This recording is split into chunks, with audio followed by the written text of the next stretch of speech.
Well, g'day D-Live and welcome back to the Gives a Minutes D-Live stream for a Friday afternoon affair. It has just gone 2:05 in the PM for me. Good morning, good afternoon, good day, good evening to you. Whatever the time it is, wherever you're consuming this content, you're always welcome right here on the Gives a Minutes D-Live stream. Wow, let me verify we're live after yesterday's absolutely fiascoed affair. I want to verify that this is all working before I get too deep in. Pretty confident that the signal's going to be fine, but I'm not 100% confident that the remote Go Live app went live. So we'll just check and, oh, there you go. Heck yeah, it's all working. And Charlotte's in the house already. Charlotte Rose! Oh, wow, good to see you, Charlotte. Thanks for being here. Let me just change the exposure a little bit there to see a little bit more of the Remarkables. Even a little bit more would be handy. Yeah, thanks for being here after yesterday. That's where I was yesterday, and I was trying to do a live stream from up there. Thing is, so there is good 4G at the base building of the Remarks. I've checked it. I've already ascertained that this is good for streaming. Haven't streamed there, but I've done plenty of speed checks and I've sussed it out. Then across the valley at Coronet Peak, where I do work every day, there is definitely good signal. I've gone all over that mountain and checked it, so that's completely fine. That 4G signal bumps across to the Remarkables. It's on a relay system. So I didn't really think it through hard enough because, so the top, how do I explain this? The base building, no, the top of Coronet Peak, so the actual top of Coronet Express, is the same altitude as the base building at the Remarkables. So the Remarkables is quite a lot higher, including the ski field area in altitude, than the top of Coronet Peak. The top of Coronet Peak is where the base building is where the relay is, or where the 4G towers are, that bumps it across the valley.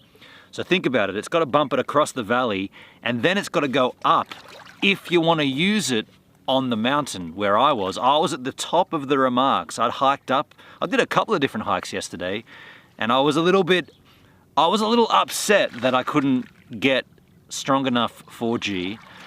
And I did a stream and I thought I'll give it a shot and it didn't work. And I probably shouldn't have even done that stream. Here's the other comical thing. Yo, Rich, how you doing, man? How you going, buddy? Good to see you. The other comical thing is, after I assessed that the stream wasn't going to work, I was like, okay, well, I'll just shoot a vlog up here, you know? I'll shoot a vlog as if it's a live stream. I'll talk to the camera. I'll do the same things. It'll be a condensed down version, but it'll be almost the same, without the chat.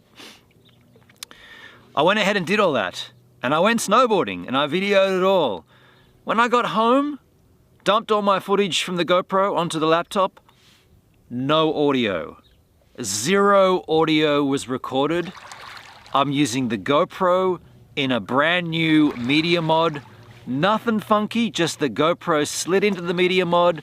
All the default settings with max lens mod, all the audio settings default. I've never changed anything and it just did not record audio. So now I'm sitting at home with this pretty cool footage because the max lens mod and the color of the snow and the blue sky looks good. There's just no audio. So I'm gonna do like a commentary over the top, talking about what I was thinking I was saying and try to make it comical as well. Like I'll, you know, when I'm starting to snowboard, I'll be like, shush, shush, shush. That's the sound of the snow shushing. There's a little bit of ice there. Watch that little bit of ice, you know? I'm gonna try to make it humorous.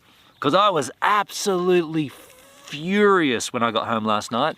Like, I kind of get it that I tried to do a live stream where there wasn't signal. I understand that's on me. But then shooting a vlog as backup and coming home and having no audio when I didn't do anything, right? It's just the freaking GoPro. And you know what the remedy was? Factory reset the GoPro. Now, I mean, I've been using this GoPro. Well, it's a Hero 10. I bought it, I guess, this time last year, October last year, right, for surfing. Arguably, I don't use it in a media mod. There's no need for a media mod for me with my surfing content. And by the way, you can't anyway, because once you put it in a media mod, they're no longer waterproof. There's a little thing for you, there's a little Danny Black tip with you and your GoPros. If you use a media mod, that negates the waterproofing of your GoPro, for sure. And not that I've done that, but I'm sure people have thought, no, it's a GoPro, it's waterproof. It is not waterproof. That's still a little overexposed, man. That's a bit better. So that happened, and yeah, the remedy is factory reset your GoPro and you're good. Find that extremely frustrating, extremely frustrating. Now, I do live in Queenstown, so I can go back up and shoot that same content again, but it was such a good day, you know, and I'd hiked up quite high to the saddle looking into the Doolins or the Dolans, and yeah, the footage looks great, just no audio go. Where'd the audio go? By the way, I'm stoked there's audio here, because what a pretty place we're at. Just as a little heads up, before we go too deep in, for those of you that might be watching this content and you're watching on maybe Facebook or on YouTube or Twitch or Trovo or Twitter, wherever you're watching this, if you're not on DLive, this is the DLive app. I'm looking at the chat in DLive only. I am broadcasting this everywhere though, so appreciate the view, appreciate you tuning in, but if you want to chat with me, you're gonna have to come across to dlive.tv/givesaminute. That's the website that I'm looking at the chat from or on. So if you want to partake in the Chisel chat, maybe you got some commentary, you want to say something to me because you know where I am or whatever it is. Maybe you're one of the new crew. I've got a bunch of new friends on Facebook from NZ Ski Crew. Appreciate you all, but if you did want to have a conversation, you want to have a chat, come on down to dlive.tv/givesaminute. By the way, look at this rock I'm sitting on, right on my ass crack, right there. That ain't cozy. Hey, it's like, ooh, it's gonna go right in my crack. I gotta keep it off the side of the crack, and even that's not fun. Not that I'm suggesting sitting on a rock crack should be fun, but you know. So with that in mind, yeah, we're at the Queenstown Golf Club. Now, Queenstown Golf Club is situated at Kelvin Heights Peninsula. Now, we've been out here before when we walked up Kelvin Heights to see the Remarkables. I personally thought this would have a bit more of a wraparound angel of the Remarks. Maybe we got to walk a bit further around down there.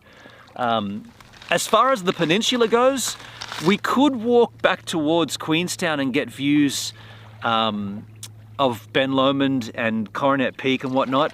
But the thing is, the only reason we do that is if the sunset went off the scales beautiful and there will be some cloud action. As it stands right now, the sunset's going to look the best this way because the Remarkables lights up with the dying sunlight when it hits it.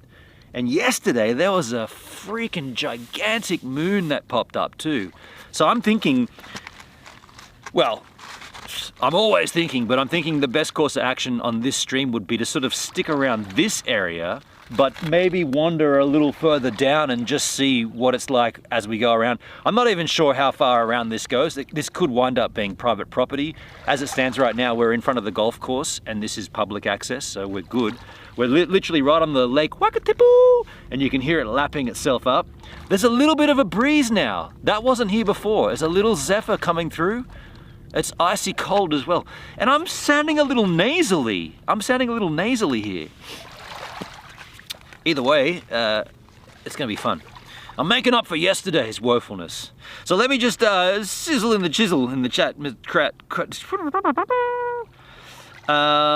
It's 10 p.m. right now for Rich. He's in Vancouver, Canada. It's noon for Shyler. It's 2 p.m. for me. My nose is leaking already. Hendrick's in the house. Yo, yo, yo. Hey, hey, hey, it works. Yep, that was me. Hey, Hendrick, Shyler. H-Man, Hendrick. T-Rex. G'day, T-Rex. How you doing? Nice clear picture. Thank you, man. Thank you. I'm going to give you a little vista around here and see what you can see what you like.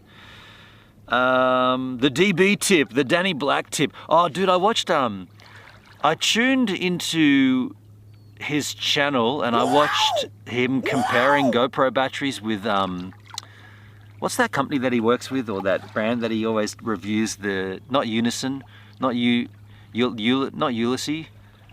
Telesign. Telesin? Anyway, he reviewed, he compared GoPro batteries. He compared the default battery, the Enduro battery, and the Telesin battery. And it just struck me when I watched it. Like, I was just thinking, this is all interesting and kind of cool news. But man, it would suck to make that content. Like, I've always said, it'd be better off just to use the products instead of getting like all finessed about the timing and putting a GoPro in front of a camera and filming it. Like, I don't know, like, I love tech and I mean, man, I've got a backpack full of batteries and I love how it all works, but I just could never, I guess what I'm saying is he can do whatever he wants with his channel, of course, but me personally, knowing what he's good at, like, and that is the travel vlogs and the inspiring, cool content with great edits, doing tech reviews with 3 batteries in front of a stopwatch and shit, boring. And I can't imagine how he finds that like fulfilling as well. It just seems just like the better review would be, all right, I got these 3 batteries, let's go out and use them. Let's go out and use them and see how they go. But sitting inside with a little timer on a stopwatch, shit, that's boring. But that's the stuff that gets views, hey? And that's probably the point that I'm getting at. I would not want my channel to divert into just that kind of content, because that's just, first of all, it's a dime a dozen. Like, there's so much of that kind of crap out there on YouTube. We don't need more of it.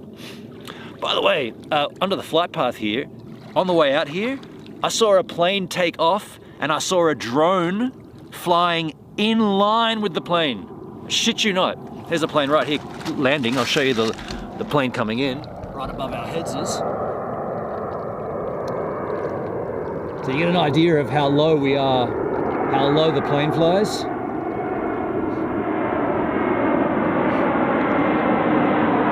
an Air New Zealand jet. But yeah, there was a drone literally flying alongside a plane going that way, taking off. It was frightening, hey? Like, although, is that frightening? Because we don't really know what'll ever happen if they do connect.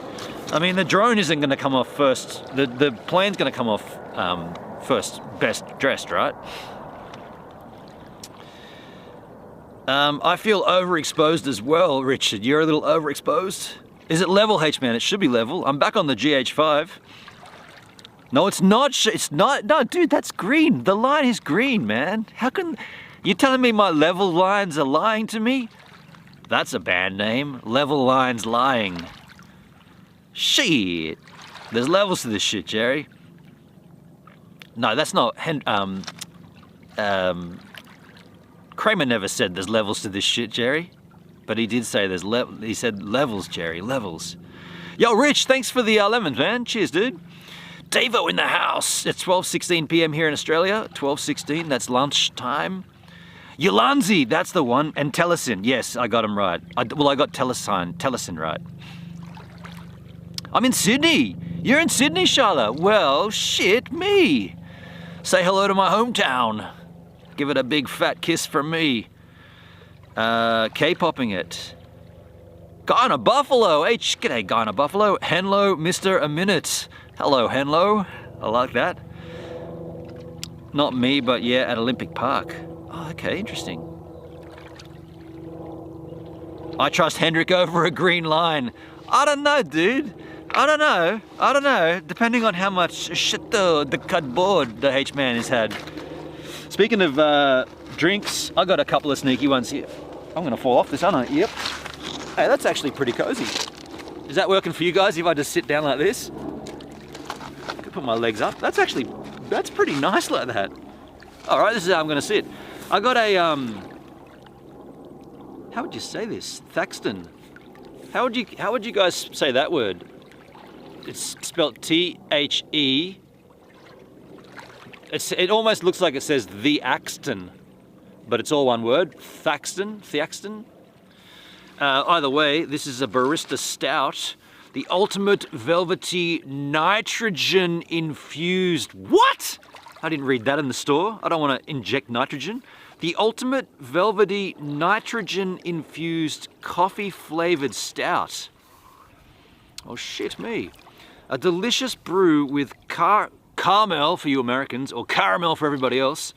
A delicious brew with caramel and vanilla flavors, hints of dark berry fruits, and a bold, Daleski, a bold, freshly roasted espresso aroma. Wank, wank, wank, wank, wank.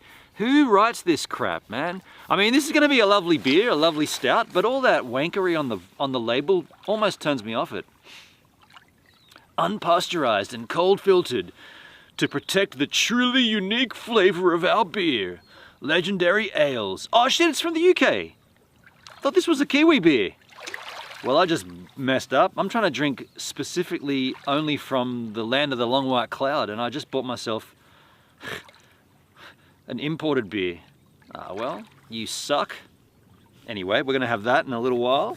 The other one I've brought here, which I bought specifically because of the name, Buzz Club. I got myself a Dunkin' beer, the Buzz Club. Now this is Kiwi, surely, right? Yeah, New Zealand honey, a session mead. Pohotukakoa blossom and strawberry. Quite lousy on the labeling, but I like it. It says the Pohotukakoa blossom, iconic to the coastal regions of the Coromandel and Coromandel in New Zealand. Oh, okay. That's all the same sentence. Whoops. It creates delicate and well-balanced honey. Ooh. The smooth honey flavors are perfectly complemented by the Northland strawberries for a rounded session mead with fresh hints of lime and apple to maintain a crisp flavor profile. That's the Buzz. There you go, folks. And I'm going to get a little sneaky photo of that, I think, because I'm trying to do beer photos as well. But I'm not going to photograph. No, I will photograph because I'm going to drink it. I thought I bought myself Kiwi beers. Can't take this guy anywhere. H-Man would be level after all the cardboard. He'd be horizontal himself. It sounds almost like a Guinness. Yeah, this one's going to be. I don't know if I should have the. No, I'll have the Buzz beer first because I want to. Good day, Ben, and have a good one. I'm in New Zealand and I want to have the you, flavorings of the New Zealand town. It's better since you moved the camera to show the plane. So you don't think it was level before? Shit. Can't get anything past the H, man. Gives had an NZ honey. He does not. Oh, Grim, not me. Grim had an NZ honey. He does not recommend. Dude, I have some honey that I bought. So up at the staff room at work, NZ Ski, they often leave out food for people. And the other day they left out a whole bunch of bananas. And I went and bought a bunch of ice cream. There's an ice cream here that I had 22 years ago and I tried to get it again and I can't find it. I bought some honey and milk. Make smoothies with these bananas. And the honey I got, it's good. It's good honey. I'm not too sure what bees make it, but dang, it's good honey. And it was just like straight off the shelf kind of, you know, nothing fanciful honey.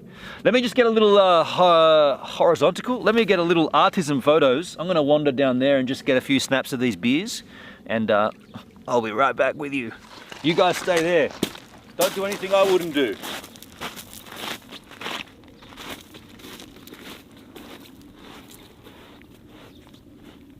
Guess I'm gonna put them right here for artisan. This is gonna be my artistic beer shot. Hashtag artisan. I'm going to use my iPhone because that's the camera that I have here. Handy. Buzz Club. Beer for Duncan. That's a cool photograph. I've nailed that. So why are you doing it again then? Because you want to nail it again. Because sometimes 2 nails is better than 1.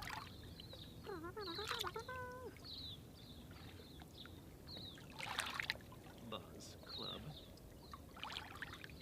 The Club of the Buzz. Now let me get a little sneaky one here. I might get this one lower to the water.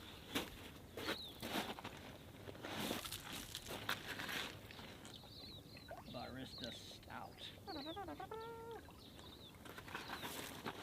The Axton. that's cool.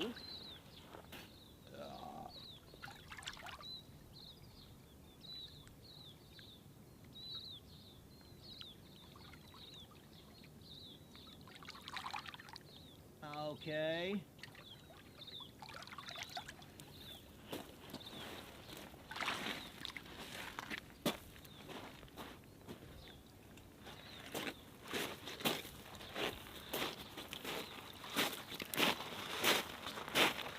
All right. Photograph is done. Building up a little stash of photos of the beers that I've consumed whilst here in NZ. It's getting quite extensive. Now let's get the chat back up so I can play along with you lovely yahoos.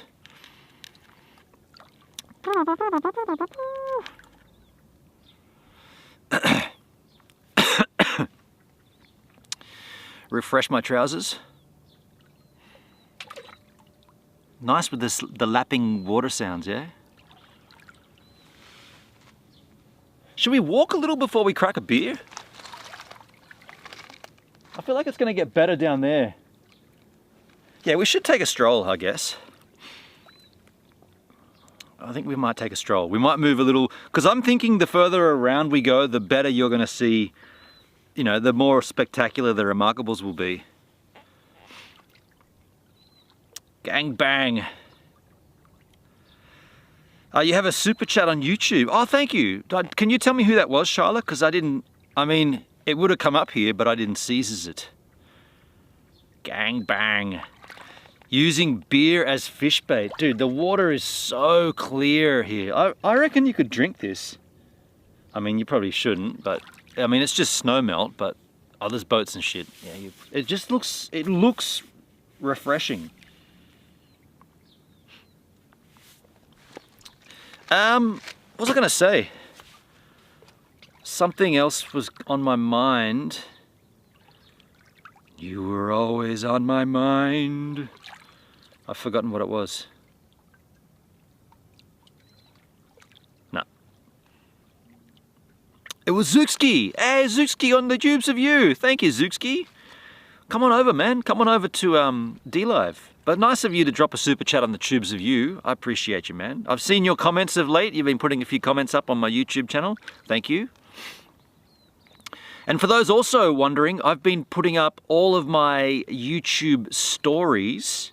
So the YouTube stories is only available on the app, the YouTube app. And you get a little, it's kind of lousy actually. The way you know I've done a story is that my avatar has a red line around it, or a red circle, or a red outline. And otherwise my avatar on the YouTube app is just regular. But if there's a red outline or a red stroke around my avatar, it means there's a fresh story for you to watch. Stories disappear after, was it 7 days, I think? They just delete them. But I've been downloading them and banging them all together into a long, because I might do like 12 stories in a day. Each one's like 15 seconds long or something. And then I'll bump them all together into one long form video from that day, and that'll get uploaded to my channel. Yeah, I'm trying to like be more engaging on YouTube and trying to be a bit more, yeah, just a bit more wary of like, I guess trying to like feed the algorithm, so to speak. Feed it, feed it. Gee, that's nice with that sun out. So yeah, let's walk a little, huh? Let's just pack it up and walk a little, and we'll see what's further down yonder. Because I reckon that's going to get really nice around there. Or it could become like private area with like houses right to the edge or something. I don't know. We'll find out. We can always come back here if we need to. So I'm going to put these beers back away. Back away. Back away slowly. This one's wet. Probably shouldn't put that in with all my tech gear. Wet is gear. Here, there. Yes. Oh, shit. Got my alpaca scarf here to sit on when it gets cold later. Yes. I think about all those things.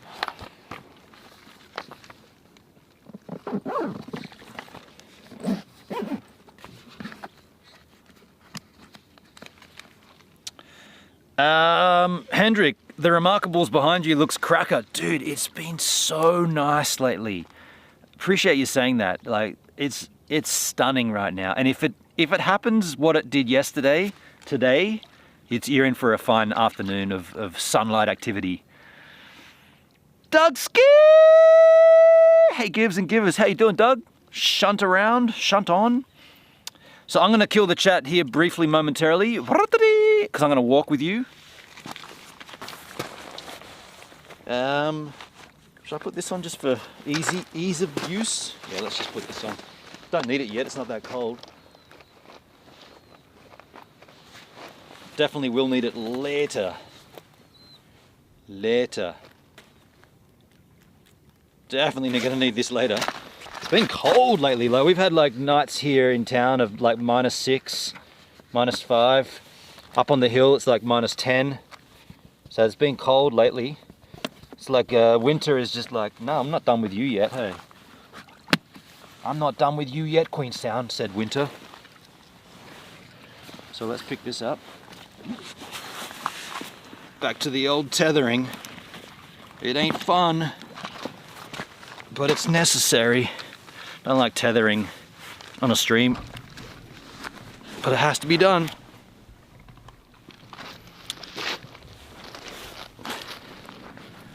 All right, let's cruise. So we got, I guess we got this vista here, which is gonna be particularly beautiful. So even if we don't get anything down here, we'll come back up here and just like, I mean, yeah, can't go wrong, right? Can't go wrong anywhere along here. So pretty lucky to be here. Pretty damn lucky to be here.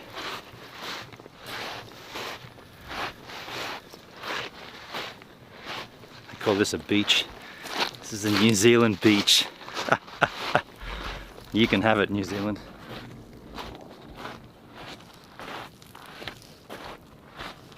So it's like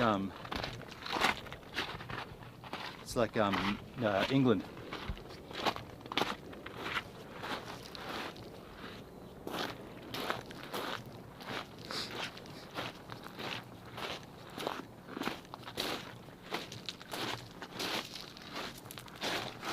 That's gonna be a nice rock to sit on too. Camera up here, butt down there. So if we need to, we'll come back to this and I'll put my camera right there and I'll park my buttocks on there. And we'll look towards that way, I guess. But I'm thinking, we'll see. We'll see.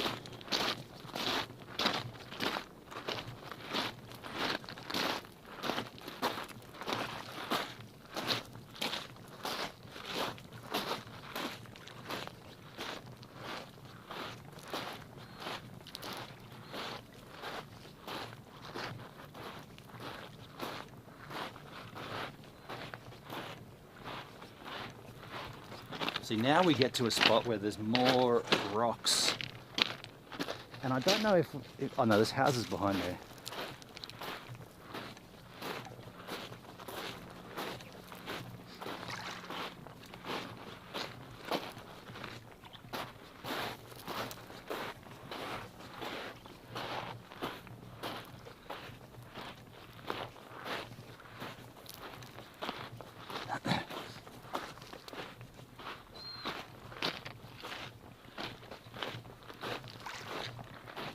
Clear the water is. So nice.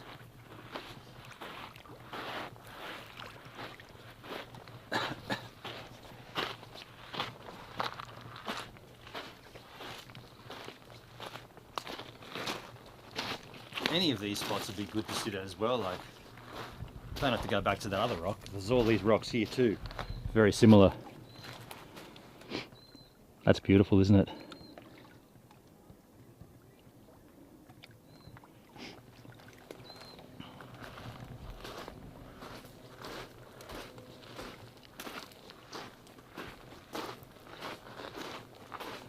So we'll cut through here. Which side do we go? We'll go this side.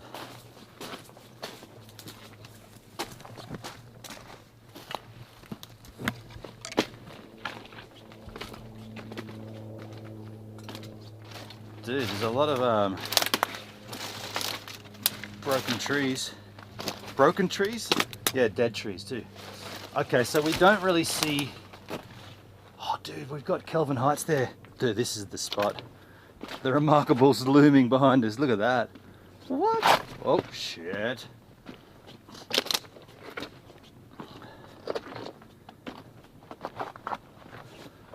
Isn't this lovely?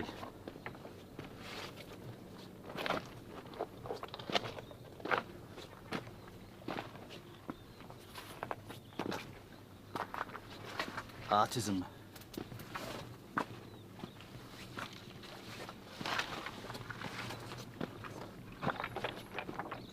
Oh yes. Wow!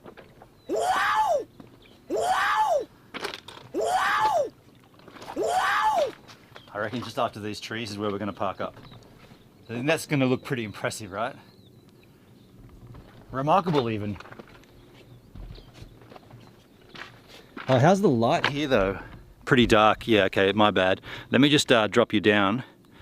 Ignore the white behind. We're in a bit of a darker area. I'll adjust for the exposure accordingly, but we got like trees and stuff here. Once we get past these trees, we'll find a spot.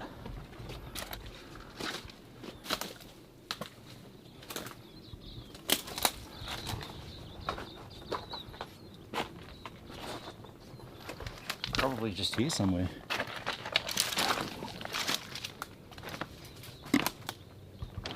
What do we got here?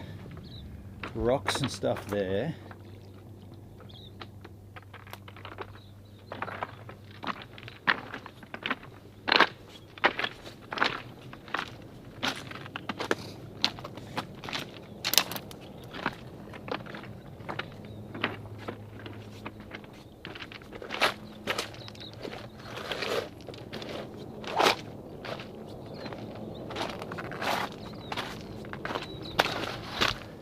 How's that exposure? Too bright.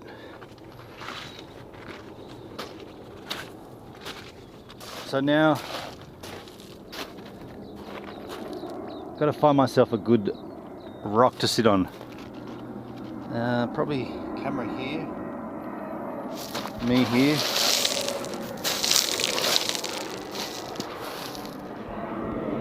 Yeah, camera's going to go down here.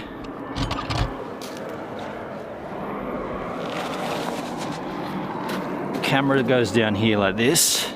That's where you yahoos are going to be situated, and I'll adjust the levels, Jerry, and we'll go pretty much on this angel, and we're going to keep an eye on that behind. So we're going to have to sort of like mix and match the exposures for a little while until the sun, because the sun's still quite high in the sky. So I came down a little earlier than I needed to. I wanted to make up for yesterday's absolute fiasco stream.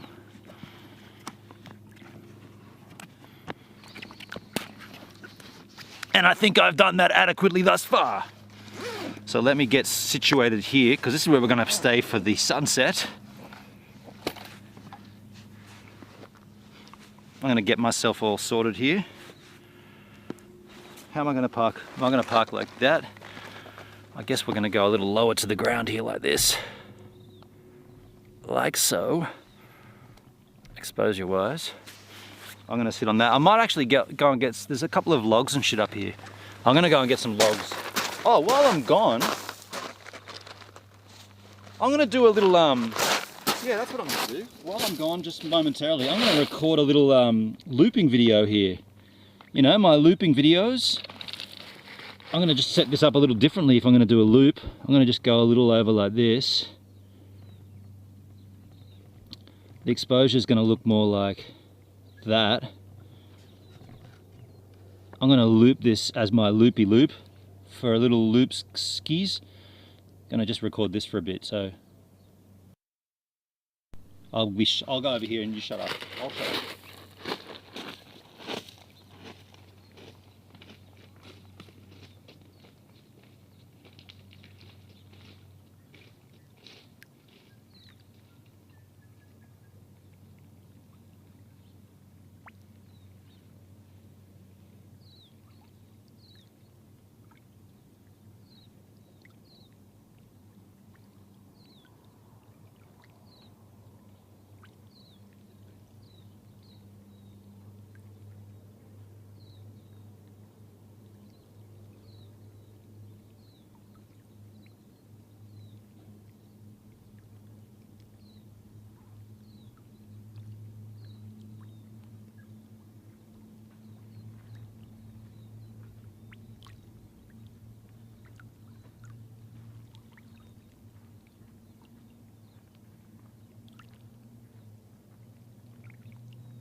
Okay, got myself a little log there.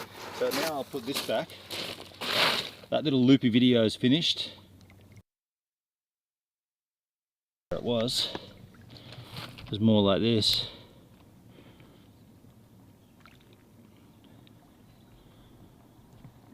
And I'll come and hang with you yahoos.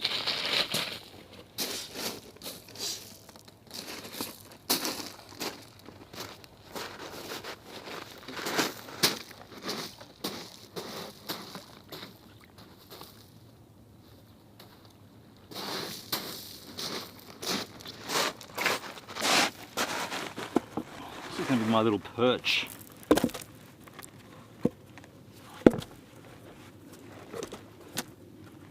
Could get another one in there.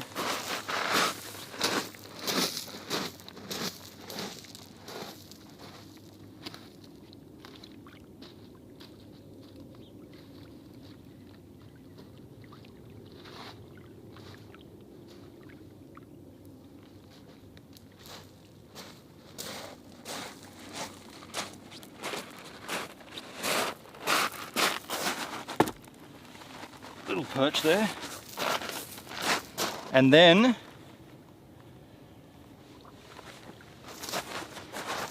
I'm now high enough to be able to sit here in a gentle fashion. What am I trying to say? This is the better angle, I think. Not quite fully sorted yet, but getting there. Getting there. Not quite what I want. I'll readjust it.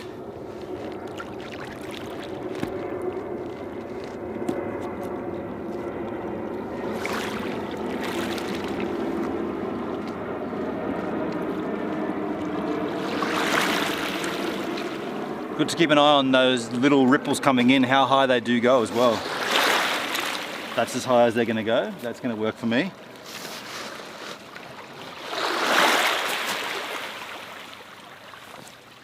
That's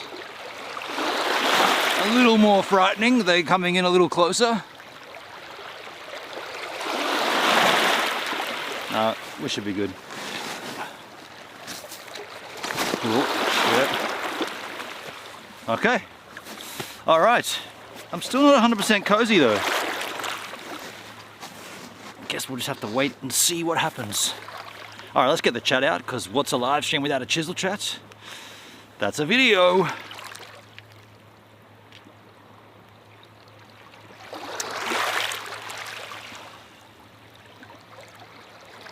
That's gonna get me wet.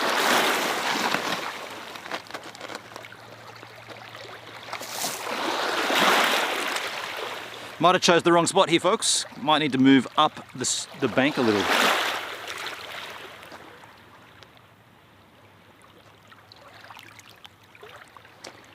Let me refresh your trousers.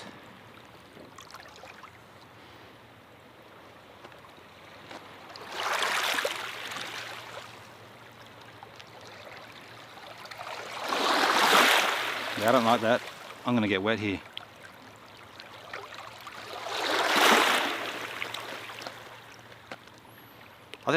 I think this is not the best spot, folks.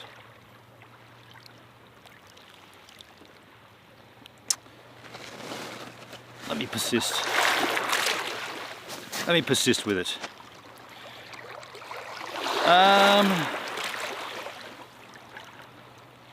So in the chit chat, Fallen Angel. Hello, Fallen Skis. Hello. What's cracking? Thanks for the lemons.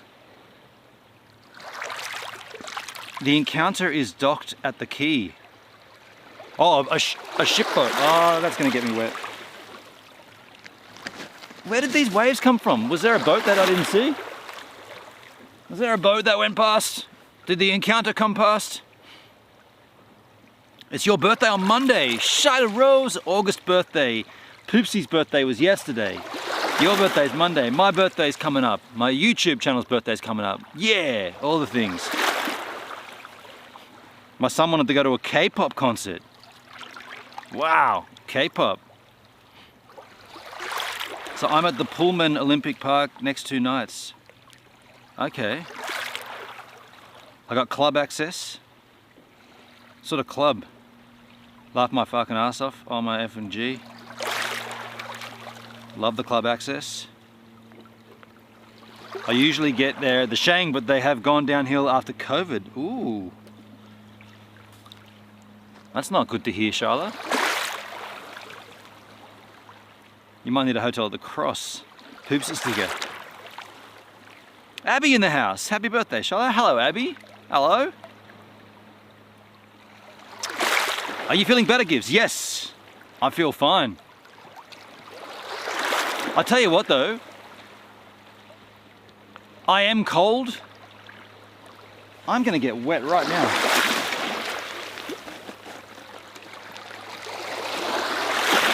What is going on here? Is this just like wind swell or something? Where's this?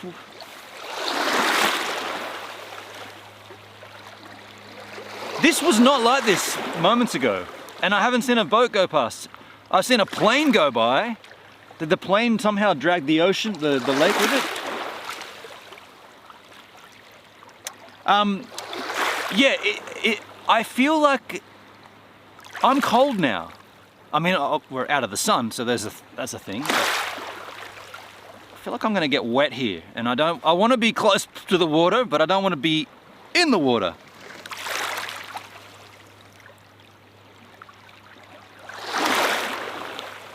I'm not going to be able to relax with this slapping at me like this, am I? I mean, if I could work out why these waves are coming. Like, there is no boats out there. So where are the waves coming from? And then we can work out whether we have to move.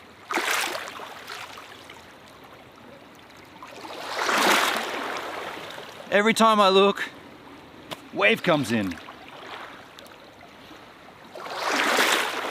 Yeah, I won't be able to chill. I won't be able to relax if this is happening all the time next to me.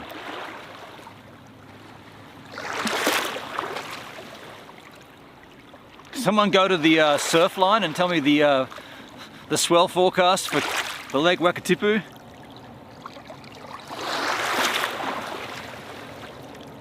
What should we do? Should we just move? Where to though? I'll tell you what, I'm gonna go for a bit of a wander further down and just see what's further up, like if there's a better spot to sit, because I'm not gonna enjoy this. I'm already not enjoying it.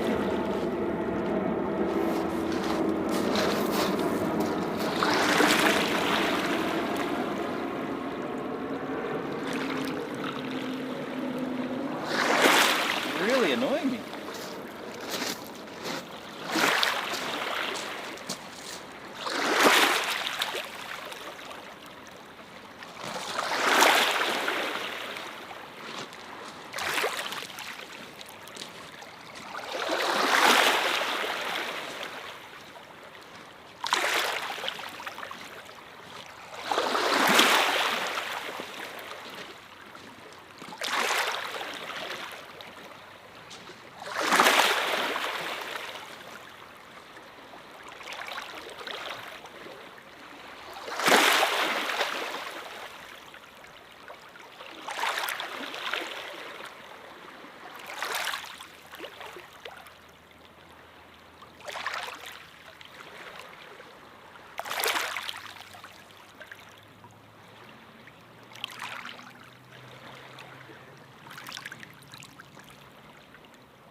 I am so glad I did that. I found the greatest spot. To just go just a little ways down and check was so worth it because there's an actual bench. It's a little bench dedicated to a person called Maggie. Now I did move it. I'll show you what I did with it, but I will put it back when we're done. But it's gonna be the best spot ever spot. Maggie, you've nailed it, Maggie. So let's go down there. Let me just close this up here.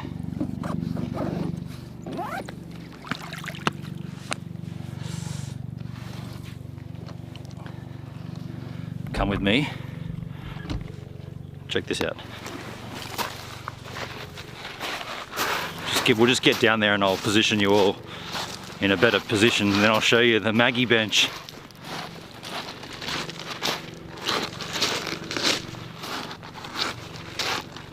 Check this out.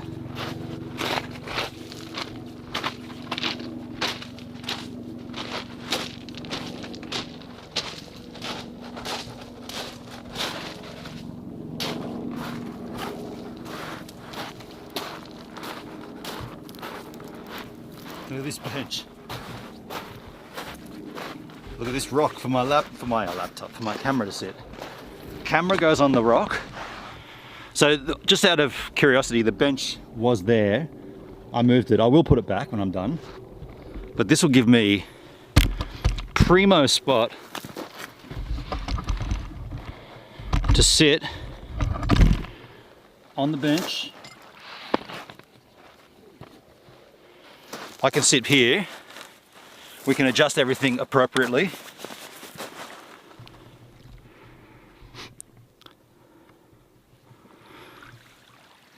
All I gotta do is bring my gear closer. Closer.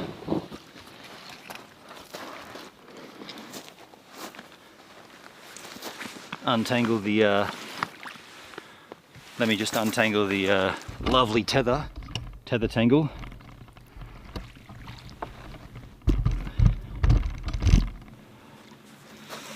We have got primo spot here. Are we level? And ironically, all the waves have stopped. Dead still now. Classic.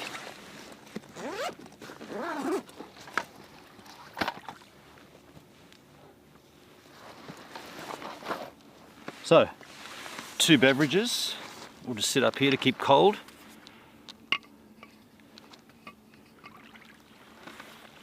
Just want to make certain that we can have all the good things.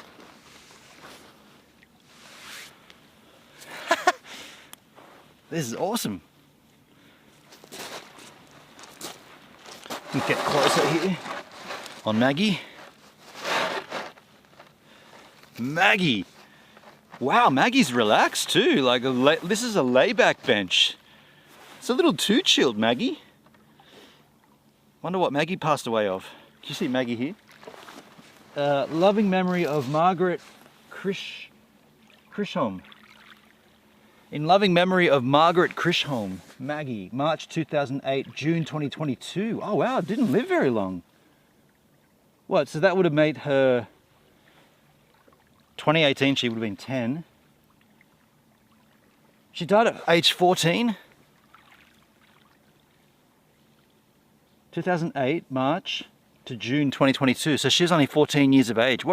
Can someone do a search on Margaret Chisholm? Do a search, Margaret Chisholm, Queenstown, I guess, or Frankton. Where's my chat? Well, I feel happy to be sitting on Maggie's bench. If we can find out a little more about Maggie, that'd be handy. I'll put it in the chat. I'll put it in the chat so you guys can find out. Let me just refresh my trousers here.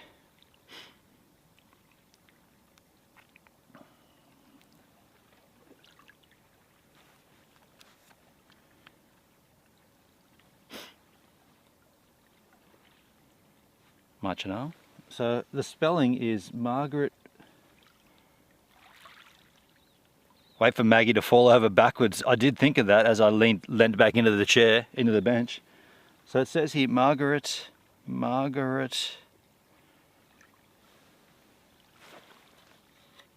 Grisham.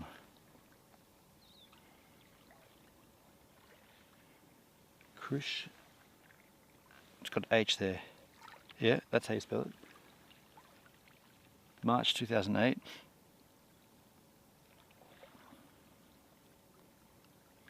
To June. So if anyone wants to do a little searching up for that, I won't do the searchy search. You guys can searchy. I'll just chill here. Gonna get my oh, okay, I see what happened. Gonna get position here. Maggie Krishon. Dude, I can see some seagulls out there.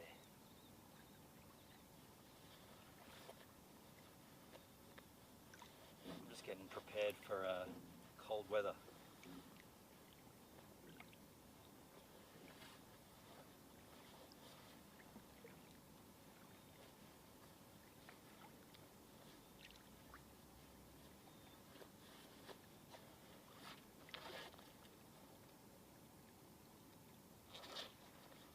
Gloves come out.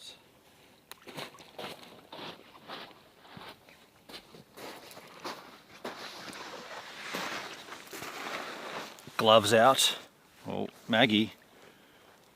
I don't trust Maggie. It's too chilled, this bench. Like, I am going to fall off it backwards, aren't I? And I haven't had any beer yet either. I'm going to fix all that momentarily. Or should we get the light ready? We're going to get the light out, aren't we?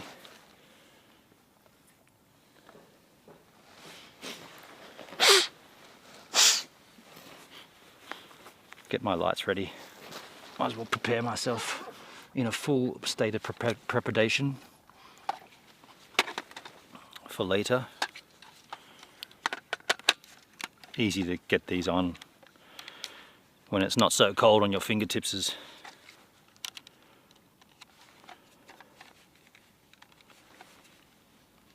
It's a recliner, Abby. Fully, hey.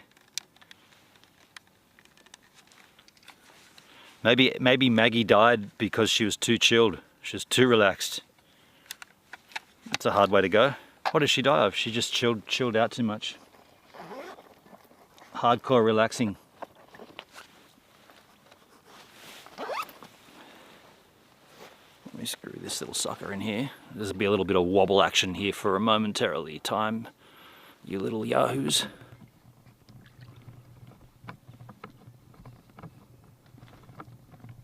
Excuse the wobble as I screw in a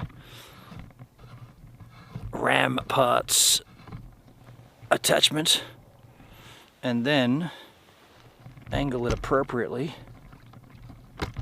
to add a little light source to the situation, which I won't even turn on yet, but I'll just get it ready. You know what I'm saying? This is my light source for later. Don't need it yet, obviously. But it's good to have it there, already prepared.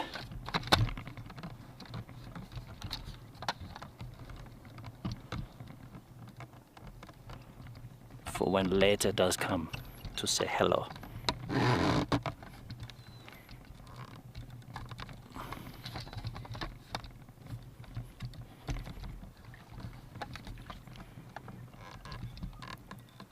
Okay, oh, now it's going to fall over. Awesome, dude. You've weighted it incorrectly. You need to level the weight, Jerry. That ain't going to work. That's still not going to work. Okay, let me fix that. That's why I'm doing this now, when it's still kind of... Why is that all of a sudden not standing? Have I done that? Is something wrong? What's going on? Oh, you know what it is. I've got it on too much of an angle that way.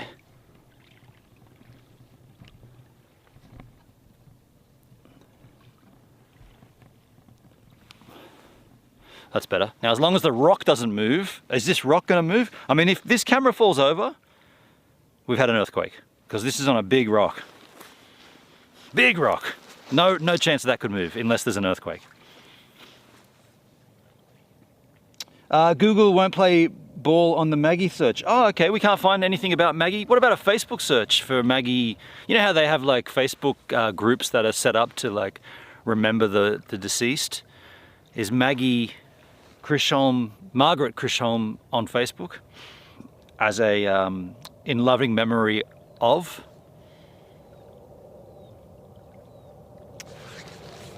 What an absolutely beautiful afternoon to chill down here.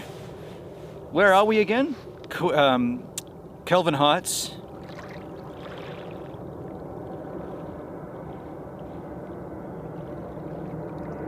We're under the flight path. That's the only negative thing I could think of here.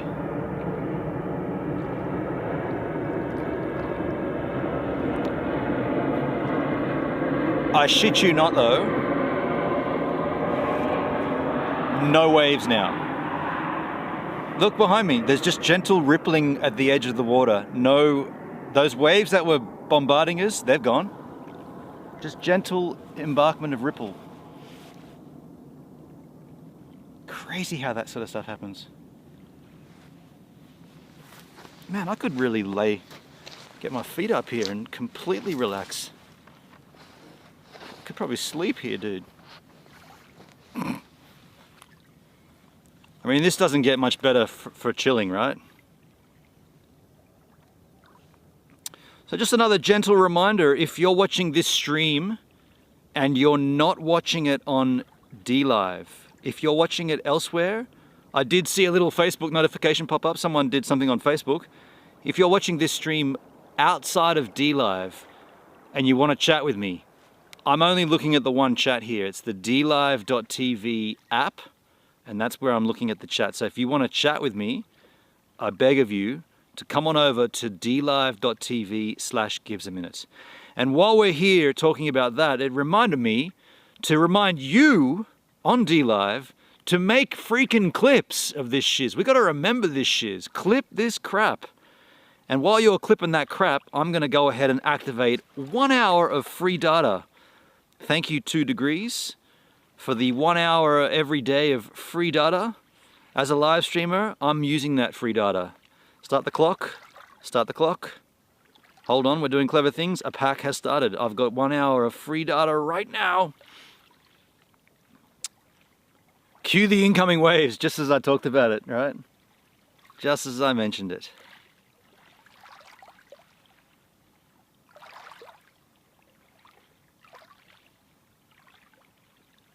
So peaceful.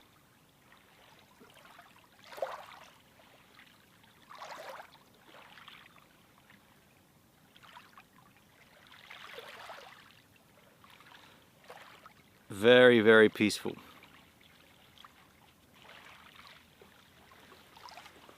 And not that cold yet either. Like, it will get cold. It will get very cold. As soon as that sun says ta-ta, tatitania.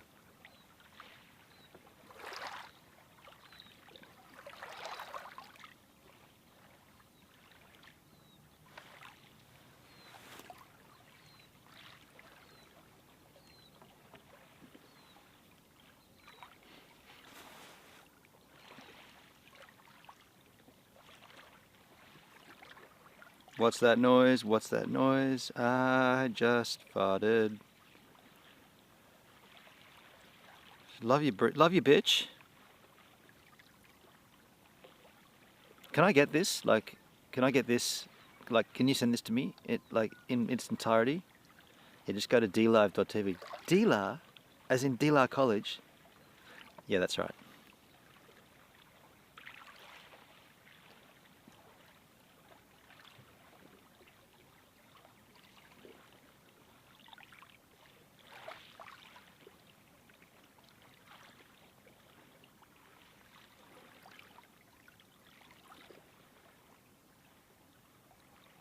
What a great spot. Right on, H-Man. This rivals Crookhaven at this point. Yeah, you guys seeing the absolute stunning background, hey? Fully, man. The only thing that's a little bit lousy is that rock. What side is it on? This side? No, that side. Oh, that's not a rock. That's my broken iPhone screen. Sorry, there's no rock there. On my screen there's a big black thing just here, and it's my broken screen. Tried to do a clip, says Doug, but I don't know if it worked. I didn't see that you made a clip, so I'd suggest that that didn't work. Abby, the backdrop almost looks fake. Yeah, it's almost green screen-esque, isn't it? He tried to clip off the phone. Interesting, Doug. Interesting.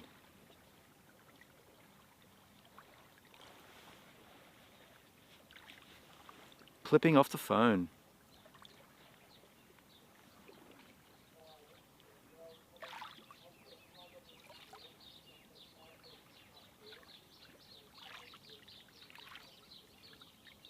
Mayunas?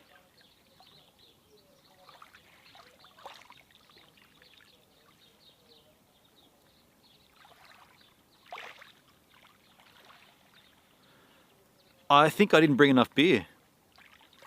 I haven't had one yet, but I'm like, if I start those beers, they're going to go before the sun sets. What time is sunset? Let me just find out exactly. Sunset happens to be... Sunset is at 5:53 in the PM, and it's just 3. It's just gone 10 past 3 right now. Dude, I definitely haven't got enough booze. What was I thinking? I'm going to hold off on the beers. Starting to think, what's on Kelvin Heights Peninsula? Is there like a liquor store? Let me just actually go and have a look for that. Oh, am I working tomorrow? Let me just check that first. I don't even know if I'm on tomorrow.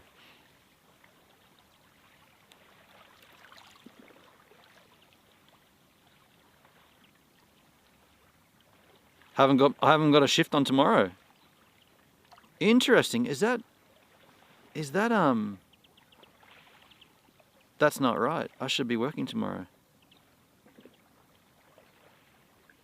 Yeah, I should be working tomorrow, but my roster hasn't come out onto the Deputy app as yet. Okay.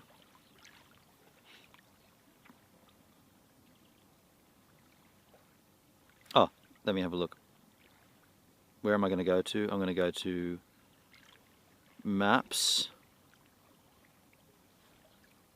My location. Search maps for liquor store.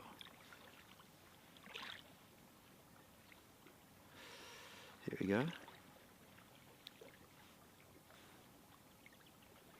Haha.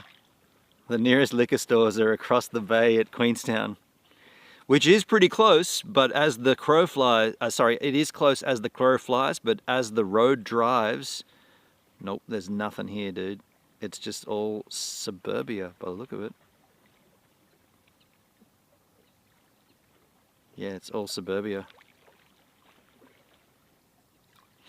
It's a peninsula. Oh, 7 degrees. Did we ask about the temperature? Hendrik made a clip. Thank you, H-Man. Yeah, we'll remember this. With your clipping skills, we'll remember this, H-Man. Why is my ass cold? It doesn't make sense. Is this wet? No. Why is my ass cold? I don't want that. That's why I brought this.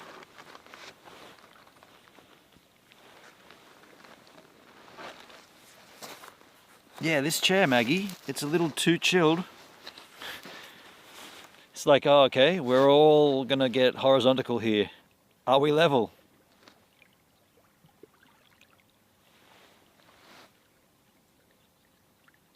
You know what there needs to be here? Wildlife, like kangaroos or something, just like birds or anything to come down and just chill. There's nothing here, hey, it's just What about fish? It's so void of wildlife. Like there's not even like pigeons or little chirping birds or anything.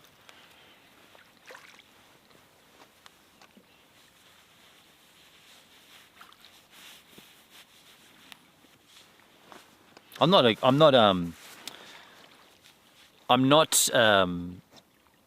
what am I? I'm not saying that's bad. I'm just noting it. I'm noting incidentals.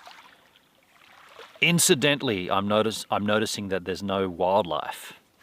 That's what I meant to say. Needs dinosaurs or something, right? They need like... Dude, I'm getting ready for the cold. Hey, I'm rugging it right up. I don't want to get cold. I don't want to get a cold. I just want to be happy. See, this bench, I'm scared of it. I'm a little frightened of this bench. I'm a little frightened of Maggie. I'm a little frightened I'm going to lay back on Maggie and she's going to be like, nah, and you're over and you're down and you're wet. Maggie. Oh, I haven't started drinking yet, but we got an M tag. Play by the rules. Let's M tag. M tag the D-Live machine. Go to, oh, I don't have this as a bookmark anymore, I don't think. No, I should do. I don't have it as a bookmark. Oh no, I've got that pop-up thing there. Agree to the following terms.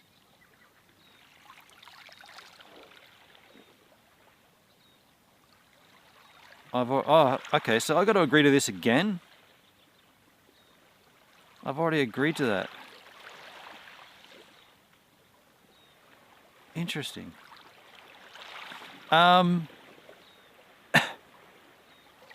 It's telling me to log in. Okay. I thought I was logged in. Touch ID to log into D-Live. Thank you.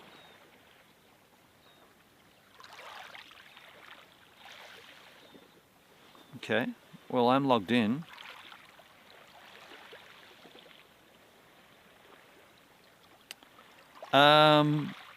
Oh, what am I doing again? Oh, yeah, okay, traditional.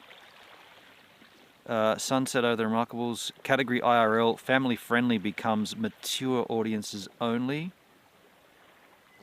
I just farted.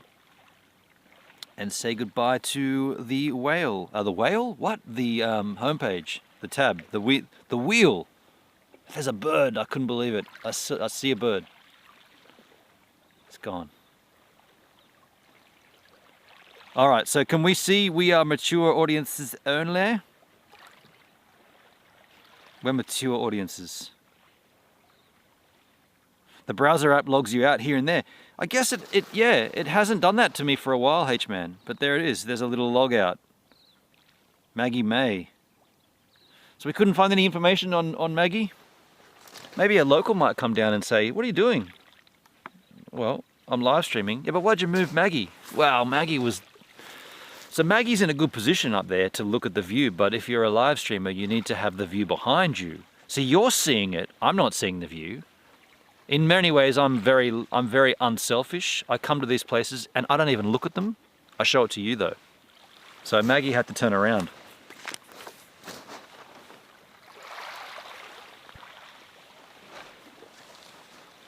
M-tag confirmed, thank you, Hendrik.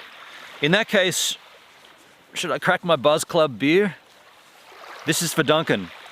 Duncan, if you're watching in any sense of form or any word or any way, fashion, shape or form, any handles, whatever, Duncan. Buzz Club beer. Brewed by bees. Dude, it's only a tiny 330 mils too. I'm really reluctant to drink it because I know I want to drink it quick and I want to enjoy it. I'm going to start drinking my beers at 4 p.m. Between then and now, nothing.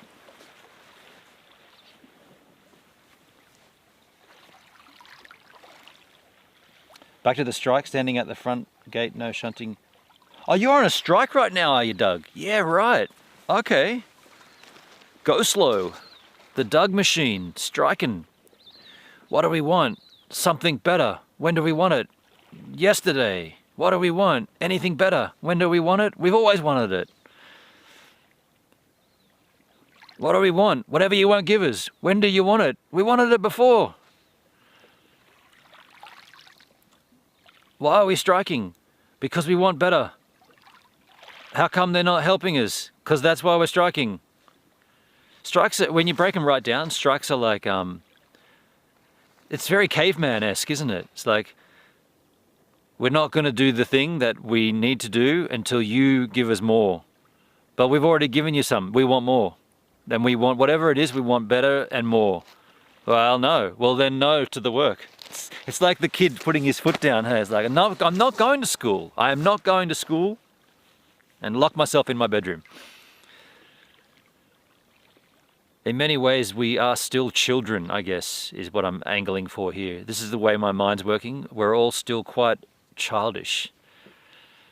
I'm not doing that. I'm not going to go ahead and do the thing that I've spent my life learning to do until you give me more of those things. Oh, you want more of those things? Yes, because what we're doing requires more of them. What they're doing is okay, but what we're doing needs more of these things, these shiny things. All of it's for money, hey, like all of it is revolved around, can we live, can we survive? Man, let's wax philosophical here, folks, before we've even opened a beer. Let's talk about the monetary system and the downward fall of mankind. Shit, that's too deep, dude, that's too deep. Come back up a notch, get back up a little. Don't know if I want to get that deep. Because I don't really have much knowledge of it, to be honest, except that I'm part of it. I'm in the cog, I'm in the wheel, not that wheel, I'm in the system.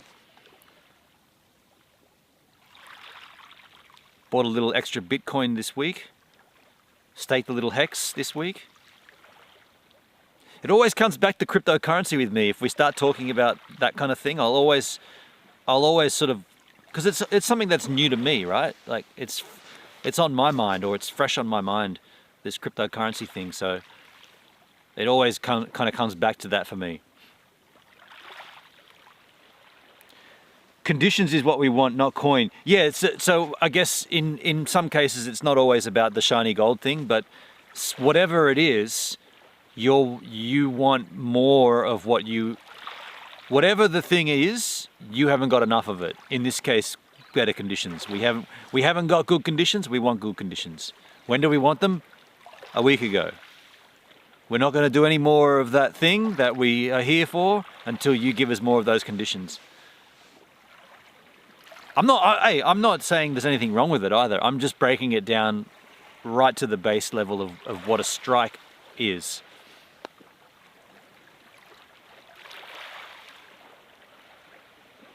I'm just thinking about how I could strike on my job. By the way, we're getting a salary.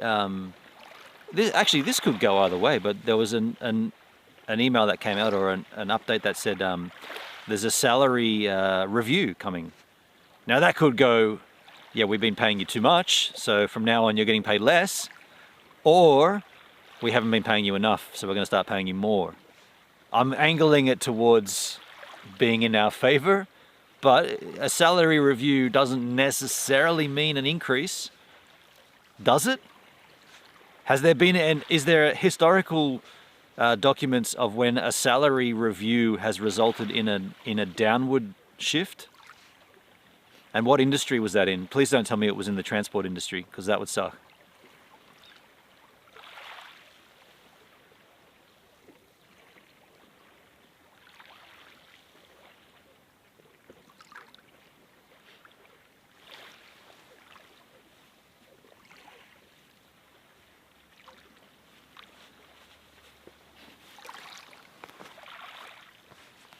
Hendrik, these blokes have been fighting for these conditions for ages. Downer never came to the party.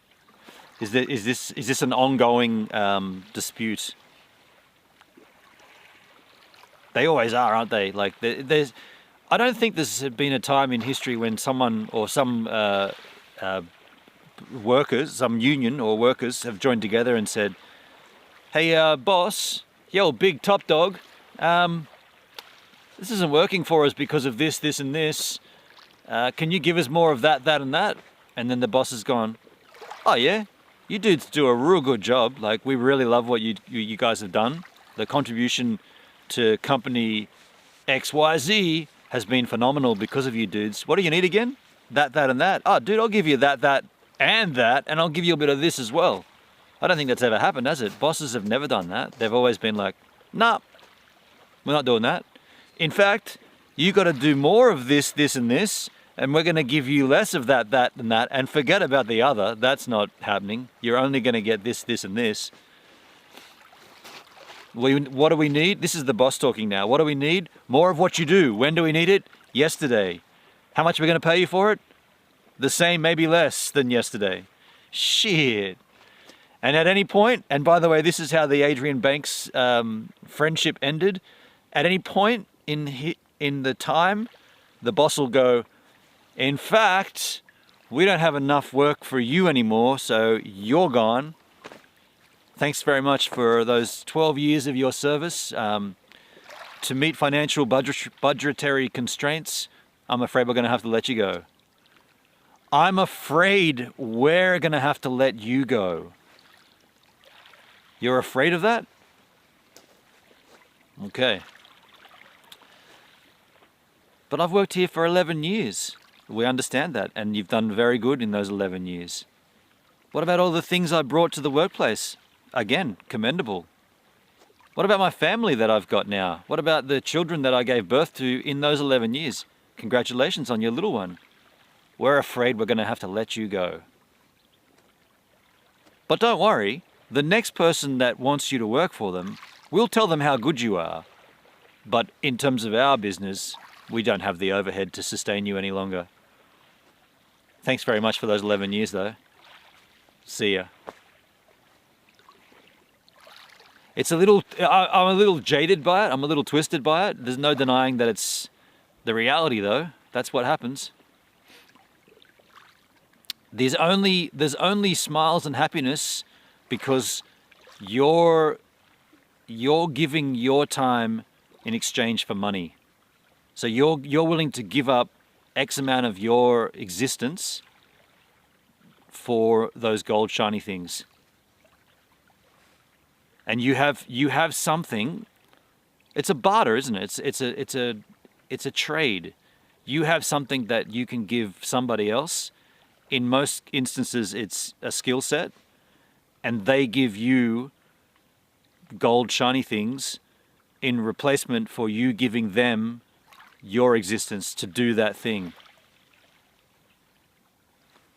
Seems like, yeah, it doesn't seem right, does it? Like you spend all your time doing that thing to get enough money to then live 20 years at the worst time of your life when you're too old to enjoy it.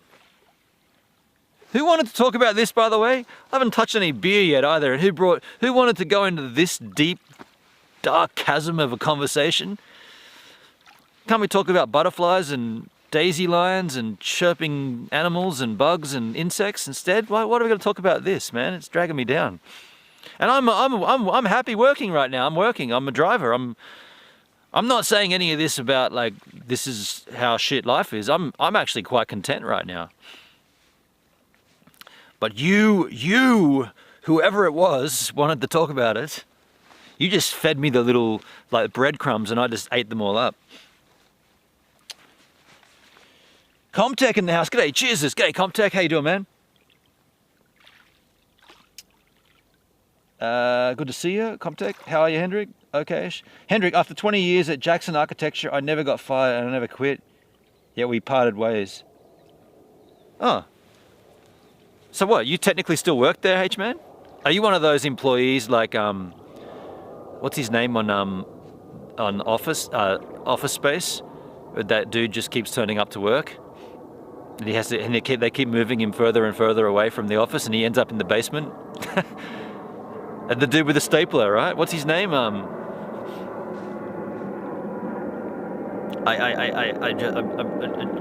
Actually, if you want to see, keep it down up there. Actually, don't keep it down. You stay up there. I don't want you falling out of the sky. If you want to see a movie that equates pretty much the last 10 minutes of the conversation we've just had and puts it into like entertainment value, go and watch Office Space. That film, basically, in fact, without even knowing I was doing it, I was essentially just quoting that film in many ways. Well, I'm afraid we're going to have to let you go.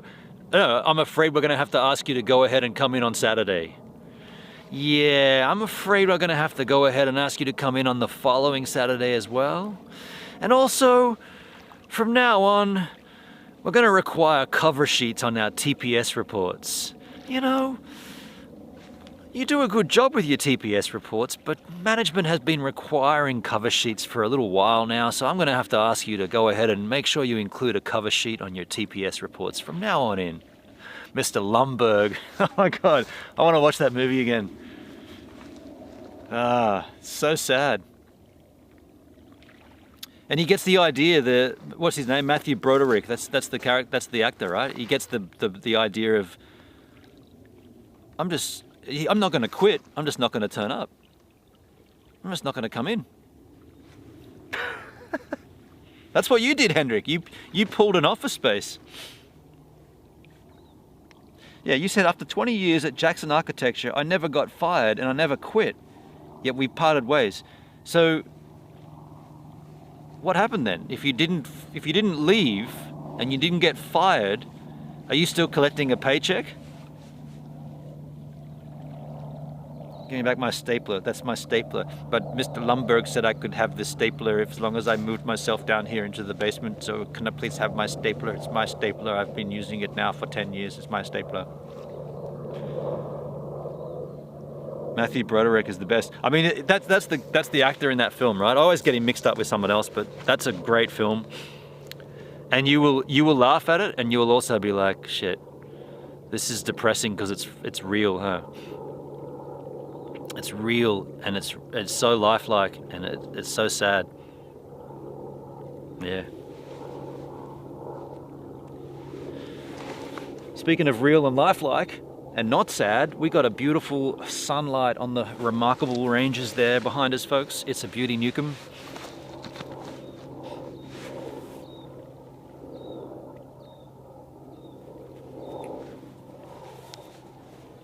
How much is it beautiful? It's beautiful.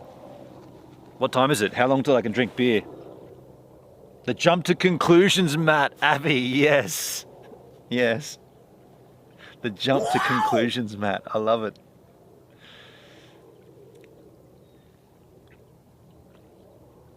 I love it when he's telling his plan. He's hatching his plan, and he's telling his housemate. He's like, yeah, we're just going to steal, little fractions of a penny from each of this, like on the what is it, the annual reports or whatever. He's like, we'll just funnel out like these fragments of pennies that aren't equated for, and they will just pump them into a different account. It's like, yeah, over the course of time, we'll be able to steal loads and loads, but they won't even know it's missing. You just can't tell anybody, hey, like, this is just between you and me. You got to swear you won't tell anyone. And the dude's like, yeah, I won't tell. And then you hear this, I won't tell anyone either. And it's the dude next door who's been listening through the fucking thin walls of their apartment. He's like, yeah, I won't tell anybody either.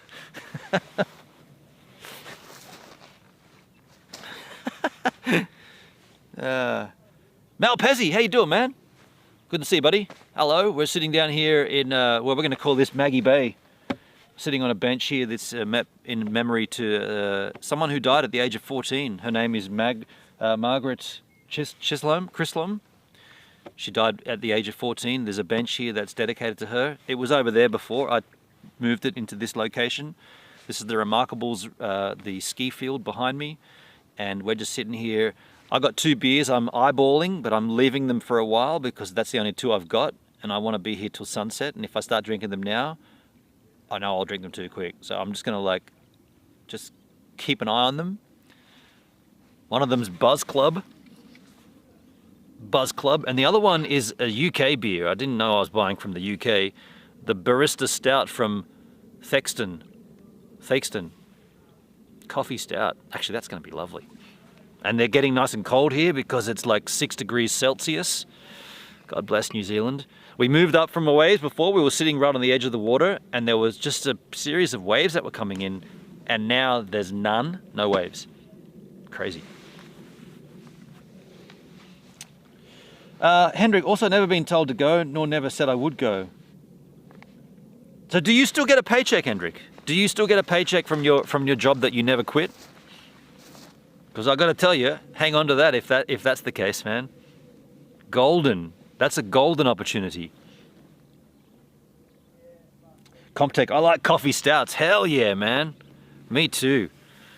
Let me read you this though. This is a whole load of wank on the side of this can. It says the ultimate velvety nitrogen-infused coffee-flavored stout, a delicious brew with caramel and vanilla flavors, hints of dark berry fruits, and a bold, freshly roasted espresso aroma. That's too much, eh? Like that, they just need to tone that shit back and just say, yeah, we've made a good stout here. We hope you enjoy it. No need to, I mean, I've already got it. It's in my hand. Why do you got to sell it to me at that point? I've already bought it. That should be on the outside of the packaging, not on the actual can. In other what's wrong with the world news, let's go deep on what's wrong with the world. Hey, I'll take any topic of conversation. I'll go down any channel if you want to talk about it. I'll talk with you. No paycheck. Okay, gotcha. Comtech is drooling. Yeah, dude. Well, I would say you can't get this because it's in New Zealand, but it's. You know what confused me? I thought that, I don't know how well you can see this, probably not very well, but there is like an embossed, it's a coffee bean. I thought it was a silver fern. When I saw this in the Fresh Choice this morning, I thought that was a silver fern. It's not, it's a coffee bean. And the silver fern is native to New Zealand. That's what sort of confused me. How about that light? Should we go down a notch? Can we go down? Is that going to be better? That's now 640. Oh, shit.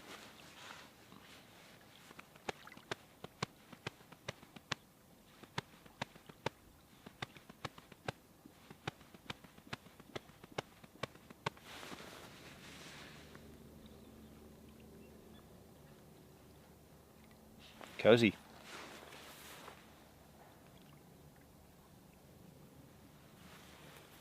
Better check on the battery life too as well on all my devices. How are we looking?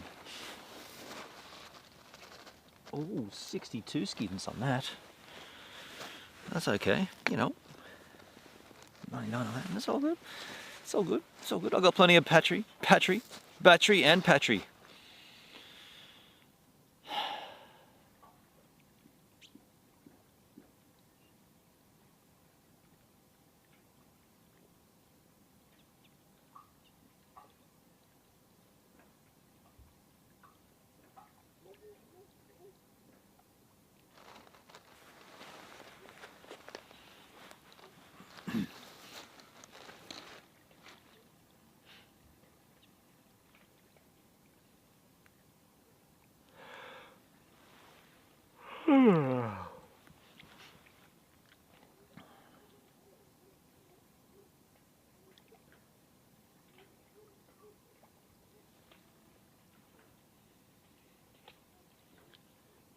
Battery powered for the win. Patrick Power. Battery Patrick. That's a good name for our business. Patrick makes batteries. Patrick Power. Patrick Power Battery. What?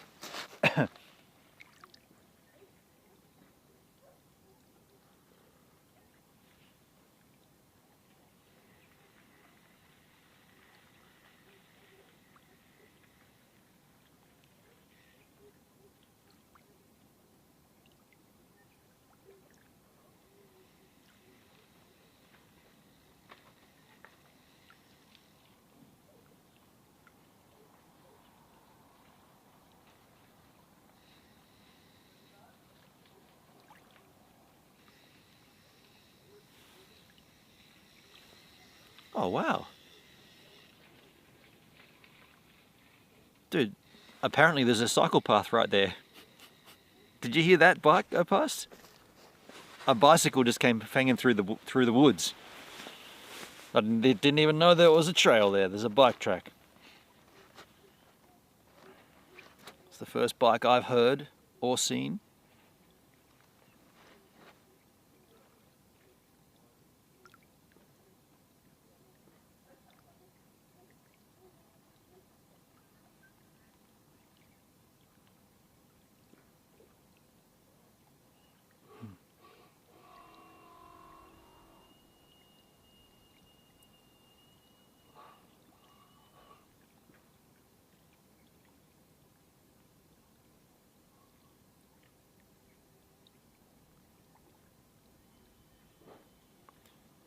I'm amazed at how peaceful it is here.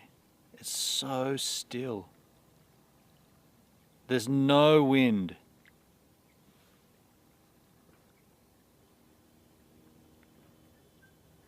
Wow.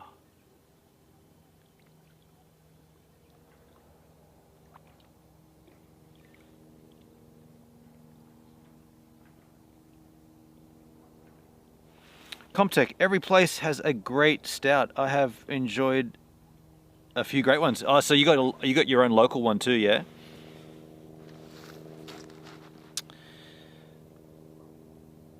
I swear those planes are causing gravity waves in Lake Wakatipu. Do you reckon, Hendrik? Do you reckon that's what that was? Pretty odd, hey. There was no boats, not that I saw. Did you say a psychopath just went by? Yeah, on a cycle path. Nice. A psychopath just went. And here comes a chainless axe man, a headless axe murderer. Wait, that's a helicopter.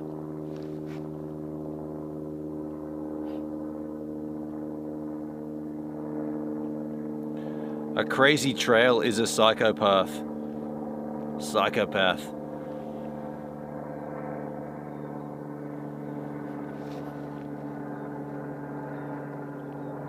Interesting. Oh, forgot to tell you guys. I bought another bottle of the $30 whiskey. There's a whiskey here. It's made in New Zealand. It's called whiskey, and it's It's $29.99 for 1 liter of it. I bought a bottle about a month ago, or maybe 2 months ago now. No, not 2 months. How long have I been here for? I've been here since May. Yeah, I guess it was 2 months ago. And I enjoyed it. It's a strange taste. It's not... I wouldn't buy it again, yet I did. But the thing is, the one that I bought this time isn't the same as the last one. It's got a different label, and it's called... I think it's just called bourbon or something. Bourbon whiskey? No, it's just called bourbon, I think.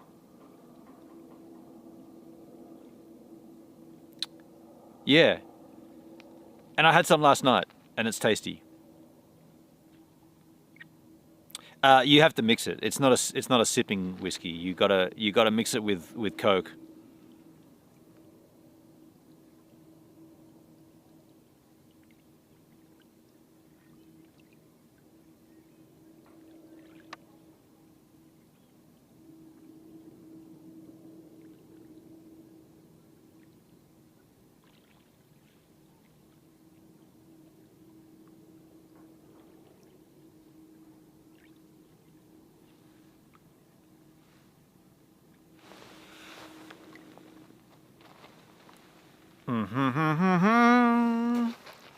Da-na-na-na.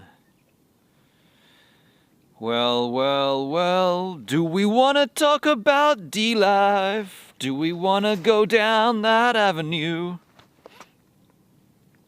Do we want to talk about DLive.tv? It's very serene out there. Yeah, it's so chilled here, Comtech. It's incredibly serene.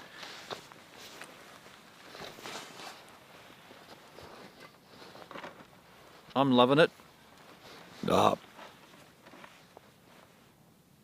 It's very chilled.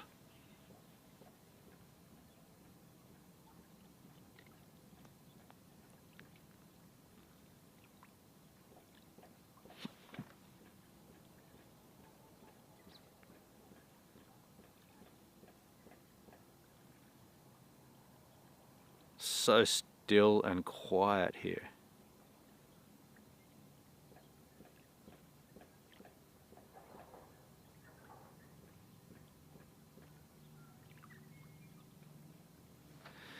The D people said that the Chipotle is squared away, so we will see.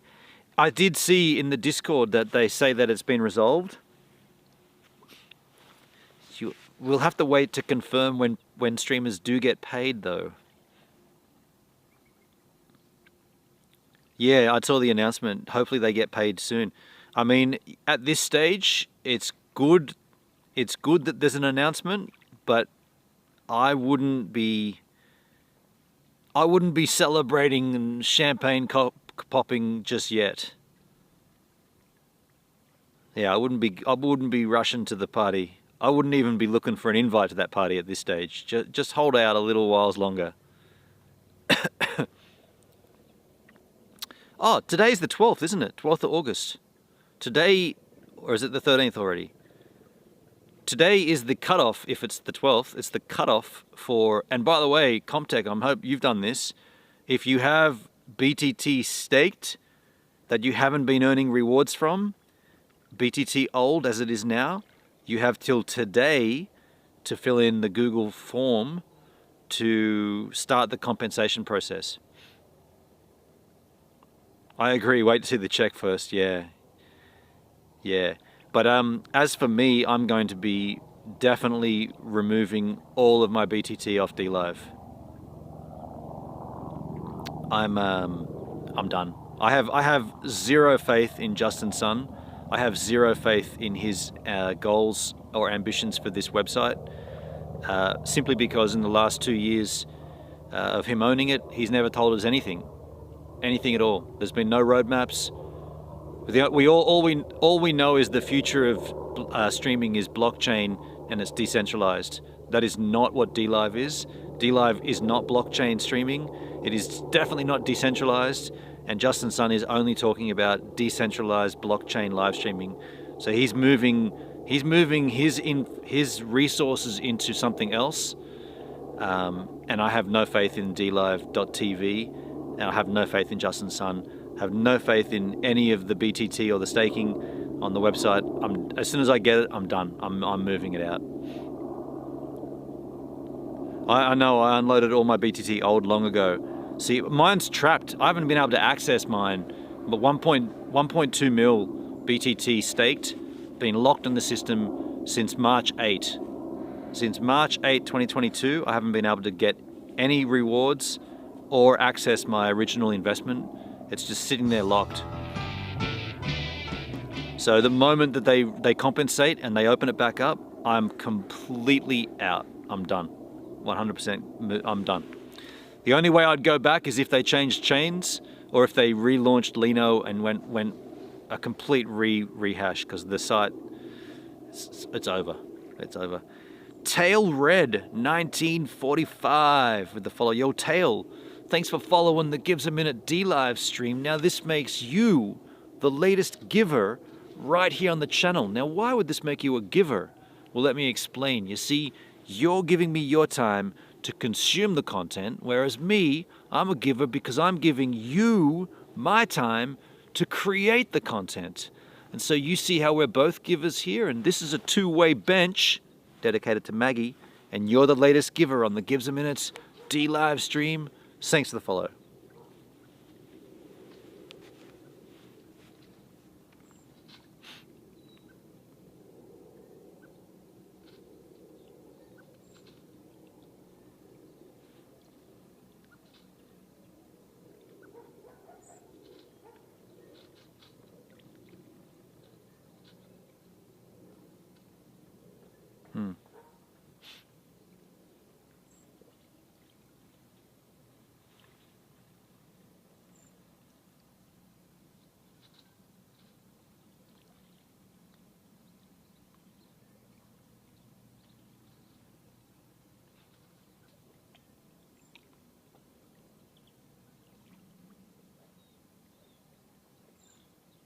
Seriously? I gave you that big, long introductory spiel, Tail Red, and you didn't even comment? That makes you a troll. I do miss the trolling days on DLive. At least there were numbers when there were trolls, you know? At least there were actual people on the site. God bless the trolling days. I want the trolling days back. That's the sorry state of affairs when we're remembering the times that were good and it was the trolling days. Shit. Green Bay Wacky, how you doing, man? Sounds like you're having a real talk about what I've been thinking is DLive done. Oh man, I'm done with DLive at that point. It's pretty clear that there's no future. Like, that's obvious, right? Yeah, the last straw was the streamers not being paid. That was definitely the last straw. Like, if that doesn't like raise massive red flags, then I'm not too sure what would. But yeah, I'm gonna just use my opportunity to get out now that it's and when I say get out, I mean remove my like basically I'm not going to support the website in the financial sense of staking my BTT. I'm going to take my BTT and I'm going to reinvest it elsewhere. The belief behind BTT staking, and it goes back to the Lino days, the belief behind it was that we believed in the site and we believed in the future, or the idea of what the future might be for the site. And as long as we've been here in this new incarnation of DLive, the only thing that's happened has been all negative. It's all been bad. And so there's only so long you can continue along that path before you realize, hey man, what's the point anymore? What's the point of this? There's no point. So that's come to me.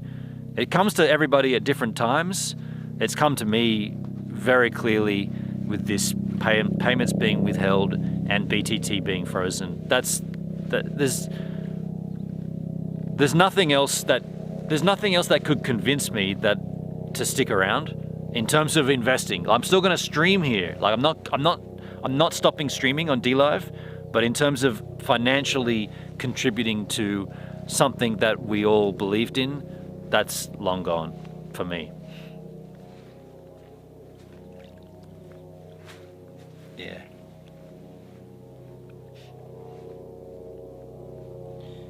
If you check browse any given time, barely anyone here anymore. Sad 'cause I love the site, but no room to grow. Yeah, there's definitely no growth here. Like I've said this before.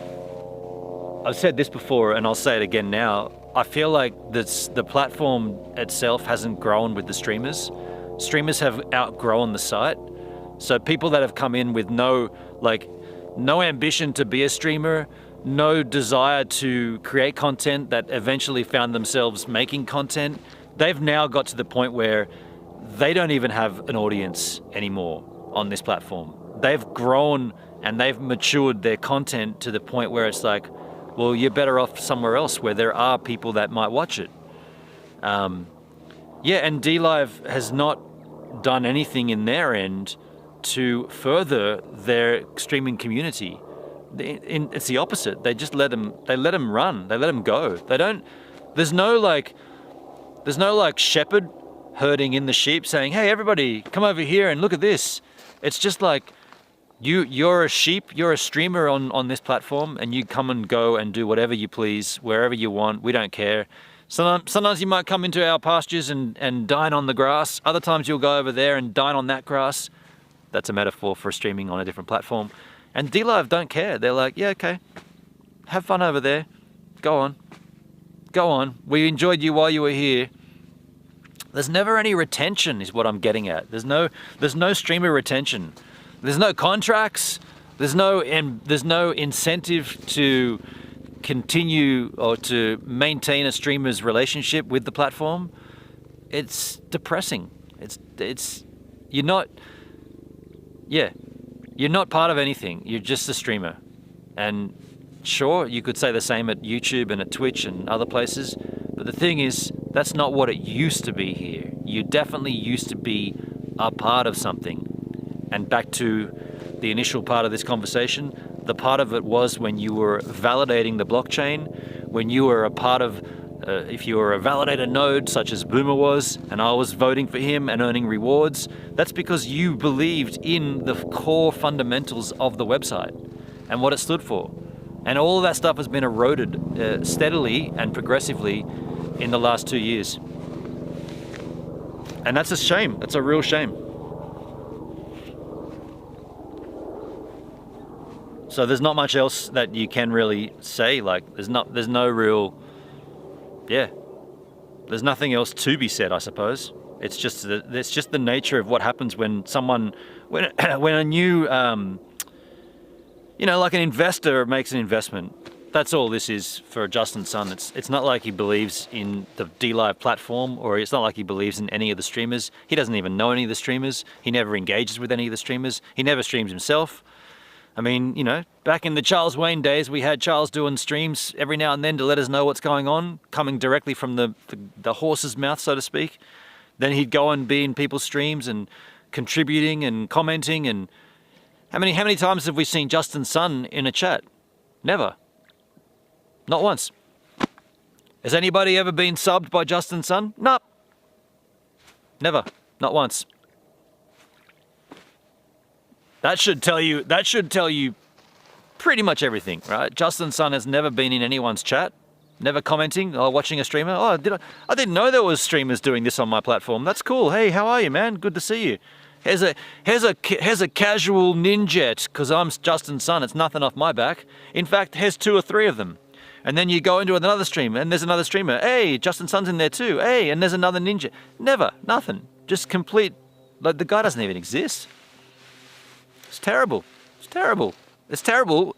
It's terrible because it used to be so much different under someone else's rule, let's just say. Let's just say the last CEO was not like the current one. And it's notable because of how rad it was and now how lousy it is. That's the comparison I'm making here.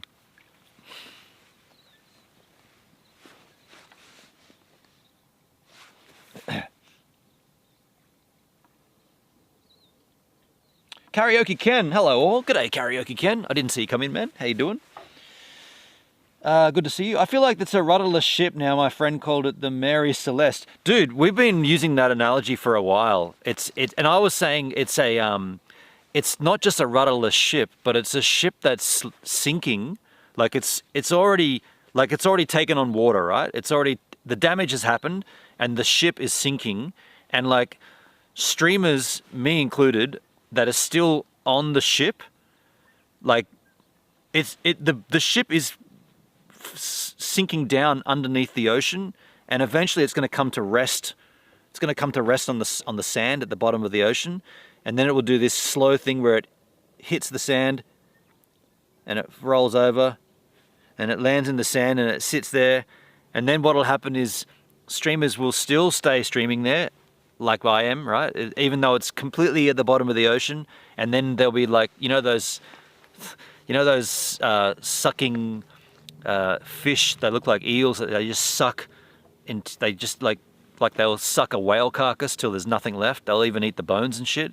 That's what we'll be like streaming on this ship that had no rudder, that ended up hitting an iceberg and sinking all the way down to the bottom of the great ocean, flat on the sand, fell to the side, collapsed, and then it decayed and rotted, and there's still people streaming on it. That'll be me, hey, still streaming here, even though there's nothing left. That's a depressing analogy, a metaphor, but it's still fun to do.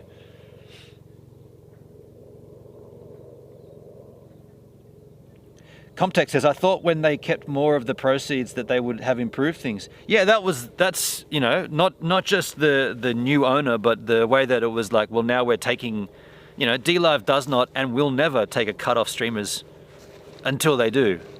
That was literally in the terms. It was DLive does not and will not ever take a cut from a streamer's income. And then they changed it. And that's what we thought would be, all these great new things are coming, right? All these great new things, all these great new ways there was supposed to be great new ways for streamers to monetize their content. This was the phrase that has been announced for years now. There's going to be great new ways for streamers to monetize their content coming. They never came. There's no great new ways for streamers to monetize their content. Aside from going in outside of DLive and getting PayPal or buy me a coffee, which I have down below these days too, buy me a coffee.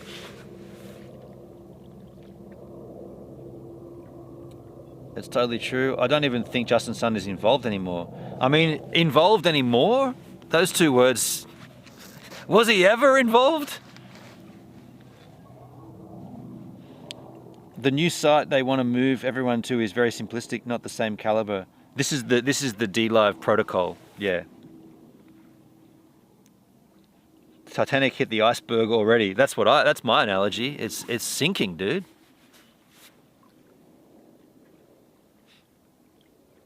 Yeah, the DLive protocol. You download the app and you use magnet links to your site. Yeah. I mean, it's very decentralized. That's because that's what Justin Sun has made very, very clear. He has said on his one and only stream here on DLive, he has said the future of streaming is decentralized blockchain streaming. He said it. He said it very clearly. The future of streaming is decentralized blockchain streaming. Think about those words: blockchain, decentralized. Decentralized means no central ownership. Blockchain means blockchain. DLive.tv, where we're streaming right now, has a centralized ownership. Totally not decentralized. We know who the owners are. We know that they've just moved location. Apparently that's what the Chipotle crap was all about. Their head office moved to a new location. So it's not decentralized. It has no blockchain integration at all. You don't need a blockchain to stream on DLive. You might say, but what about BTT and TRX? That's if you want to donate that way. You don't have to though. You don't need to know anything about that at all. That's completely separate to DLive. So DLive is not blockchain decentralized streaming. DLive protocol is though, and that's what Justin Sun keeps promoting. So the clear message is, don't use this one because that's the future, and that's where we're going to be pushing all of our investments.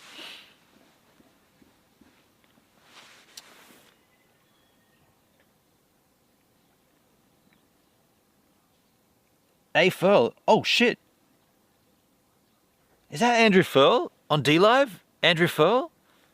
If that is, man, how you doing, dude? I'm gonna give you a little cheers, man. Shit, if that's you, if that's Andrew Furl from my Facebook. What did you say? Hey Ben, love the pics of you driving. Pics of me driving. Driving what? Oh yeah, the bus, my job, yeah. Good to see you, dude. Thanks for coming over to DLive, man. I'm still bringing people over to the DLive sinking ship. Green Bay Racky, 2.5 years ago, this place was heaven with Lino and only 9% regularly had... Yeah, dude. Yeah, man. Green Bay, it was so good. It was so good before. DLive is now registered in Singapore. Okay. Remember bulletin board systems. Bulletin board systems. Do you know what? I'm going to crack open a beer, folks. It's the Buzz Club. This is brewed by bees, honey beer. YouTube? What? I'm going to say YouTube. I meant New Zealand. The one and only Andrew Furl. Folks, can I just let you know that the man that's in the chat, A Furl, so me and him go back, fuck man, so far, like 1990. Well, I left high school in 93 and got my apprenticeship in 94. Andrew Furl was in my trade class for electroplating. So I did an electroplating apprenticeship, and he was there in the class with me. He was obviously working in a different location. I worked in Sydney. He was working up in Lithgow. Yeah, and I haven't seen you since 1990. I guess it would be 1996 or 97 or something. Fuck, man. Cheers, dude. I'm in New Zealand, by the way. I'm not too sure where you live these days. I've been living here for the winter. Oh, wow. Oh, shit. This is disgusting, dude. Ugh. This isn't beer. This is session mead. This isn't beer at all. What the hell is mead? So this is alcohol naturally brewed from honey. It says, what is mead? And it answers, alcohol naturally brewed from honey. Why session mead? We'll let you figure that one out. I'll tell you what, I'll never, ever, ever get this again.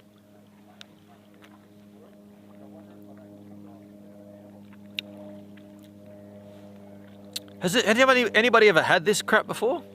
It's like carbonated, it's like seltzer.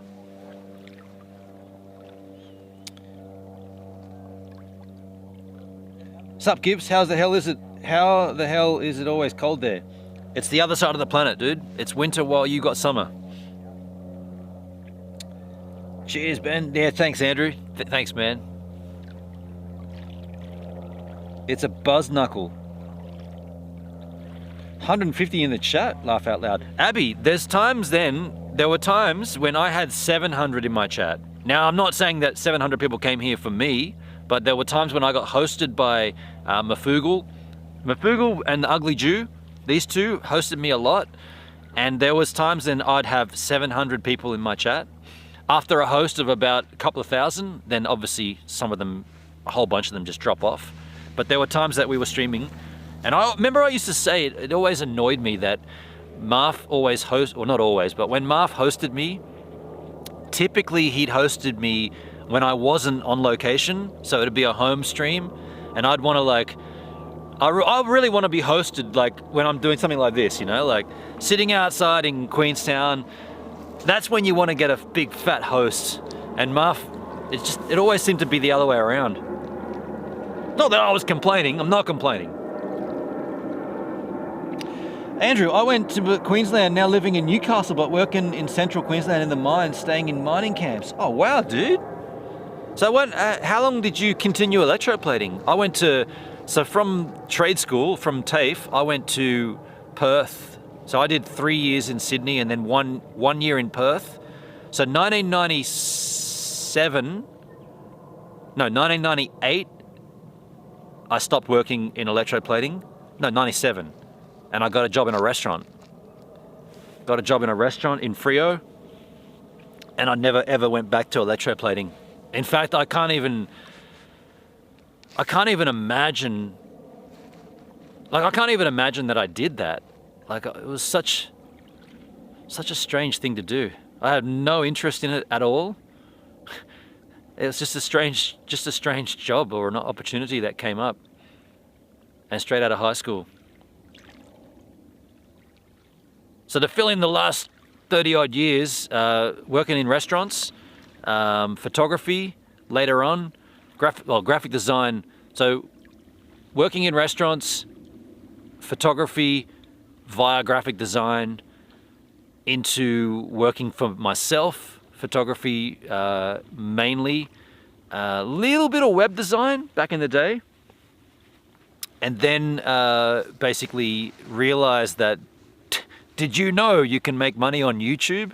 I didn't. You remember, Andrew, you know all this. Like, I was shooting this video shit. I got footage of you, dude, like, just shooting vlogs before a vlog was a thing. And now, like, well, not now, but 10 years ago, you can make money on YouTube. And I was like, what? With those videos? Are you kidding me? So yeah, I quickly moved into video instead. Well, not quickly, I did it very slowly. Like everything with me, it takes me a while to catch on. Then when I catch on, I go deep into it though. Wash it down with the stout. Yeah, I'm never gonna get this again. I thought it was a beer, man. I thought it was a funky beer called Buzz Club. It's stupid. It's called a session mead. I guess it does say it there. I probably should have seen that. Same, never finished it. That's right. Yeah, I remember when you left, you never finished your apprenticeship. I remember that. Yeah. So Rich One, hello. Mead is for Renaissance fair nerds. Is it really? All right. Hipsters near me are trying to bring it back. I'm gonna put my light on here. Oh, what time is it? No, we still got heaps of sunlight. I shouldn't be wasting my battery. I just want to make sure that you guys can see me. But you probably want to see that more than you want to see this hideous head. Yeah. So live streaming, and live streaming came into it too. So I got very excited when I heard about DLive. Very excited. I've been on YouTube at that point for about 3 years, I think, or 4 years. Either way, YouTube is a very one-way street, so you can earn revenue from AdSense, and you can earn revenue from contributions via super chats and memberships and whatnot. But I always thought it was like, it's very one way, because if you're a viewer of a YouTube channel, you don't really, the transaction is you get the information from watching the video. So if maybe you want to learn about how to build a bench, how to make a wooden bench, like this person did in celebratory measure for Maggie.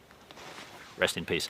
If you want to learn how to make a bench, you can go to YouTube and search how to make a bench, and then you get the video. And so that's the transaction. You've been educated. When I heard about DLive, it was like, no. It's better than that, because you can watch the video about how to make a bench, and you can learn how to make a bench and get paid to watch it. I couldn't believe that. I was like, what are you talking about? There's a website that pays the viewer and the streamer?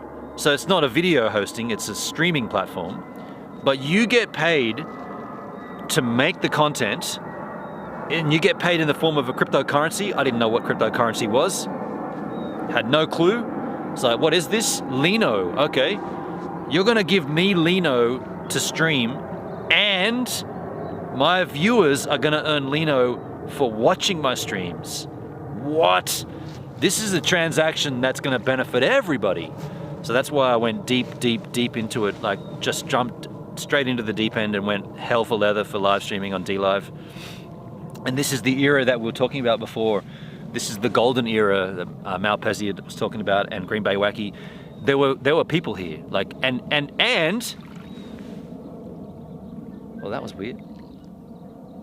Thought that was a fish right on the shore.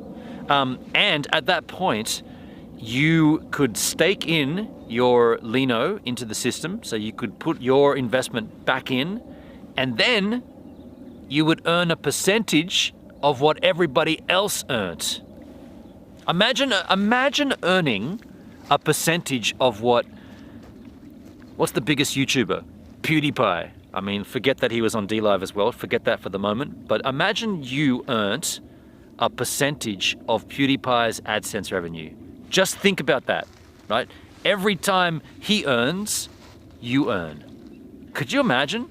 And that's what this site was. That's what DLive was. You earn a percentage of everybody else's earnings. And you earn more if you're a partner. So there's the incentive to partner up. So there's the incentive to do all the things required to be partner, to get that system in place to earn off everybody else. So when I would watch Baked Alaska and Lolly Socks and all the other politically minded yahoos, when I'd watch them stream and I'd watch them earn, I mean, there was one time when I saw Nick Fuentes earn 12,000 lemons in the space of an introduction, a countdown stream starting soon. He earned 12K lemons. I'll be lucky to earn 12K lemons in a year, right? He earned 12,000 lemons in his I'll be starting my stream soon countdown. And I was earning off that. So whenever he earned big, I earned big. And every other streamer. It was gold, right? That was incredible. Like, such a cool concept. So cool. Like, so unbelievably cool. And too good to be true, obviously.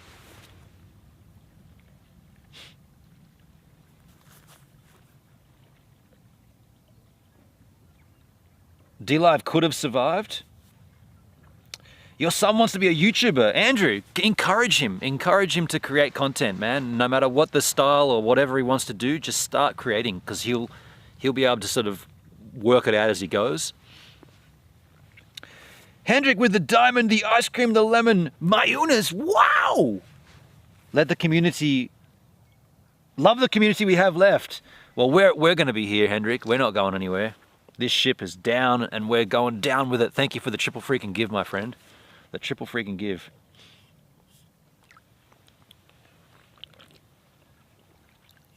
How's your Shiba doing? You should be up if you bought last time we talked. So Rich, I haven't done anything with my Shib. It's just sitting there. So, yeah. I also noted, and by the way, I'll have to get into this on a cryptocurrency stream, but I also noted that Crypto.com have stopped paying the earn interest, their little program called Earn. They stopped doing that with Dogecoin and Shiba. So I'm gonna have to take them off Crypto.com and put them into my own wallet, because there's no point leaving them on an exchange if you're not going to earn any interest on them. Abby, thank you for the ice creams. Mayunas, wow! Thank you, Abby. Cheers. Giggle Pickles, what? Giggle Pickles. Speaking of old school crew, how you doing, Giggles? Good to see you. Haven't seen you for a while. Been a little while. Yeah, it's been a while since we've seen the Giggle Pickle machine. Isn't that beautiful behind me, though? Yeah? It's a spectacular view, isn't it?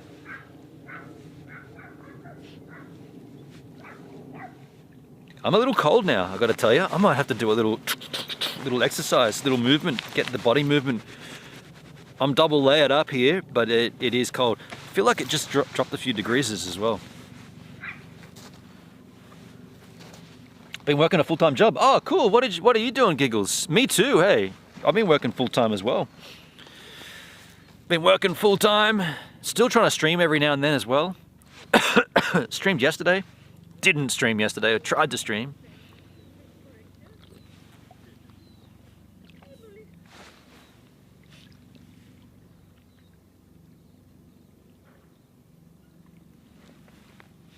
Oh, that's amazing. I can't believe how good that view is.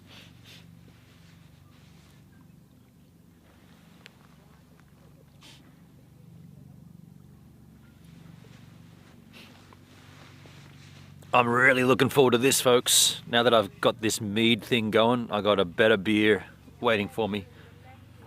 Yeah, soon.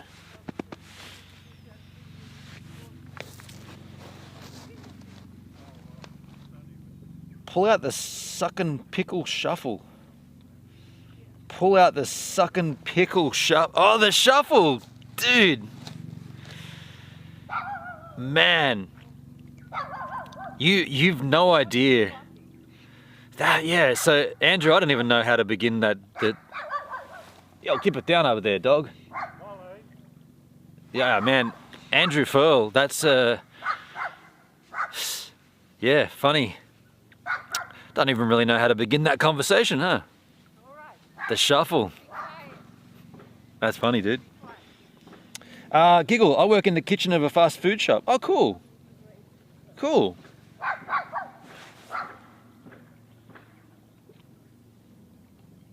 Yeah, that sounds fun. Fantastic views, like, look at that. Ah, I know what's going on. They're on that trail.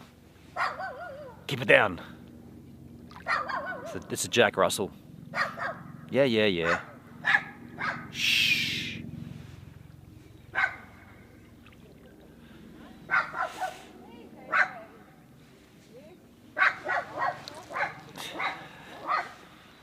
It's an extremely loud dog for such a small dog.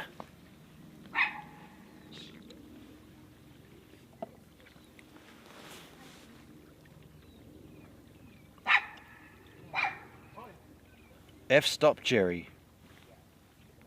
F-stop Jerry? Seinfeld?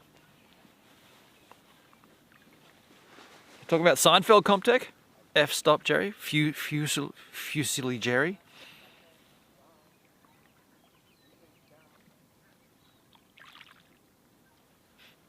Dude, it has gotten colder. For sure, it's just gotten colder because I can feel my nose dripping. Like, just started snot dripping out of my nose. Oh, the f-stop. Shit. Right. Gotcha. I missed it. I even read the word f-stop and I still didn't connect the dot. Thank you, man. F-stop, Jerry. Brighten the picture. Yeah, gotcha. Thanks, Comtech. Shut up, dog. So it's the afternoon now, folks. It's going towards sunset. Whee! And I'm cold now. I'm cold. Change the aperture. No, so we've always been on f4. So this lens is well, it's constant, but it's only as fast as f4. So we always had it at f4, and all I do is ramp the shutter speed. Shutter speed goes down to 100, and then we ramp the ISO up. And at some point, I will put a light on as well to increase the subject exposure.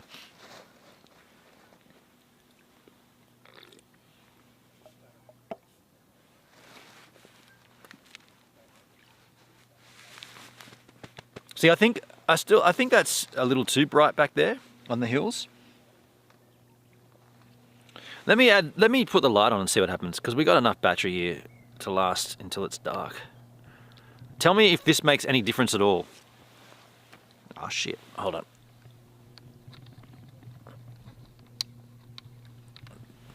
I don't think that's adding anything to the situation at this point. It's still too much ambient light for that light to be effectual. But you tell me, and I'll leave it on if it's actually helping. Oh, ISO, oh. Giggle Pickles, I also moved into my own place, which is really a few blocks from my work. Oh, so you live near your work. That's pretty handy. Actually, I think this is making a difference. Yes, sir. I think that is making a difference. Oh, you know what I could do? Take the diffuser out too. Oh, I've got to push this button.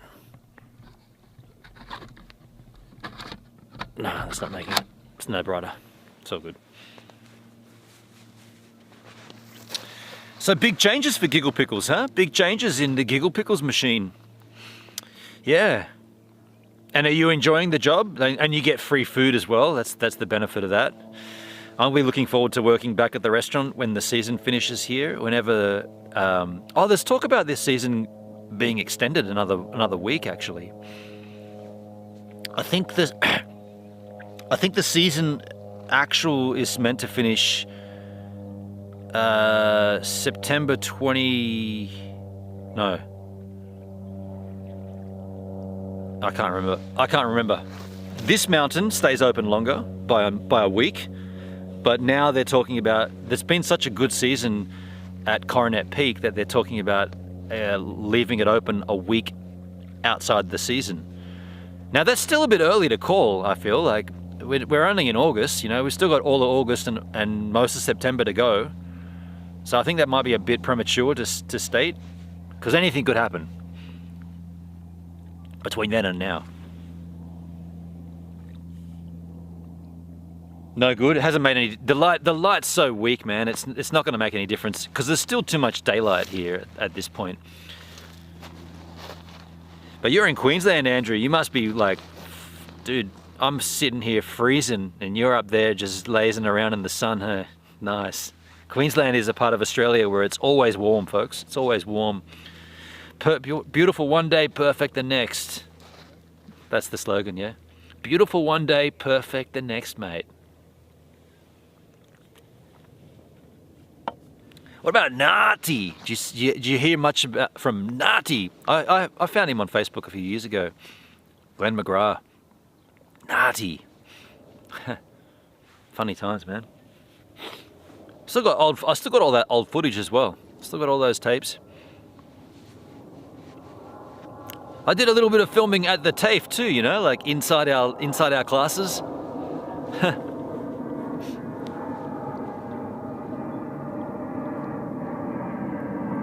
I enjoy getting free food, the people that I meet and learning to make the food. Yeah, I enjoy working in hospitality for that too. You're in boardies right now? Dude, I'm in like, I don't even really want to show you, but I got I got 3 layers under here. I got snowboard pants, jeans, and thermals. Oh wow, my that's weird. I saw a little flicker there. Anyway, it doesn't matter. Yeah, and then I've got underneath here on the top layer, I've got thermals, like long thermals, t-shirt, then another long thermal over the top of the t-shirt. So that's 3 base layers. Hoodie. I'll show you. I'll show you here. So, first layer of thermals, t-shirt, actually a staff t-shirt from where I work, another thermal, hoodie, and jacket. That's what I'm rocking with underneath there to keep the tight layers tight together.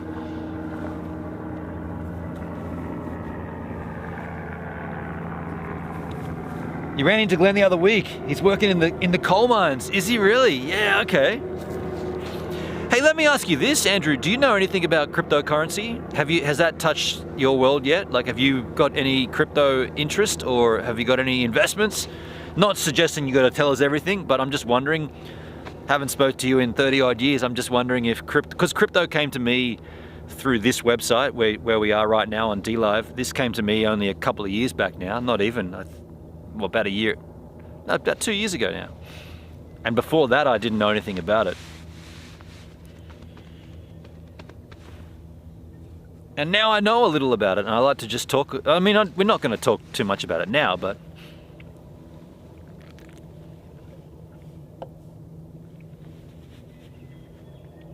yes, and I have been burnt. Yeah, okay, so it's down right now. Everything's down. Yeah, that's fair, man. That's fair. Are you bitter about it, or are you just like, oh, whatever, man? You know, it'll come back and everything will be fine. I think right now, so my ambition, and this is what I've been sort of working towards while I'm working this job here in New Zealand, any extra money I've been able to accumulate, I've been putting onto Bitcoin and also this other cryptocurrency called Hex that I've been investing in. And the idea is to sort of try to get an entire Bitcoin, like 1 Bitcoin. While it's down to 23 grand or 24 grand as it is, it's not that unachievable.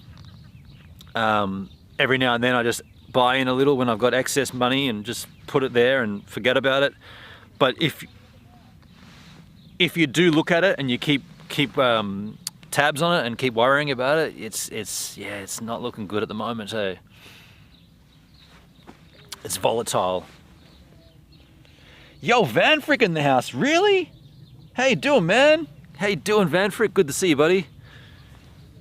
You are soon dressed for Norway. Dude, I am ready for Norway. I have no plans to go there, but I would love to go there. Giggle Pickles, I still have the TRX and haven't touched it. Fair enough. Fair enough. Davo, I love what you do, Gives. Thank you, Davo. Thank you, man. Appreciate you, dude. So 1 Bitcoin is worth how much? Right now, 1 Bitcoin is about 24 grand. Approximately 20, call it 24,000 at the moment. So I've been buying a little bit, I guess for the last 2 years, I've been putting, what have I got going on down there?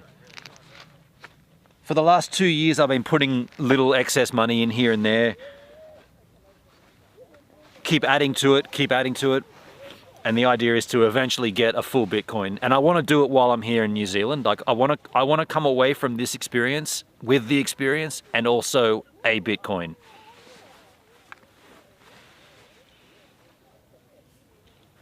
Do you think Bitcoin will stay around? And man, I mean, my belief is that it's the future. Like this is the store of value that this is going to replace regular currency. 100%. Whether it's Bitcoin or another one, but cryptocurrency, it's here for good.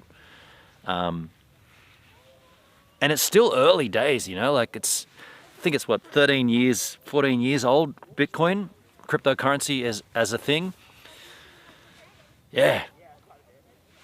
my belief is that it's here for the long term, and we're lucky enough to be here at this stage of it, to accumulate, like stack it up now when it's so cheap, because later on when you need it, and it might not even be for me. Like more than likely, like we're old bastards now. Andrew, I think you're a year older than I am.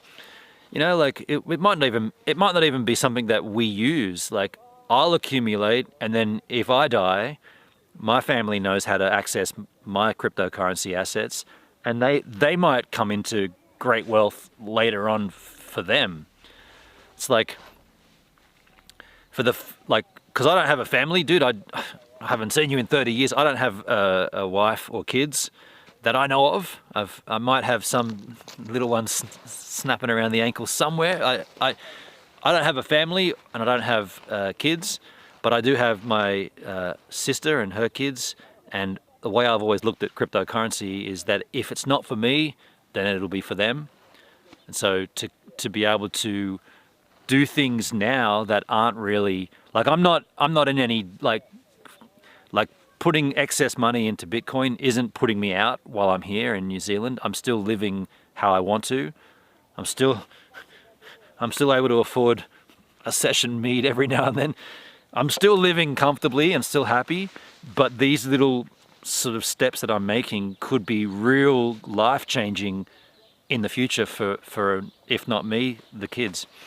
That's how I look at it anyway. And the other cryptocurrency, Hex, this is a long-term store of value. It's like a certificate of deposit, a term deposit. And I've been putting term deposits in, been making these stakes. And if that pays off, then we're talking in the millions of dollars, if it pays off. So, might not pay off, right? Might not pay off, but.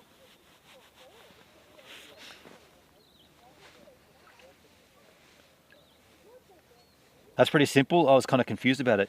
Cryptocurrency can be slightly confusing at first. Like it can be a bit of a, like a big thing to sort of grasp, but it's not really much to it. Yeah. I don't want to get too deep into it because I'll end up yakking and chatting. We should do a crypto stream though. We'll do a cryptocurrency stream.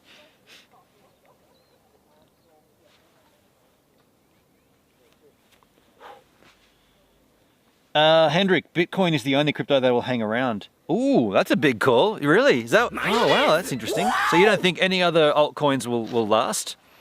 Wow, none of them. Wow. Not even Ethereum. Nothing will. Not only Bitcoin will survive.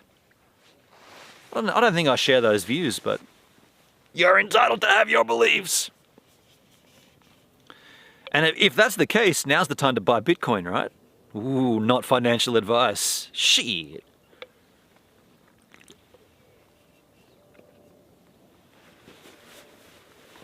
Giggle Pickles with the ice cream. My Eunice, wow! Thank you, Giggle Pickles. Appreciate you. Bug Nana in the house. Yo, Bugskis, how you doing? So many other coins have been hacked. But so's Bitcoin. Bitcoin has had two hacks in its history. So there's that. There was a bug in Bitcoin that allowed miners to mine literally any amount of Bitcoin they wanted, and they rolled the chain back to cover that up. So when you say every other crypto's been hacked, do you not include that in Bitcoin's history? Because that happened twice in Bitcoin.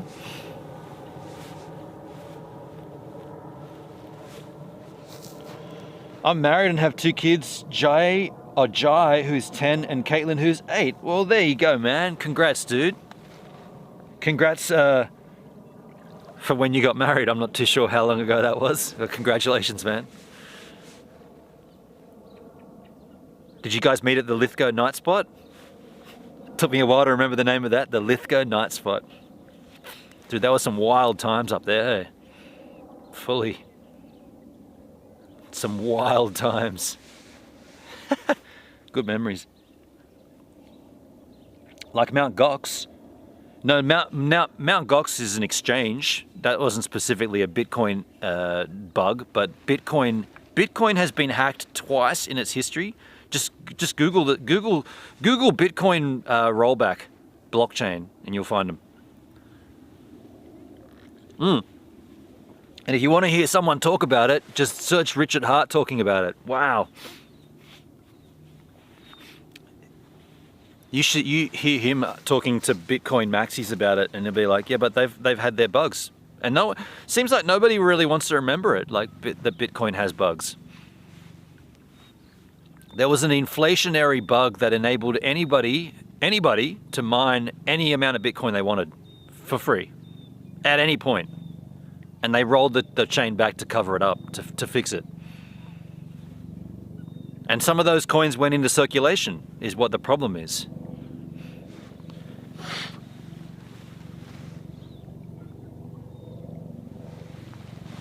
You know what's happening here, which I didn't think of, and I guess I should have thought of it? Days are getting longer. So normally we start a stream around about the time I began today, and we don't get much time to do it because the days are so short, but now the days are getting slightly longer. Yeah, that's what's happening. So that's why it's still daylight, like right now.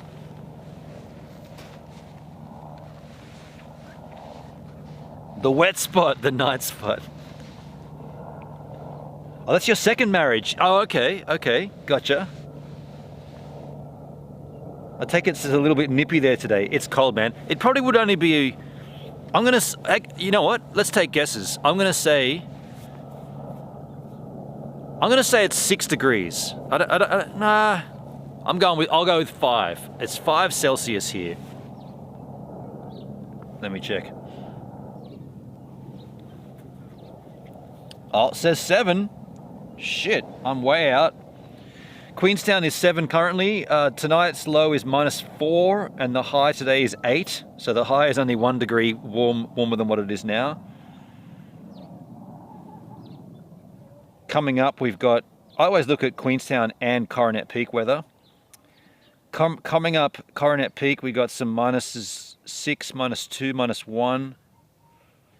Okay. Oh, I should check if I'm rusted on now tomorrow. Just make sure. Just give me a second to check my shifts. No upcoming shifts? I'm not working tomorrow? I'm not rusted on tomorrow? That sucks. Okay, well I should be rusted on tomorrow, but I'm not.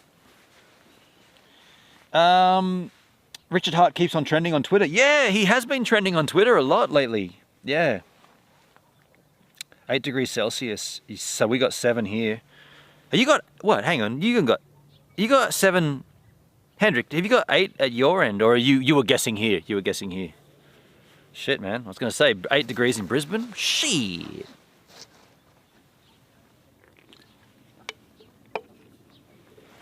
Yeah, Richard Hart's been trending on Twitter a lot lately.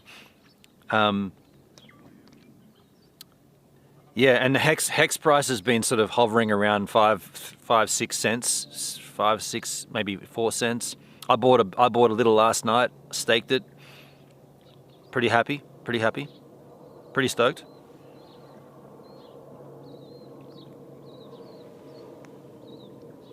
How's my power? Ooh, 21% down on that one. Shit. If that fails, then we're still good, but whew.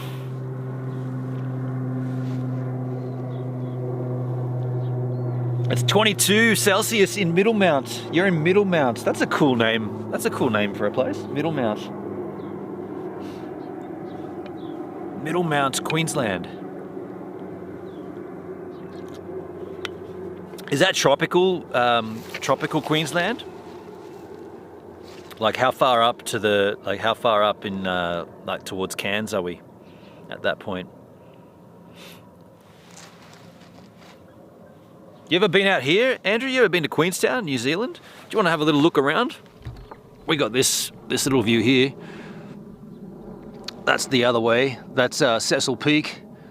Off to the other side is Walter Peak. And then we can't see anything because we got the golf course on the other side there. But that's pretty much where we are right now. Queenstown, New Zealand. It's a freaking wonderful one. I'll put you back down there. Are we level? No, we're not. That's level. West of Rockhampton. Oh, okay. Okay, I know what you mean. By the way, I'm gonna go around a little more on an Angel. That's angeled.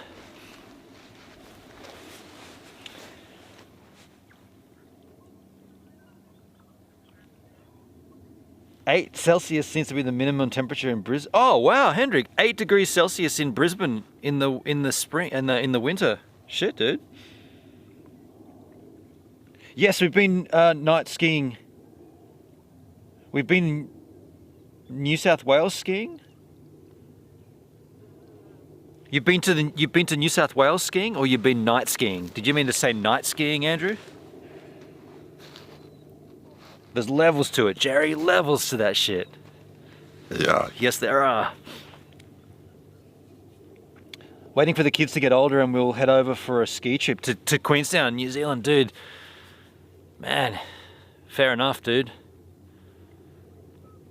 Yeah, I'm only going to be here another month or two, so that'll cut me out. Who knows? Maybe I'll come back. You meant NZ? Okay, I gotcha. Yeah, when you said and New South Wales, you meant NZ. Gotcha. Yeah, this was a snap decision for me to come over here for the winter. I was over here. I lived here in the year 2000 for a year, and I always wanted to come back. And it took me 22 years to finally get over here and make the decision to come back. Pretty happy I did. As far as the driving job goes, this is just a means to an end. I really enjoy it though. Like I do enjoy my job. I'm actually pissed off I'm not working tomorrow. I'm looking forward to going back up to work, but I'm not rusted on. Yeah, I enjoy driving, I enjoy the snow, and I enjoy people. So all these three things together just makes for a pretty cool job. Pretty, like a good time. Not like you're going into work and you're like, fuck, gotta go to work. It's like, oh yeah, man, what's happening today? What's the temperature? What's the snow? Who's gonna be up there? It's good times. 62 Fahrenheit in Virginia. What's that in Celsius?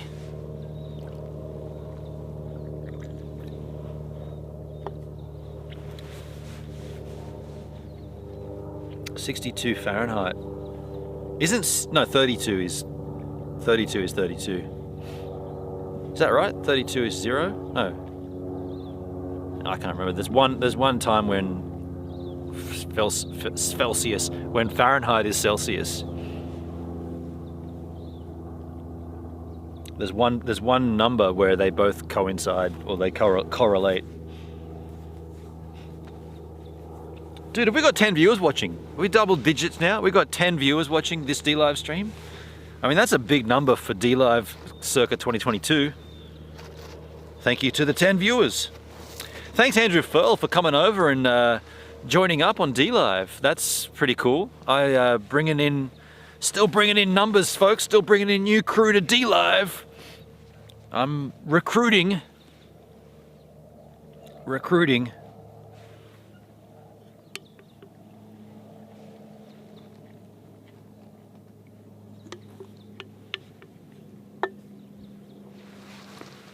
Love that plane noise. Yeah, we're under the flight path here. Like a lot of aircraft landing in Queenstown. They come all the way in through this angle if they're coming from the south. If they're coming from the north, you don't hear them. 70 to 10. 700 to 10, Avi. Yeah. It's 16.667 degrees Celsius. Oh, okay. So that's quite a mellow temperature. That's quite a nice rounded temperature. Like not cold, not warm, just quite amicable.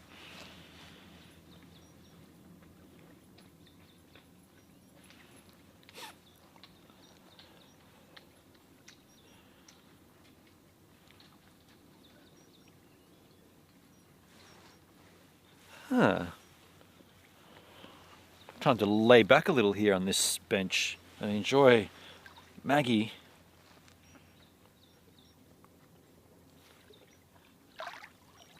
There's people walking on the trail.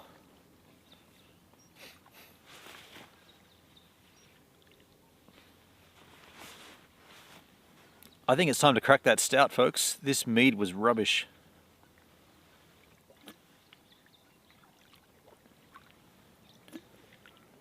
But I am going to finish it.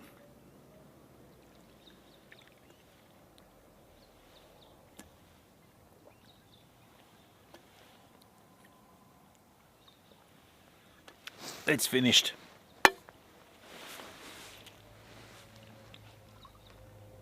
It's comfortable, but I can't have my door open because I have a rescued cat. Ah, that's nice of you to rescue a cat.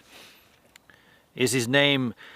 Tommy the Cat is my name, and I'll say unto thee. Tommy the Cat. Did anybody watch the South Park, Primus, and Ween 25-year anniversary Red Rock Deli? Red Rock Amphitheatre concerts? I find that in pretty cool timing for me because I only just got into South Park. I mean, I started watching South Park about a year ago, maybe 2 years ago, no, about a year and a half ago. I'd never, ever, ever, ever watched South Park. So to me, this 25-year anniversary series of concerts, I watched a bunch of it on YouTube, some individual clips. Very good timing because it's all fresh to me. Like, you know, I hadn't, before that I just ignored South Park, and now I've watched it and I enjoyed it, laughed my head off at it. And yeah, stroke of luck, it includes two really cool bands, Primus and Ween. Funnily enough, on that 25th anniversary, they didn't do the Homo Rainbow, which is like one of, I guess that's a song that Ween don't have on an album. Oh, it's on this Shinola thing, I think, but it's not on an actual album. But yet they're quite famous for it, and they play it live in their own sets, and they didn't play it on that. And it comes from the Chef Aid soundtrack. South Park and Ween, link me up. Yeah, Hendrik, just go to YouTube and search 25th anniversary Red Rock Coliseum, and you'll see it, dude. It's heaps of, like, it's a 2.5 hour gig, which includes both, what's his name, Matt Parker and Trey, I'm going to say Trace Bruins, that's the cobber from Bungle. What's Trey Parker and Matt Woods, the creators of South Park, and they're on stage with Ween and Primus, and also Rush, and they're just playing songs, like songs from the show, and their own songs, and it's like the gig is kind of like split between, they'll do like 2 or 3 Ween songs, and they'll do like 2 or 3 Primus songs, then Primus will join Ween and they'll jam out on something, and then, yeah, the one that reminded me right before was that Tommy the Cat, they did a Butters singing Tommy the Cat. That was pretty cool. Yeah, pretty cool.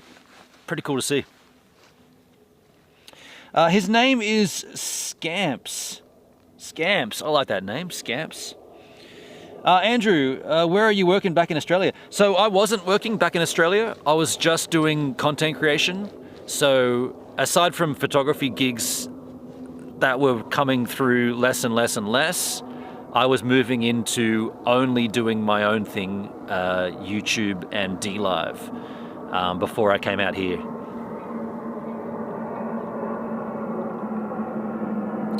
Red Rock is a great place to go for gigs. Dude, I've seen plenty of shows there and it looks phenomenal. Like, looks like a really cool venue. Definitely a cool venue. And they had South Park, the characters were projected onto the rocks in that amphitheater. That's pretty cool. Hey dudes, I gotta take a quick piss, eh? Haven't done one yet. It's time to let some liquid out, and then I'll come back and put more in. Give me a second. You guys can enjoy this beautiful view. You don't need me to be here all the time. Enjoy that freaking view while I go and take a whiz.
It is not 6 degrees here, dudes.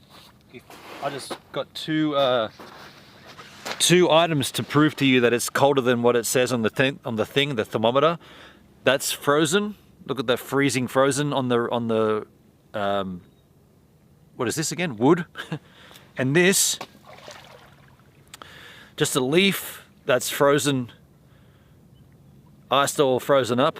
So it's definitely not 6 degrees. I was wondering why I felt so cold all of a sudden. It just, the temperature just went,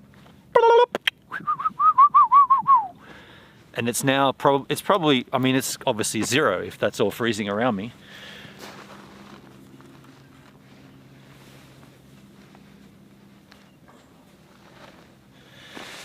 I might have to do a few star jumps to warm up. I'm not kidding either. Just give me a second to do some vigorous activity.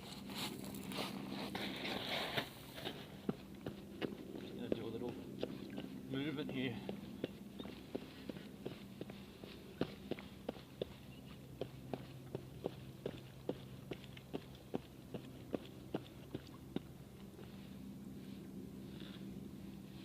Get some activity going in me.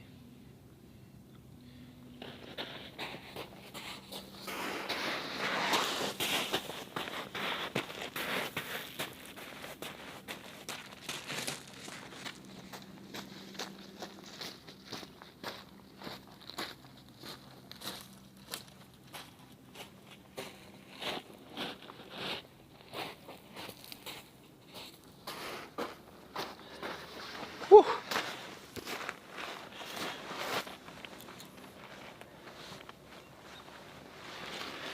Yes, it's cold. Fully.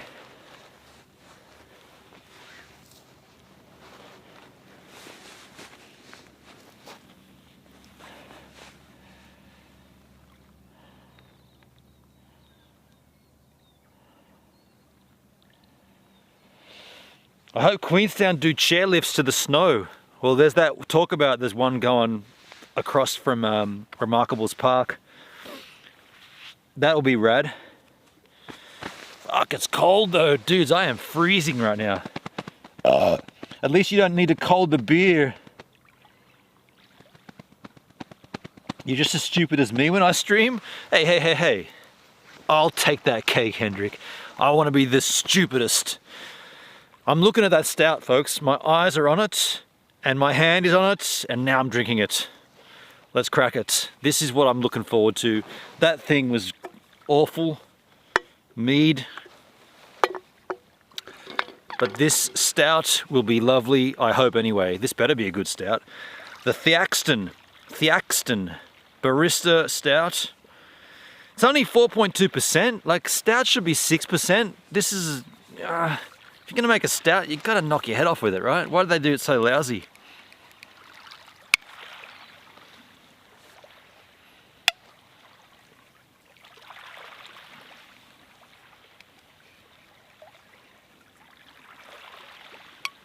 Can't get my finger underneath it. I don't want to take my gloves off because I'm a big fat wuss. Actually, I better do it, otherwise I might pop the top.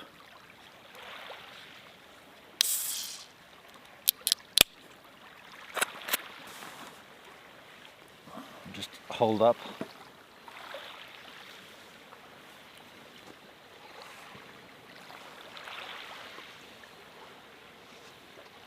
Dude, there's a set coming in.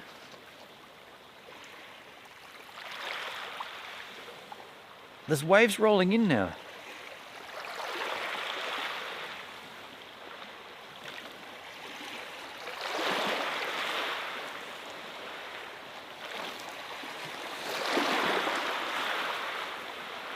That's weird. Either way, folks. Cheers to a sunset that hasn't happened yet. I'm hoping it's going to happen soon. I'm fucking freezing. Cheers. It's really gotten cold all of a sudden. Really gotten cold. Don't know why. I mean, it's obviously the temperature. But you know what I mean?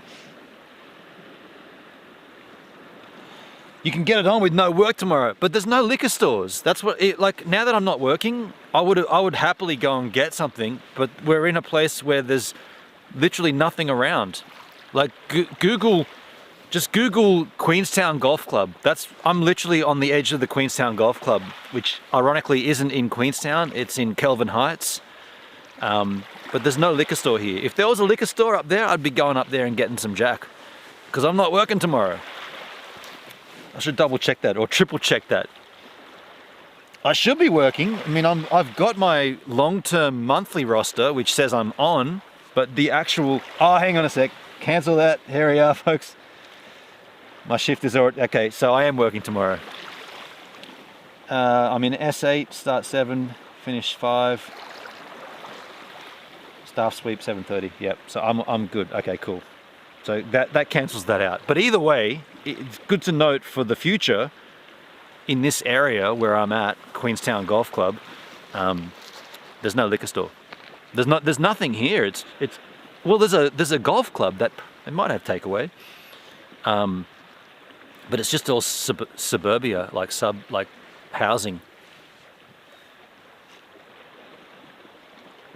Yeah, there you go, Hendrik. You got it. The golf club should have takeaways. Yeah, true. I worked from 4 p.m. to 10 p.m. Yeah, we do about 12-hour days.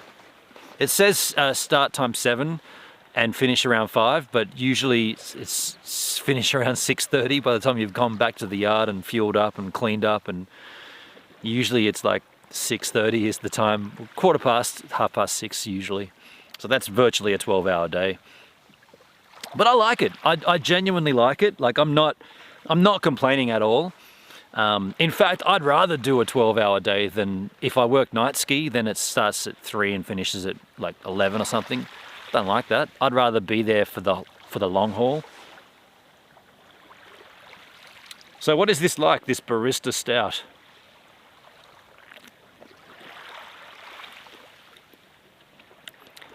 This is like a tasty, it's like a watered down, it's not a very thick, heavy one, it's kind of a mellow one.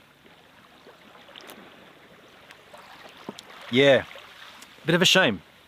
It's not what I wanted from a stout. Like it's not like that's a gluggy, real meaty, that's just like a light version. Still good though, don't get me wrong.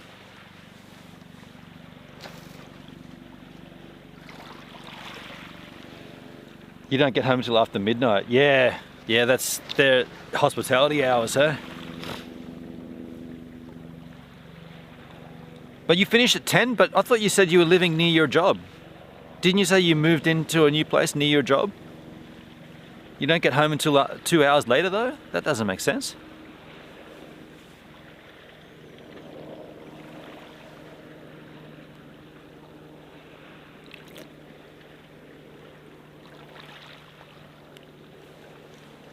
Yeah, so we get a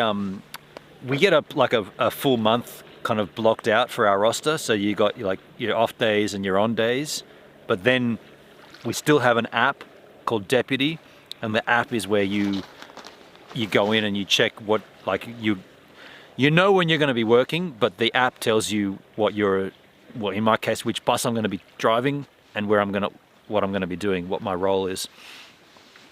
Usually it's the same. Usually it's a Coronet Peak sweep. That means we drive behind. So just for Andrew, for your sake, I don't have any other. I've got a passenger endorsement on my driver's license, but it's just a regular driver's license. So class 1. Just I can drive a bus that can seat up to 21 people. Don't need anything else for this job. There are drivers that have the other licenses that drive the bigger buses. And what we do is, or what the shuttle drivers, which is what my job is, we drive behind those buses. So those buses will go and do the full 44 people on board, usually a staff run, the first run up the hill, first or second run up the hill. And then the shuttle buses will drive behind them and pick up any staff that didn't make that, staff that are running late kind of thing. So they get on the shuttle buses, which is the ones we drive. And once we're up on the hill ourselves, we then do this constant shuttling around the car parks, picking up people that couldn't park high enough. So car parks 1 through to 7. And we don't go into certain numbers, but basically we're just doing that all day. And that means we're up there on the hill the whole time, you know, involved in when the weather changes and it starts snowing and it's blizzards. And oh dude, one thing that I didn't know of, I had a week off because of COVID, of a motorhome blew off a car park. Like the wind blew the motorhome off the car park and it went over the hill and down a bank, like a snow embankment, all the way down to the next car park. Like literally the wind picked the motorhome up and threw it off the car park and it went down. Tumbled and tumbled and tumbled. The people weren't in it, they were up skiing. And yeah, they're just hectic, hey? Like hectic to think of. All they did was park their motorhome. They didn't do anything wrong. And they come back and it's not where they parked it. It's on a lower car park and the wind had taken it and tumbled it down, all damaged, all fucked up.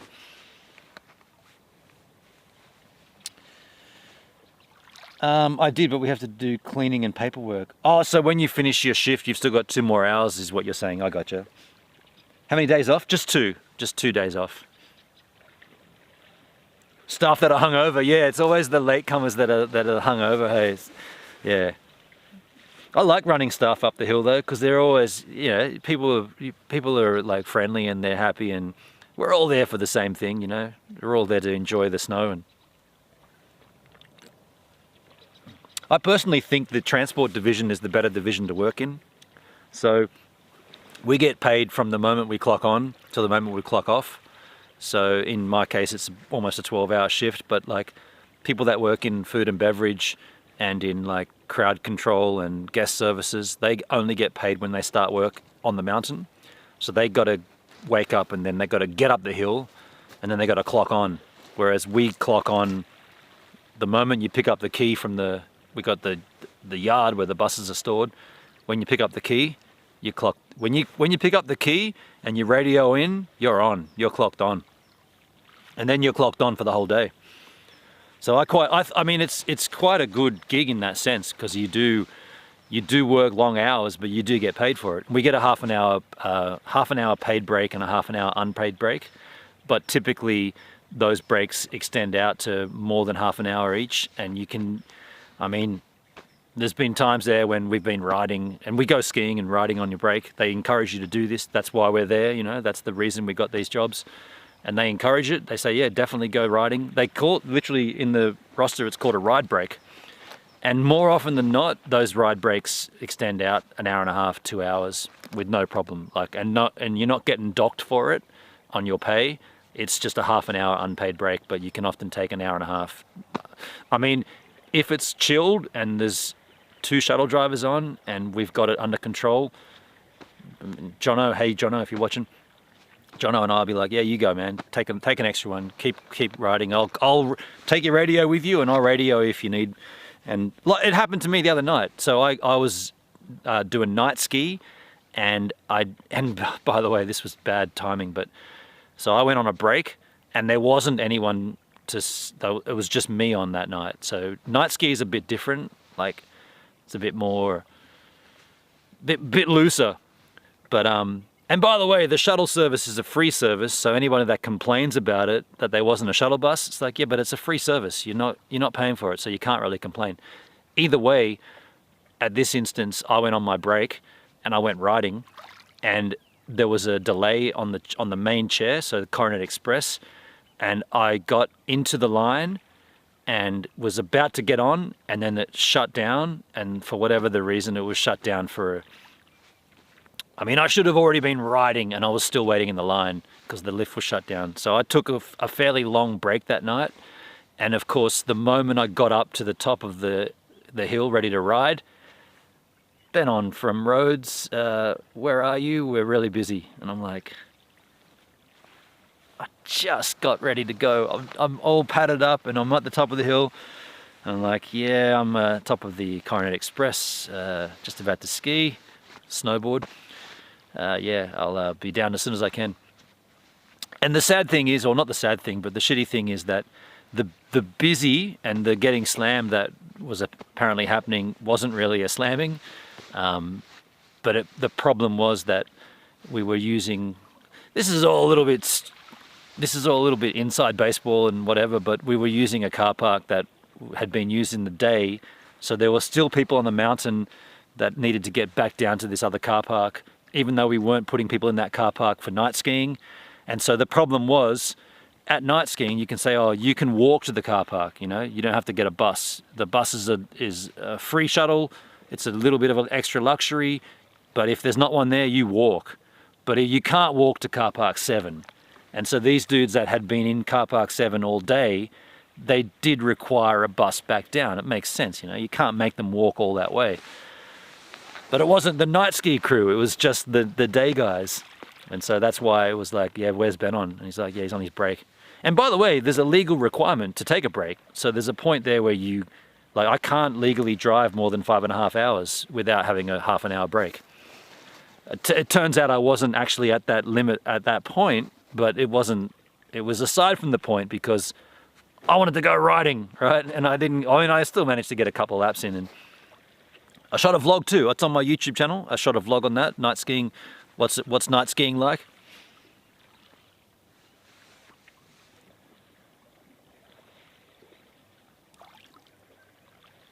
Davo, sorry about yesterday's stream, Gibbs. I didn't hear you. Sorry. No, it's all good, dude. It was my fault. I talked about it at the beginning of this stream. It was all my fault. There's no 4G up the top there. Andrew, my brother has been working for Perisher for 25 years. Oh wow, dude. In what role? What role is he in? That's cool, dude. Long-term staffer at Perisher. He would have seen the Perisher landslide. Oh, I didn't even... When was there a landslide? If you see the reflection in the snow-covered hill, the landslide brought it down. How's that sunset looking? Not a lot changes. Dude, I am so cold right now. Fuck, it's freezing. My nose is just dripping with poo. How's your nose coming out with poo? I meant snot. Get him out of there. Get out of there. Yeah, tell us about the Perisher landslide, dudes. I want to learn. I want to know. Give me a historical documentation learning period extravaganza. Tell me about it. Oh, how's the battery looking situational? Wee wah, woo wee wah.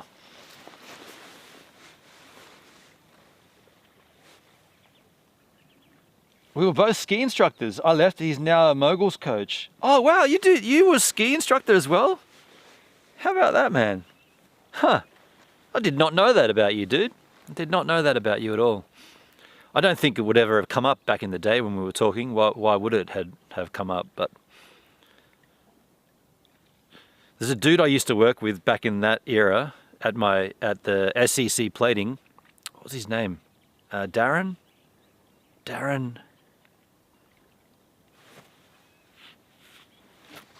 someone. Yeah, Darren. And he went on a trip down, and this is just a stupid story, but I'll tell it anyway, but it's not really any point to the story, but he had planned this trip down to Perisher for so long. It was like all he was talking about all year is, I can't wait, man, we're going skiing, it's gonna be rad.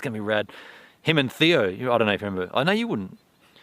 I don't think you would have ever met these guys because they were my crew and they were never coming to TAFE. But anyway, him and another dude, they had planned this thing for so long, and finally the day came. You know, they had their 2 or 3 extra days off work. They took a weekend plus two or three days on either side of it, and they were so psyched up. You know, it's like a 6-hour drive from Sydney, and they'd driven, and they were, you know, one of them was driving, the other one was boozing, and they had a few other mates with them, and they get to their accommodation, and they're super charged up, drinking and carrying on, and Darren put his bags down and ran and did a Superman dive to dive into his bed, to claim a bed in the room. Like, this is my bed, and did a big Superman dive and he overshot it, and he hit his like face, his eye socket and his nose onto the corner of a dressing table that was next to the bed, and he like cleaned himself up, like had to go to the hospital and get stitches and busted up his face and his nose. Didn't go skiing at all, never even touched the snow. Spent the first day in the hospital, second day driving back up to Sydney. that was his ski trip.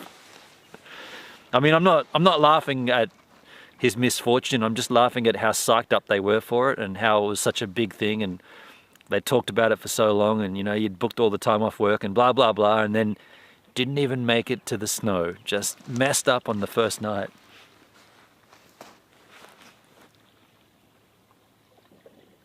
It's a big disaster, Gibbs. Some of the resort buildings went downhill. Oh shit, I never... What year was that, Hendrik? I never even heard about that, dude.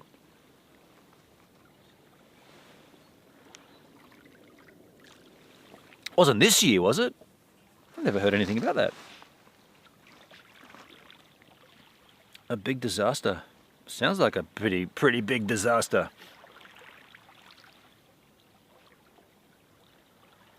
Andrew, do you know about that? You must have heard about that. Your brother would have been there working.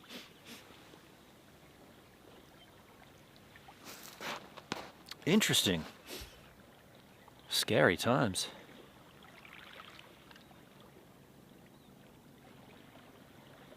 It's in the 90s. Oh, okay. In the late 90s or something. No, I didn't hear about it. First time I ever went snowboarding would have been 94, I guess. Yeah, 94, 95. Snowboarding to me, it doesn't have anywhere near as an attraction as it used to. Like I've enjoyed it. Like yesterday I went up and did a bunch. Night skiing, and yeah, I definitely enjoy it, but it's like, okay, the idea of it is still sick. I don't know, I actually can't work out what it is that... Because I still really love surfing, but snowboarding, it's like... I think I know what it is. I think the problem, or the reason it's not as enticing, it's because it's... I want good snow, like I want untracked powder, and to get that, you've got to be up there stupidly early, and you've got to be willing to track for it, like to hike out and find the pockets and this and that, whereas I'm just not that committed to it. I'm not that enthusiastic about it to do that. And so then if you just go up normal and you just hit the on-piste, it's just like riding a skateboard down the street. Like, it's still fun. Like, skateboarding down the street's still fun, but it's not... Yeah, it's just not that rad. Like... Yeah, anyway. I guess I'm a bit of a snowboard snob these days. I can pick and choose where and when I go. I want to hit powder. Haven't heard about it, but I'll ask my brother. Yeah, let me Google it. Yeah, ask brother Google as well, H-man.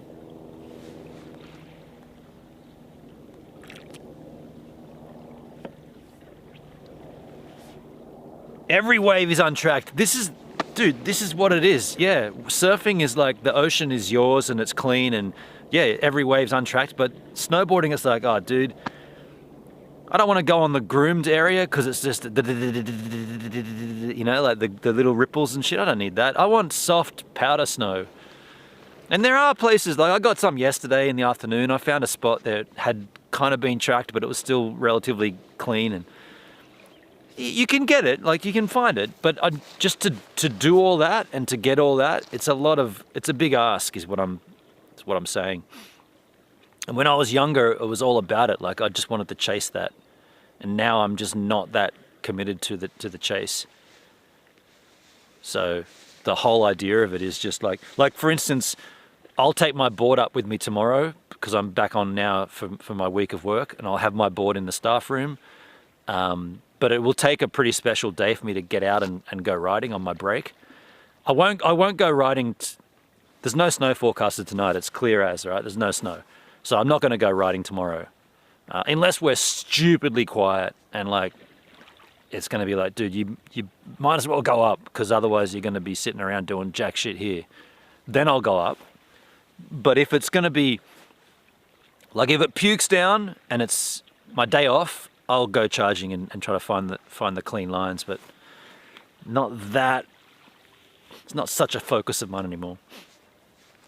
Guess I'm just getting old. Shit. Is it 97?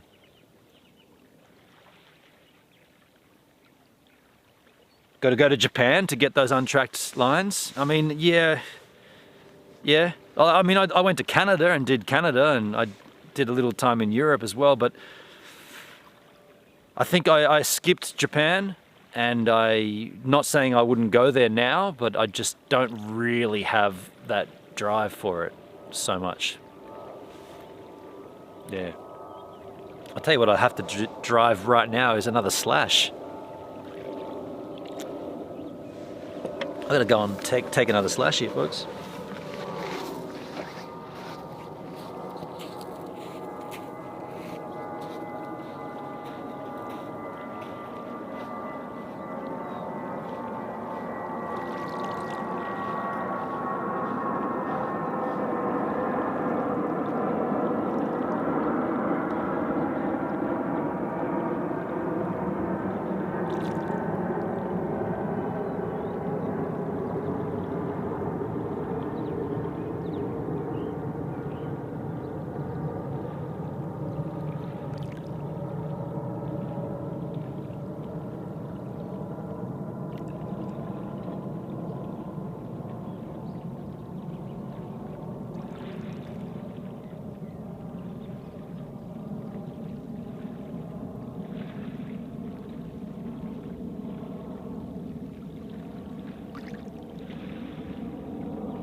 Be good to light a fire.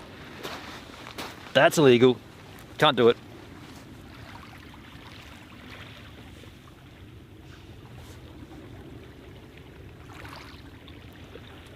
I need a Slash too.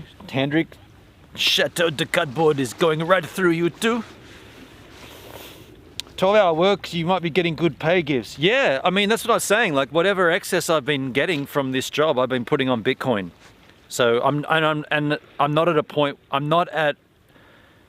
because I'm working 12-hour days and I do 5 days, I'm not, like, financially, I'm doing quite well here in New Zealand. But like I said, the bonus or the excess that I have, I've been putting on Bitcoin and Hex. That's the other cryptocurrency, the Hex. And yeah, like I said earlier, that might not be for me. That might not be mine in the end. It might be for the kids. Either way, I feel like this is the time for me to do that. It just seems right to do it like that now. You might have differing opinions on it. You might be saying you're throwing your money away, dude. That excess you should be putting into a savings bond or something. I believe in the cryptocurrency. I believe that cryptocurrency is going to be the future. And in particular, I believe in Bitcoin and I believe in Hex. And so I'm making decisions that are either going to affect me or my family later on. And I haven't really had this opportunity before to do this because I haven't had that disposable income, that extra disposable income. So I feel like I should do something with it. And that's been my decision to do this. And so in and so out, and so are the days of my life. Up, down, in, out, all around.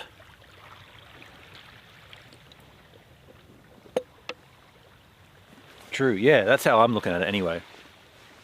It's like, either way, Hex, so Hex is a long-term play.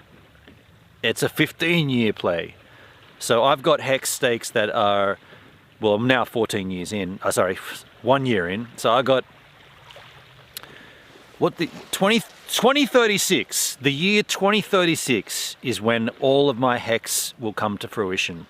So if hex works, if this thing comes off, the month of February in 2036 will either see me, if I'm alive, be a millionaire over again a number of times, and if not me, my family, the kids, Baxter, Claudia, and Poops, they will be looked after very, very well, if it works, right? And then there's every indicator that it will work for what this cryptocurrency is and how it does work. And the other Bitcoin on the side is going to be more of a case of, well, you know, if Bitcoin goes to 100 grand, you've 4x'd your money. So it's like, heck, Bitcoin isn't really the greatest asset in terms of earning a huge reward, unless you got in when it was like a couple of $100 and you bought and you minted or you bought 5,000 of them, right? Then you're sorted, obviously. But I didn't, and I'm trying to find enough money to get a single Bitcoin. But let's talk about Bitcoin going to $1 million. If it does, it does. If it doesn't, whatever. But the other altcoins that Hendrik was talking about, there are other ones that I've also got investments in.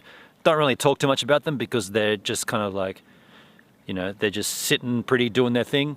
But there are other coins to be looked at for sure.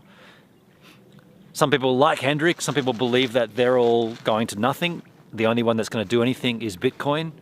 I don't necessarily agree with that. I think there's definitely other options in the market. As long as the coin and the tokenomics is solid, then there's definitely room for others.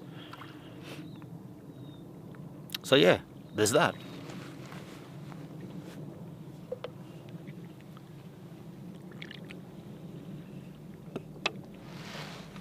Ooh, it's getting darker behind me. What are we going to do here? Light is maxed out. Let's put the shutter speed down to 400. That's down to 320. Dude, it's getting darker. Sunsets in your life.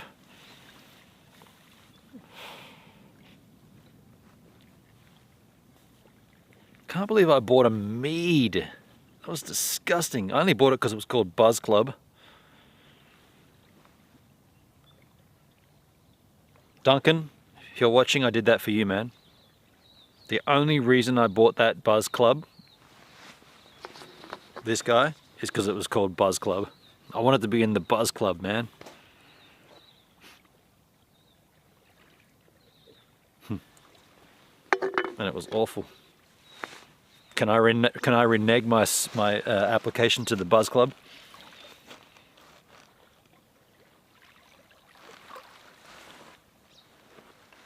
I think I should be a bit more on an angle here. You guys got to see a bit more of the water there, yeah?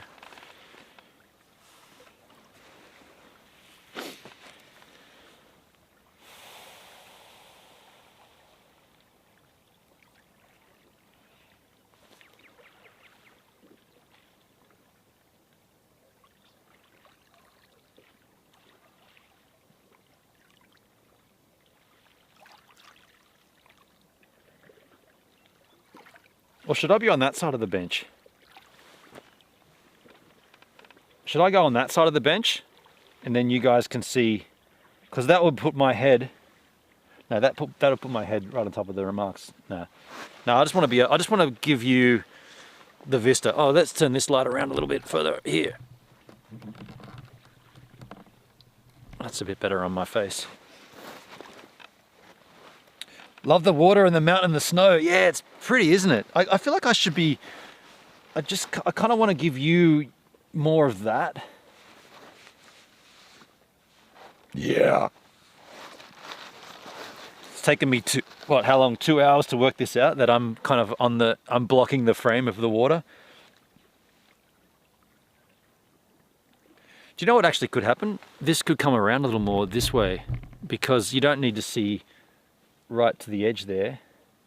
And then I could even come across here. Let me just, don't want to spill any of this lovely barista stout.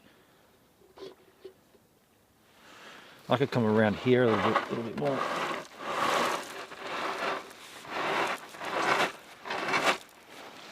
This way, I think you've got more of the water reflection going on there.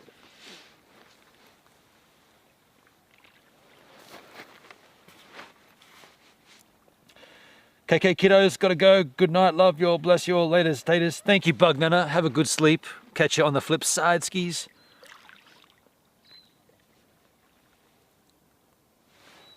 Yeah, that's better, isn't it? Yeah, that's much better. You got more of that vista.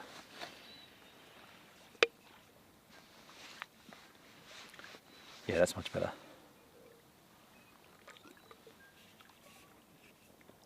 Laters, bug taters, laters.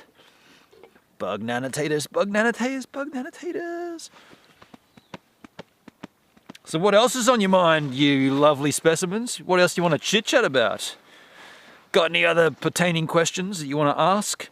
Got any other commentaries you want to comment? Got any other suggestions? I'm all ears is what I'm saying.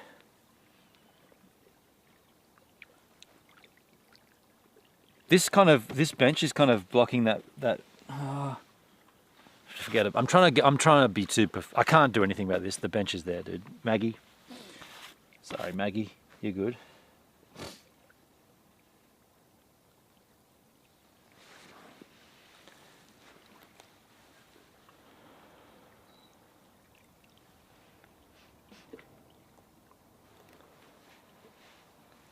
Pretty nice. Pretty nice. I could definitely do with another one of these beers though. It's half finished already. Shit.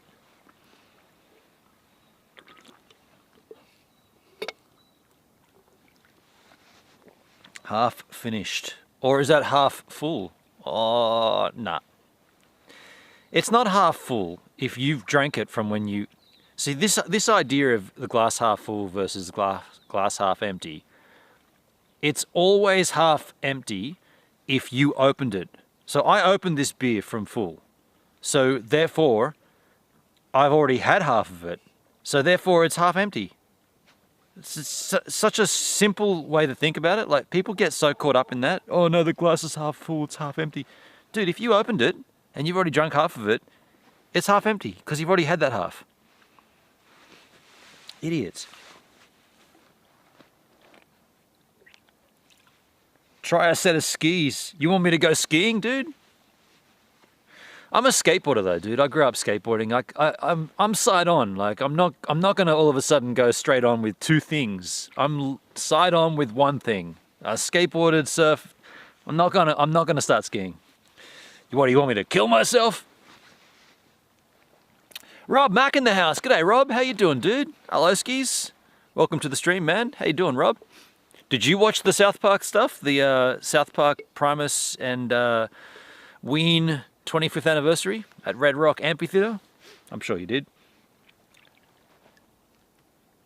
Cruise with DB coming up. Might be too contro to talk about. Oh, you're going on a cruise with Danny Black? You want to talk about it, Hendrik? Tell him, from me, Creator Cast could still survive. It's not dead. By the way, you know what is dead? YouTube Uncut. That's gone, right? That's over. I've not seen anything from them. YouTube got cut.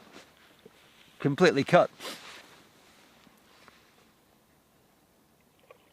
You sound like a glass half empty kind of guy. Shit! You see what I'm saying? You see what I'm saying?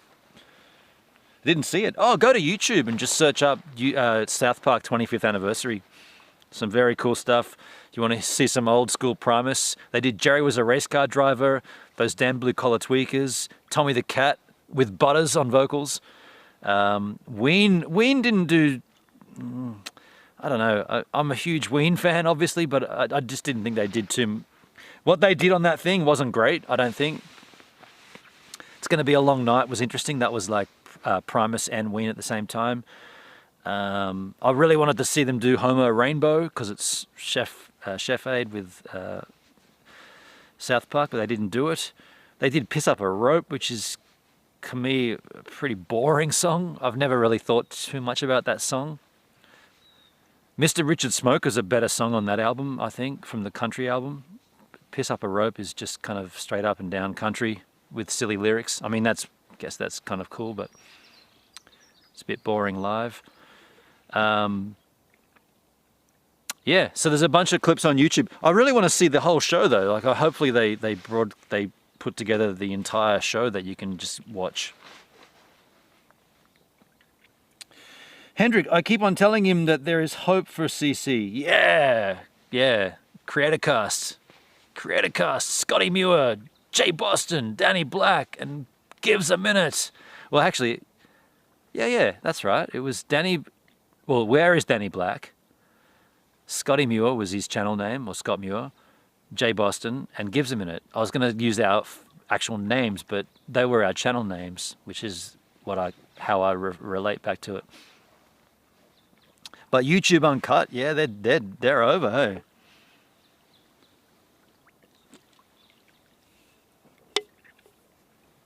I'll check it out. He's a poopy poker. Tonight you're gonna let it all hang out. Going out, dancing in the city. Friday night, gotta look pretty. Oh, that's weird. I thought I was seeing frozen water on the edge of this. The way the lake is hitting the I thought that was frozen, but it's not. It's just the color of the sky reflecting.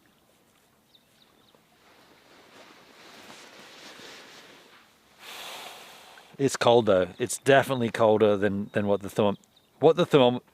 thermometer says is not right, because everything around me is freezing up. Those leaves and pole and that, it's cold. Everything's frozen here. Frosty. Stay frosty.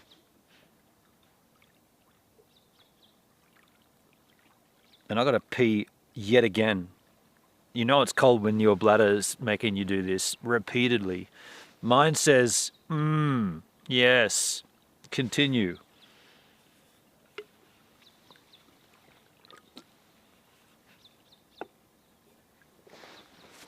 What's the time in terms of sunset?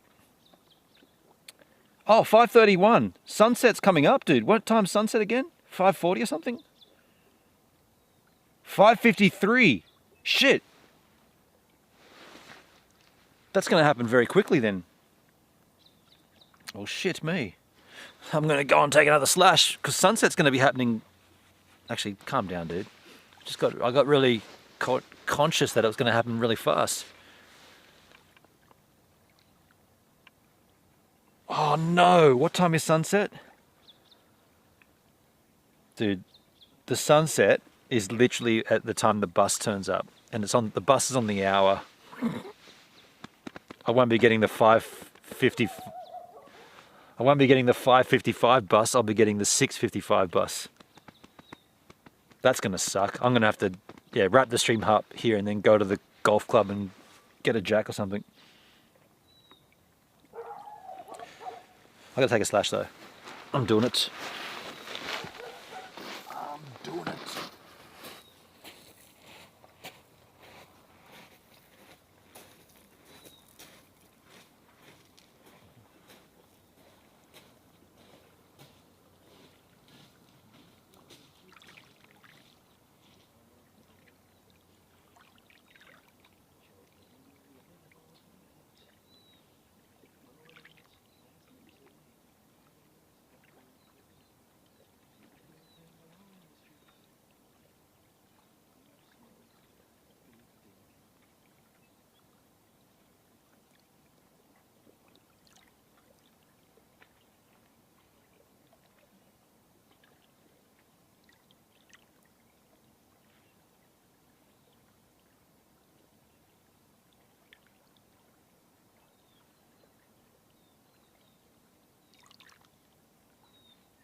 front.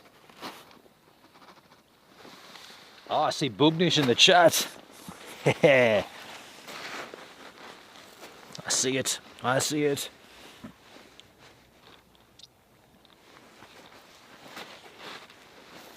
Whee! It's cold right now. Very cold.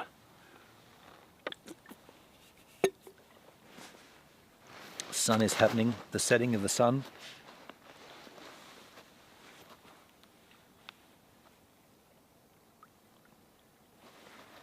Do we have a light on my head, or is it not going to happen like that? Oh, you know what I could do? Put my chat up closer to my... If I put the chat there, instead of looking down all the time, I could just look to the chat. Where can I put it?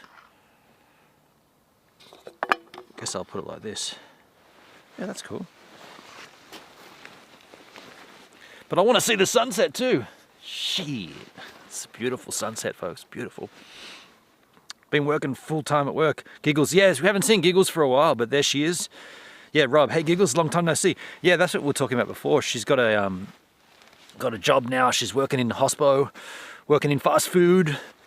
You work in fast food and I drop you off with your Japanese lover and you go to the beach all day. You're so pretty when you're unfaithful to me. Anybody know the lyric? Anybody know the song? Little cap game here for you.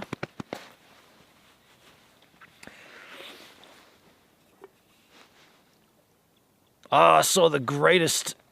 I can't tell you what I saw because it'll give it away. Give it away then. Not that band.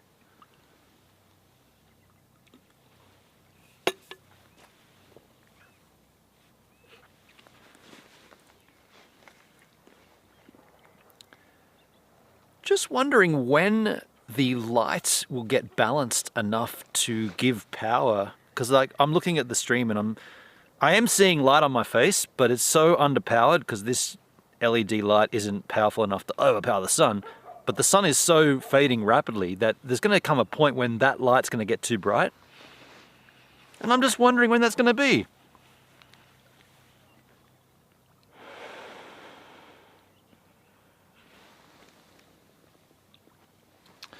Woohoo.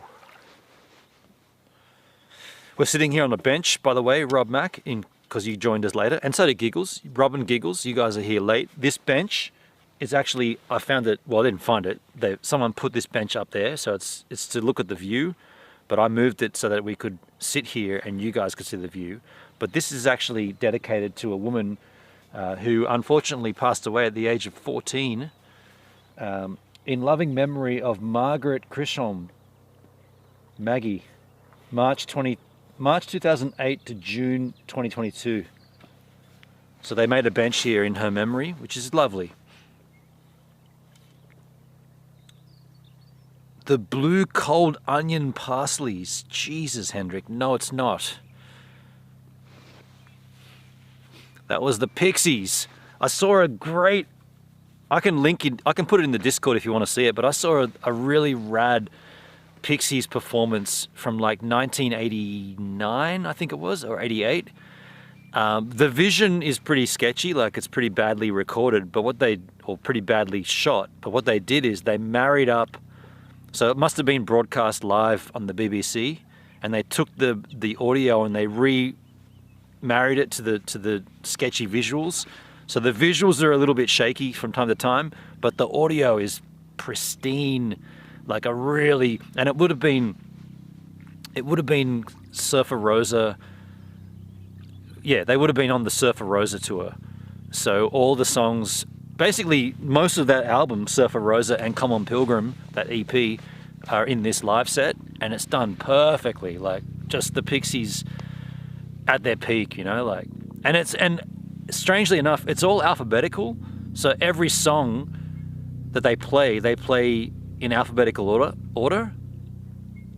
I'm not too sure what the deal with that is, but like Bone Machine, which is the song that I quoted from before, Bone Machine was up there at the start, and then Cactus, and then Ed Is Dead, and they just went through the alphabet and it wound up with W, Where Is My Mind, which was their big song from that album.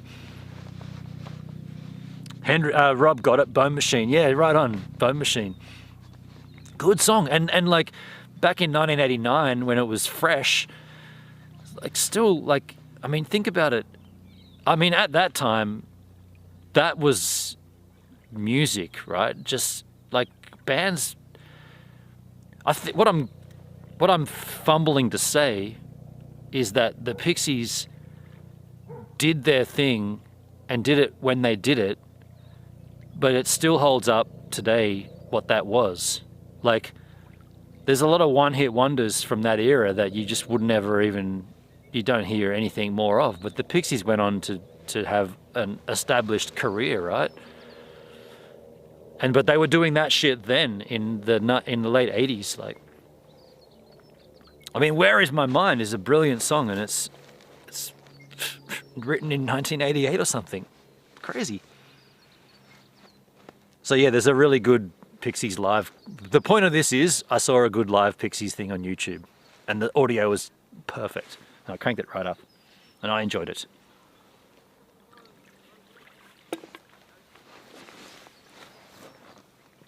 And if you like music, you might like the Pixies.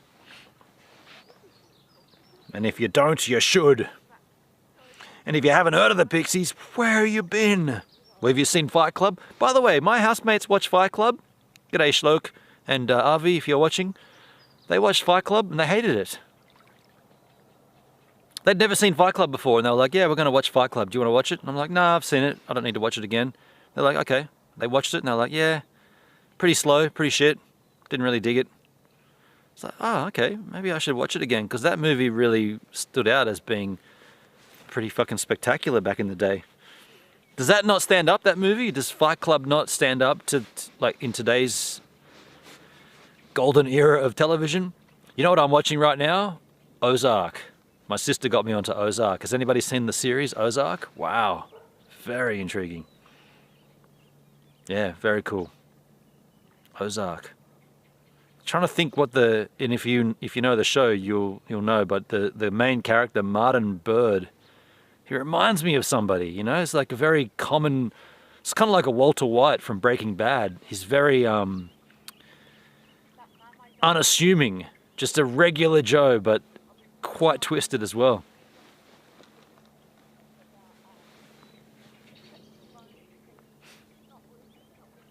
I'm gonna lower the there's 250. Oh, there's 200. Oh shit, we're getting light up there in the skies. F-stop warning. Has anybody seen the show Ozark? Anybody watching it? Anybody seen it? Anybody know about it? Anybody? It's from 2017. I'm a little slow here. I'm a little behind.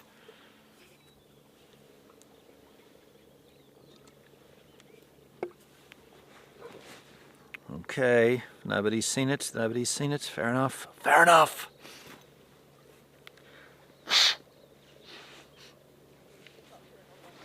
Maybe you could recommend another show for me then, if I'm not watching Ozark.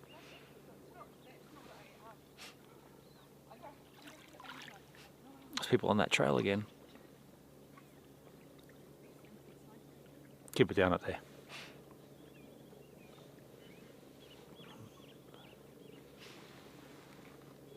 Skylights up behind me, looking fabulous. I can go down another notch there, dudes. That's 160. You know what? That's 125. That's a hundy. That's a hundy. I don't do TV nor Netflix. Oh, so you don't do it at all, Hendrik? Okay. There's other ways to acquire. But Ozark is on Netflix. By the way, it's good. Like, actually, how much is a Netflix subscription?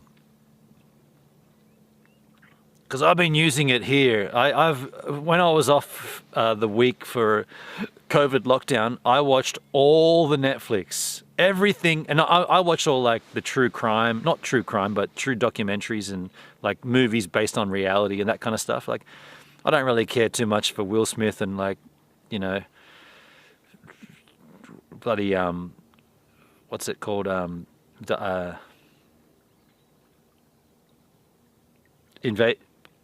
What's the planet invasion stuff? I don't care.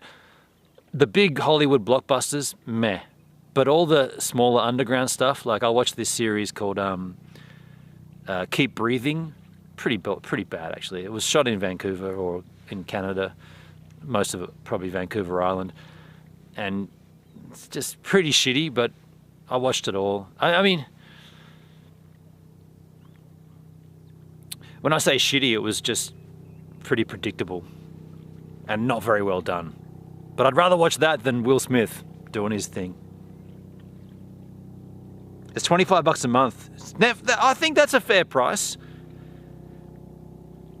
I think $25 a month is fair for Netflix.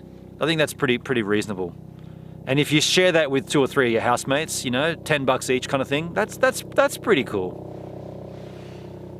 I think that's a pretty fair price for all you can watch television. Ad-free, you know, like. See, what I'm saying is we have it at home, which I use, but I don't pay for it. But then again, the thing is, if they had said, do you want to pay and be in on Netflix? I would have said no. But the fact that it's there, and when I had a week off because of COVID, I just used it all the time. Like, I watched so much Netflix. There's none left, hey? Like, I sucked it all up. And I think that my housemates got a little shitty in the end. They're like, how long are you going to be here for? Hey, like, you're going to be here every day? I'm like, I'm on isolation, dude. I'm not moving, hey. So I think they kind of got a little shitty with me by the end. I watched all this. I can't even remember what I watched, but just so much shit. And it's good for that, right? Like, and by the way, you can sign up and sign off whenever you want. Like, you can pay 1 month and then not pay for 4 months and then just pay again the next month. So that's pretty compelling. I pay $15 a month. So you pay 15. So there's probably a different resolution tier. Kids need it, they say. Well, man, I mean, there's a lot on there. Not if you live on your own. You can share it with family and friends, though. All you need is the login. It's not IP based, Hendrik. It's not IP based. Like, you can share. You and I could go. You and I could buy it, and we could share it. Family and friends. It's not IP based. Anyway, but the point is, Ozark is a pretty interesting show. It's kind of similar to Breaking Bad. Breaking Bad is incredibly addictive. Ozark is kind of like, oh yeah, okay, interested to see what happens here, but not to the point where you're like, ooh, I can't not watch another episode. Like, I have to see what happens next. That's what Breaking Bad was like for me. It's like you start that process and you invest, you become involved in the character build-up, and then you're like, I have to see how this plays out. And Ozark is kind of like that. Like, the story is sort of the same kind of arc where, like, you know, regular dude wants to secure his family, so does the most, you know, unconceivable thing. But it's not kind of like that. He kind of falls into it more out of just happenstance. But the way he handles this situation is like, okay, it's the underdogs you got to look out for.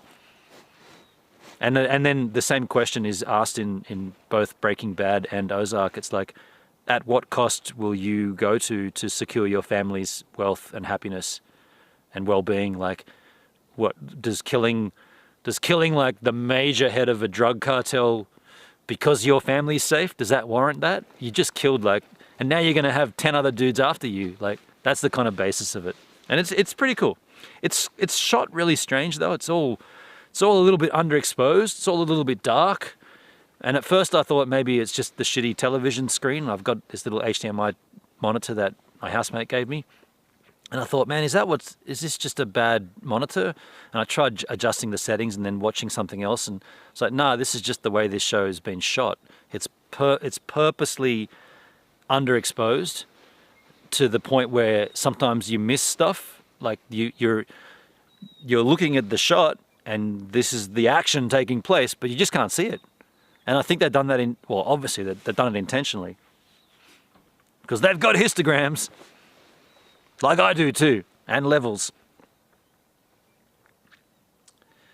I share my Netflix with a friend and I get his Spotify. Yeah, see, there you go. See, yeah, there's ways to do that, huh? The only thing I liked on Netflix was House of Cards. House of Cards was rad. Unfortunately, that show was marred by the outside, all that other extra shit that he suffered from and whatever, whether he was guilty or whatever. It doesn't really matter because, again, I'll say this, and I said it before, but who gives a fuck what actors do in their private life? I mean, really? Do we, like, we're not watching House of Cards because we know Kevin Spacey. We're watching House of Cards because we like Kevin Spacey's acting. He could be a complete jerk in real life. Who gives a fuck? He's an actor. He's portraying a character. And you fall in love with the character. That's what I'd never get, like celebrity worship and shit. It's like, dude, they're just acting. That's not them. They're acting. They're reading a script. They do a good job. They're good actors. That's why they keep getting employed. People that go, oh, I love George Clooney. He's such a lovely man. You're looking at him acting. You're not looking at George Clooney. You're looking at an actor. So all this extra shit that he got involved in, and what was it? I don't know, bloody. I didn't even follow it, but it's like that stopped his show. It's like they wrote him out of the show because of outside whatever the shit was. I can't even remember what it was. Was he probably kiddie fiddling or something? It's like, this is the same argument I have with Michael Jackson. Can you not sit down and listen to Thriller? Because the guy fiddled with kids? Forget that shit. The music is the music. That's never going to change. Like, you can still crank up Beat It. You know, just because you might want to rock out to Beat It doesn't mean you approve of kiddie fiddling. That's two complete separate things. That's the music the guy created. He was a complete fucktard in his other life.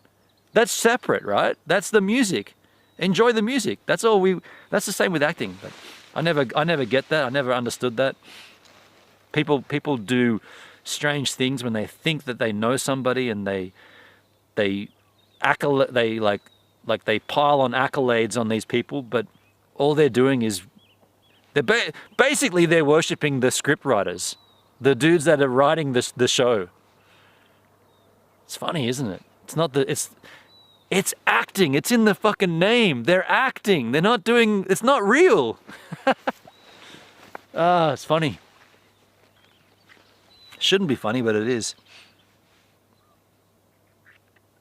Look at the Depp and Heard saga. What a load of shit. See, I didn't even follow along with that. I'm not really a fan of. I don't know anything about her, to be honest. I've never heard of her aside from this lawsuit, whatever. But Johnny Depp, I've only seen a few things of his, and I don't really know much about. I just never really followed that guy's career or anything, so don't really have a hand in the game, like. But yeah, everybody got so carried away with it. Hey, like Team Heard and Team Saga, it's fucked both of them up. Yeah. It's a funny thing though. Like if you break it right down, when society give accolades to actors, like put them like celebrity, right? When they put celebrity, and in this case actors, not musicians, because musician is a bit different. Like they've learned a skill and they've managed to bring their own sort of edge to the skill. So like you could say, let's take Primus for example. Like let's take bass playing, right? If you look at bass playing and you say, well, Les Claypool brought his own little twist to bass playing, then you've got something additional than just someone playing bass. But if you look at acting, every time that an actor acts, all they're doing is portraying a character that they've been given. So this is the character, this is the storyline, this is the arc, this is how you're going to develop. Okay, cool. I'll do the best I can. And at that point, you've got a guy doing the best thing that he can do, but it could be anybody else as well. Like it doesn't necessarily, like every time you see like a great role on a television show or a movie, it could be filled by other people. Other actors could fill those shoes. And we know that because, I mean, they can be written in and out of the script, just like Kevin Spacey, right? Got written out of House of Cards. Like as easily as you can get in there and you can do a good job, you can get removed from that job. Guess this goes all the way back to the beginning of this stream when we talked about bosses that fire you because, you know, who gives a shit that you've worked for us for 12 years times have changed. It's dispensable, is what I'm saying. Yet, and that's the point I was trying to make. We, as society, we make accolades on these actors, and we put them on pedestals and give them a better life than everybody else. But all they're doing is acting. Like, if anything, you should celebrity praise if the person's worthy of it for everything and their acting, not just their acting. It's funny though, like, yeah, I never really quite got that whole, I just don't understand it, don't get it. 100%, yeah. I'm gonna take a quick slash, folks. Ooh, and then we're gonna change some exposures here. Ooh, sunset down.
Spectacular sunsets happening over there right now.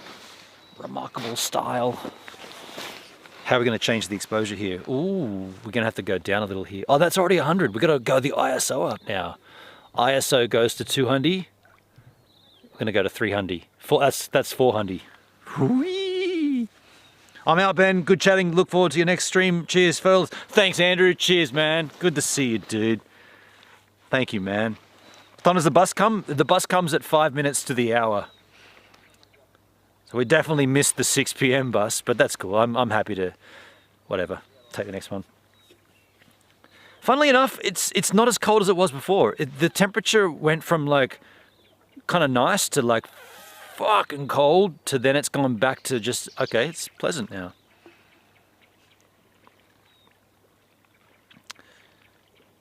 DS the Sweet Thing. The Sweet Thing. Hello, The Sweet Thing.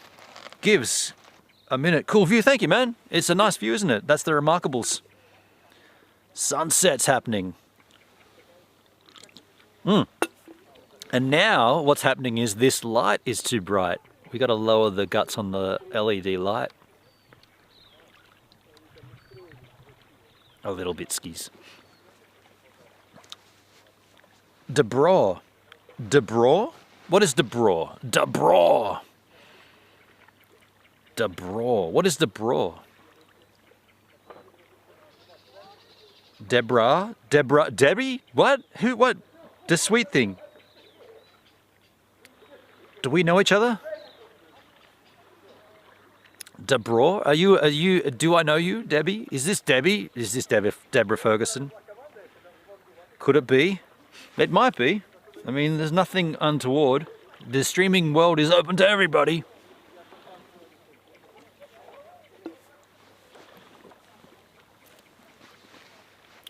Shit, it's cold.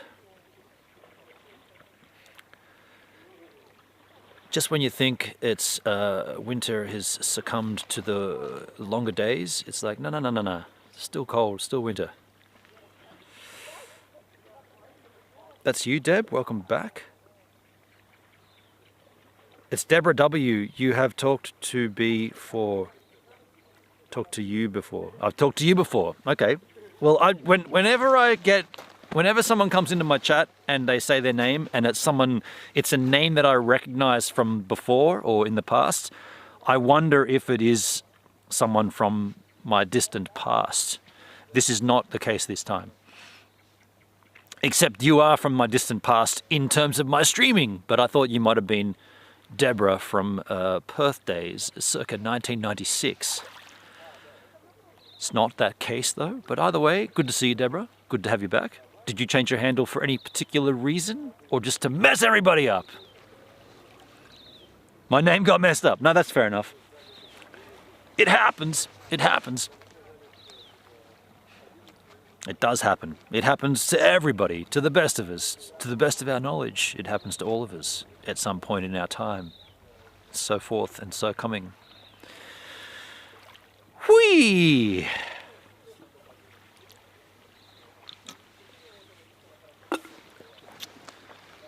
What time is it?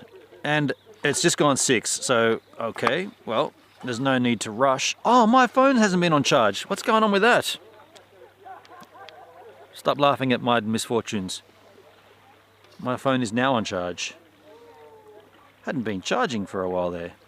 That sucked.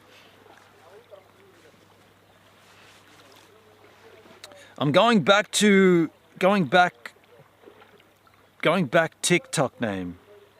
You're gonna go back to a TikTok name. Okay. Okay. Hey, on another topic that we've already hit earlier, Hendrik, do you know why the YouTube Uncut has ended? Like, do you know what's going on there? Like, because I haven't watched any of Danny Black's members only streams, obviously, but has there been an indication as to what happened with YouTube Uncut? Hendrik, I made the mistake of changing DLive names before. I shall never do that again. You changed your name to... what was it again? Something Patrick Rafter or something? Pat Cash or something? Can't remember. No, Nicholas Cage. Nicholas Cave. Nick Cave.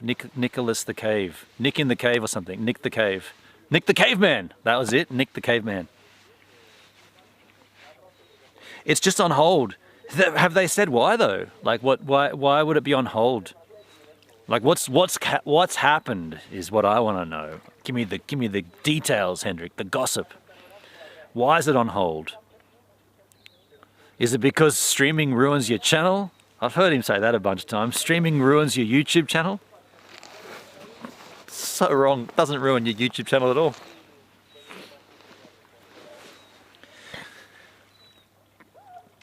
This the sweet thing is my TikTok name. I'm going back to Deborah W. Okay. Understood.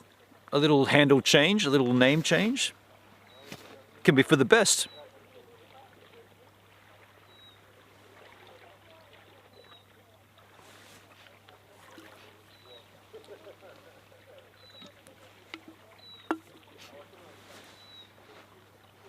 The sweet thing. TikTok, eh? I haven't looked into TikTok for a while. I went in there a few months back and I was amazed at how many people are using my music in TikToks. That was amazing. That's is in TikTok videos. I was like, what? That's cool. Trolls have been attacking a lot of YouTube videos. Trolls have been attacking a lot of YouTube videos. Do you want to be more specific in whose channel and what videos and how does the troll manifest itself? Don't forget you've got hide user from channel on YouTube. That's a pretty handy one. Hide user from channel. I get these ones where they're like, it's usually on my cryptocurrency streams where it says something like, it's like a generic comment. I was once uneducated and now I know about investing and in particular cryptocurrencies. I can't believe, insert random name of someone here, helped me through all that. The guy is a godsend. And it's like, hide user from channel. Just simple click. They think they're still getting to post it, but they're not. They're just posting that shit and no one's seeing it. That's the best thing YouTube's done for a long time. Hide user from channel. Because the person doesn't get a notification that you've been hidden they think that they're still doing the thing. So they are still doing the thing, but no one's seeing the thing. I think that's awesome.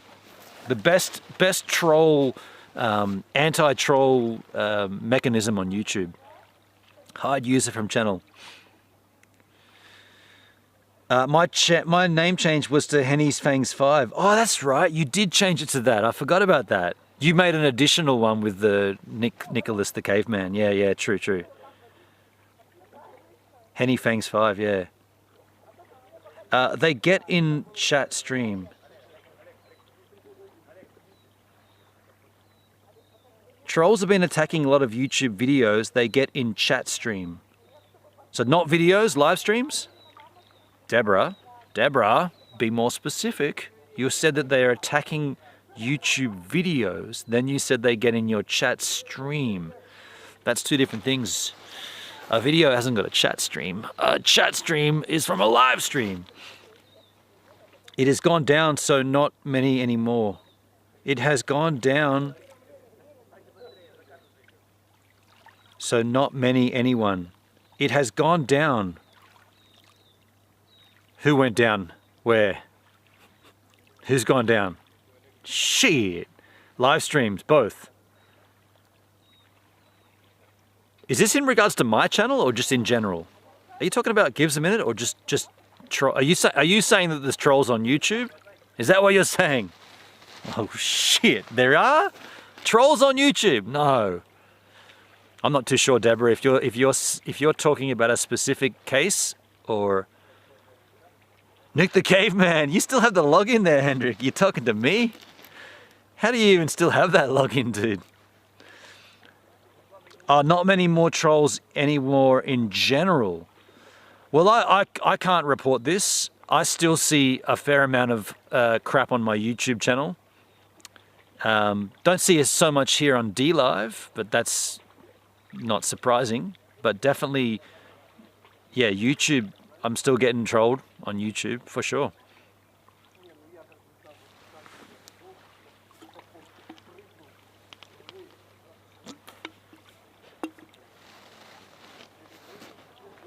Either way, though, like on YouTube, the trolling is like, I don't know, like, it seemed like when it was here on DLive, when I was getting trolled up the wazoo on DLive, it was a very targeted attack, whereas YouTube feels like a bigger sweep. Like the trolls, and it's usually bots anyway, they're attacking random channels en masse to achieve a very small result. Whereas on DLive, it was, in my case anyway, it was a targeted attack. The intent was to convince me to get off live streaming. Whereas YouTube trolls is just like anybody throwing mud at the wall and seeing what sticks, basically. So that's the difference, the way I look at it. Like DLive trolling was a targeted attack to, I mean, fucking hell. Someone went through my Facebook account and came up with a nickname of a girlfriend of mine from over 10 years ago and made an account on DLive with that name to troll me. Like, what the fuck is that shit? That's mental, right? That's not quite their mentality to go all the way back in my Facebook. Like, you've got to click that back button or that up button or whatever it is to go back in history so fucking far to even find reference to that ex-girlfriend and then to start an account with her handle. Like, why would you do that? And who would do that? A mentally challenged person would do that. And that's the difference between YouTube trolls and DLive trolls. The YouTube trolls, yeah, putting those comments about someone saving me on crypto and I can't believe their name, insert name here, help me. That's just a random throw it out there and see if you can catch anybody. Whereas the other is like a definite mission behind the trolling. Stupid, hey. I just farted. Sergeant Barjas, how you doing, man? It's crazy, a mentally ill person. Exactly, yeah, exactly. Totally mentally ill, yeah. Like to do all that, like, because like the thing is, when that happened, I was like, what was the handle? Bexy. Bexy. Was it Sexy Bexy? No, just Bexy. No, she had a different... Fuck, man, I can't even remember her nickname. It can't have just been Bexy, because that's too... Bexy is just too... It could be anyone with the name Beck, right? But this whatever this handle was, I honestly can't remember what it was right now. But when I saw it, I was like, oh. No, Bexy McNeil. That was it. I was just trying to think what it was. Bexy McNeil. Her actual name. Her nickname, Bexy McNeil. And she joined up on D-Live, and I'm like, and she came in my chat and said something random to me, and I'm like, huh, is this actually Beck? Like, is this actually my ex? Because, like, it could be. Like, there's no reason why that couldn't happen. And at that point, I was like, oh, well, this is a bit odd. The last I spoke to you was 15 years earlier, and it was an amicable discussion after a bunch of non-amicable ones, but we did come to a resolution of sorts. But then when you realize that it's not her, it's just a troll, it's like, what's the end goal there? Like, what would be the point of making an account with her name? Is the idea to remind me of an ex? Because I don't need any reminding of that. I've got all the videos and all the photos and shit. Like, I don't need, like, I live in the past, right? I'm the archival king. I'll happily dwell in the past. I don't need to be reminded of an ex-girlfriend in a chat. I mean, secretly, I would like it to have been her, because that would be interesting. Be like, oh, now we're chatting again, and we've got live streaming to bring us back together to be able to chat. Because we've still got each other's email. We could email, right? But so that's what I'm saying. Like, what's the actual point of it? Is it just to remind me that there's an ex out there? Because big fucking whoopee, there's heaps of them. Like, I don't give a shit. There's so many of them out there. It doesn't bother me that exists. That's why I say it's a mentally challenged person that would bother doing that, because they haven't thought it through. They haven't thought it through at all to get to the point where it's like, well, what's it going to actually achieve? Nothing. Speaking of achieving, let's up the ISO from 400 to something else. That's going to go to 800. Oh shit, that's 800.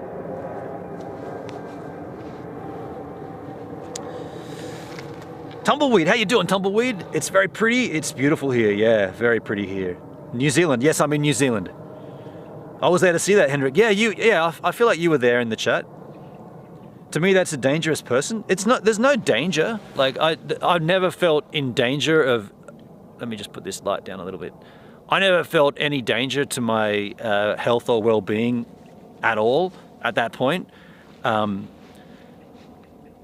confusion manifested itself. It's like, okay, what is this? Like, why would someone want to do that? Like someone coming in and like putting my address in the chat and, you know, whatever they want to accuse me of, that's kind of a little bit more understandable, because it's a direct, like, the result's direct and it's instant. But just like I feel like it was like a mind game, try to get on the inside of me somehow, but it did the opposite. It's like, okay, so Bexy McNeil, hello, how you doing? What's cracking? I'm talking to you as I'm gonna talk to you as if it's you, because for all intents and purposes, it is you. How are you? Like, what's been going on? Last I heard, you got married, or she got married to an Italian dude. My gut instinct would be that didn't work out. Just knowing how she is, I just don't think that would have lasted. But that's just my take on it. I don't know for a fact. And that's how I was addressing her. And then it got to the point where she wasn't responding. And then someone said, go and check who she follows. And it was Adrian Banks, basically. So the idea of it was that this person is the same person as Adrian Banks, following the same people. So it's Adrian Banks doing this. And I was like, wow, really? And that makes sense too, because he was the only person that has access to my personal Facebook to be able to go back in the archives and do all that. And that's before we unfriended each other, obviously. Look at that view. Yeah, it's pretty spectacular, huh? We should ramp this exposure one more time to 1600. Oh no, we do 3200, don't we? That's 1600, folks. We do get to 32. Should we go straight to 32? We'll go straight to 32. That there is the maximum ISO that we ramp onto this camera. So 3200 ISO and the shutter speed of 100 and the external light, and f4 by the way, the lens is always f4. This light's going to drop down a little bit lower. It's a bit sketchy to stay on. Okay, so that's the exposure we're looking at now. Whatever happens out there when the sun drops off the hill, it's over. I can't do anything more. The camera's maxed out. Camera's maxed out at 3200.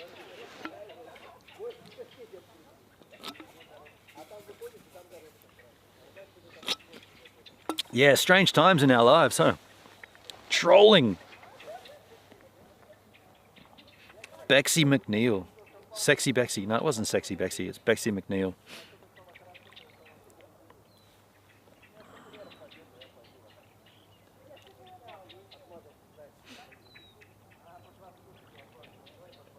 Can you hear those birds? There's a family party. It's Friday night, by the way. There's probably balcony parties and shit happening, but these bird noises, this is the noises I wanted to hear before. Sounds of birds chirping. They've finally woken up.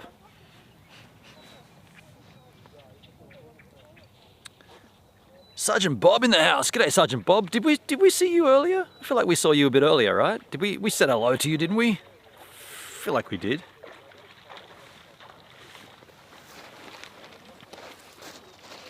Ooh, here's the first time this has happened, folks. My power bank is depleted. So we've used all of the power bank from the smaller one, the one I travel with. That's the first time that's happened. It's okay, I got plenty more power, but that is the first time we've ever gone all the way down in my power bank. So I'm gonna just plug in a different one for my iPhone to keep charged.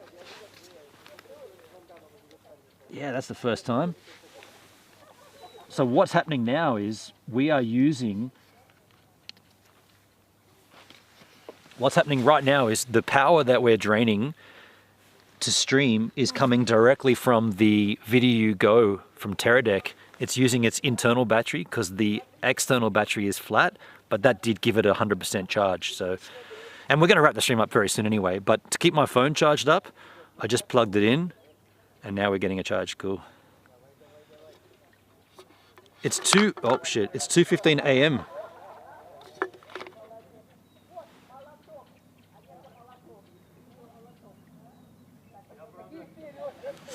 It's 2:16 a.m. It is, for me, it's about, I guess it's 6:15 p.m. I'm gonna take another slash though. Enjoy that while I take a slash.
Whoop, whoop, whoop, whoop, whoop.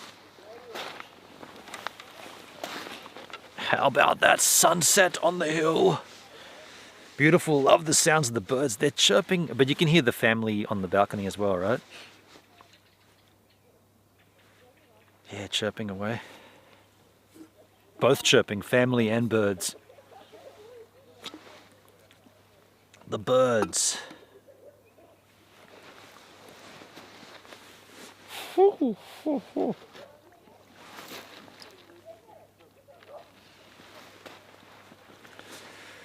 So does anybody have anything else I want to bring up before we kind of like wrap this up? I guess we're now sort of entering into the dying embers of the stream, as it were.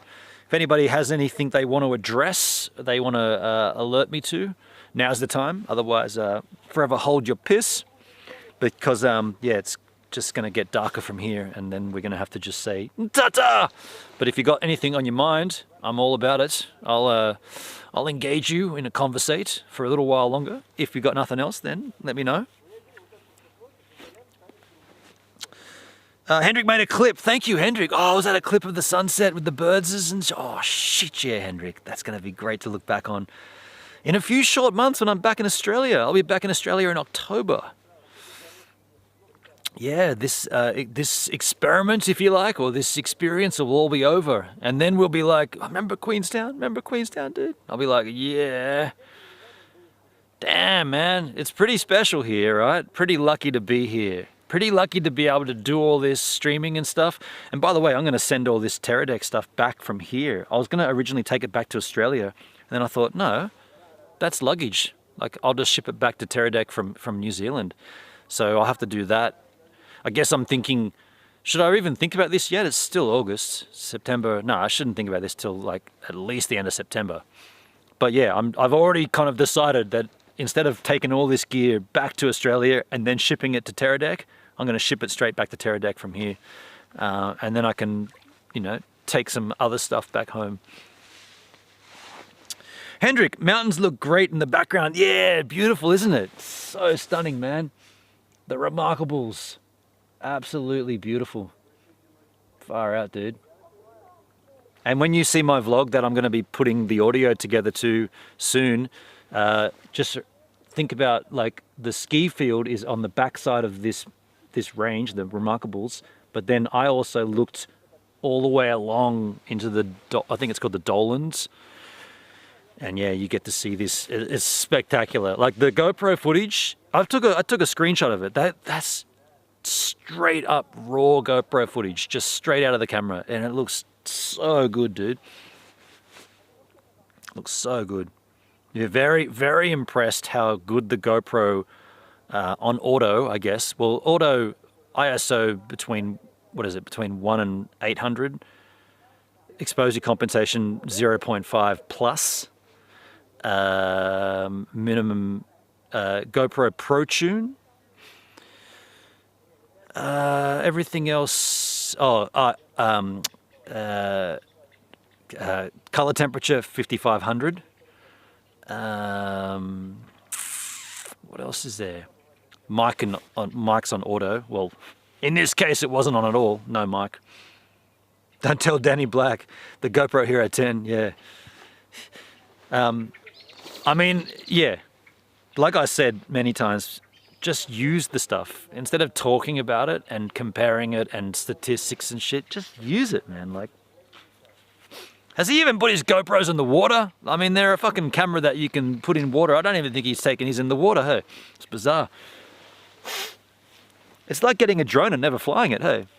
Oh, I'm gonna review this drone. You didn't even fly it, dude. Ah, yeah, but the specs, man, the tech specs. Boring. All right, well, I guess we should put old Maggie back. You know what? I can do this while I got the lights and everything out. I'm gonna put Maggie back. What? How's the light looking? Yeah, it's almost over, isn't it? Yeah. I'll go and put Maggie back. I'll put this bench back. Get this out of the way.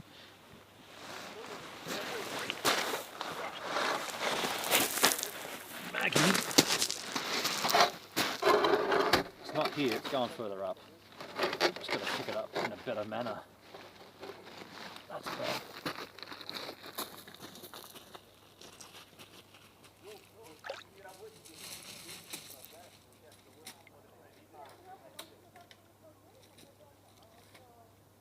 Oh, I've got the exact same holes here too.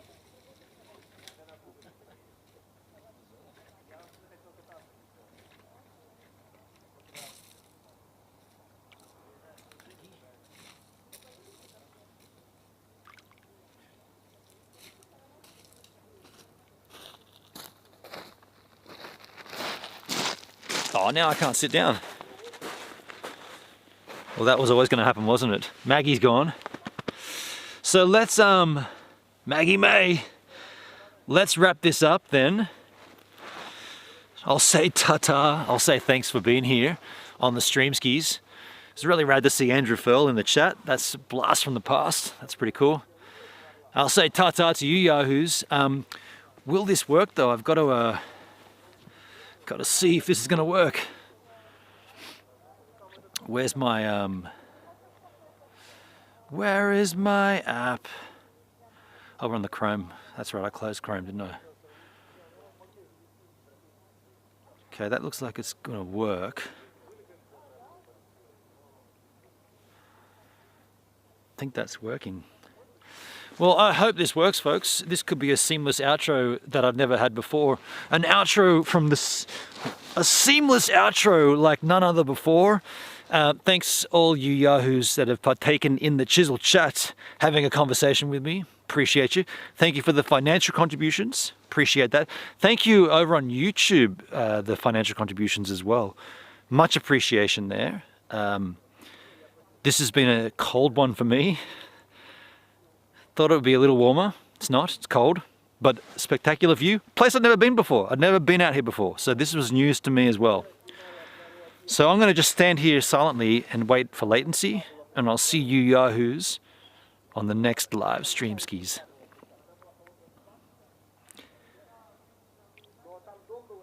How long do I wait for latency? About 9 seconds usually. So that's around about now. So if I press this button now,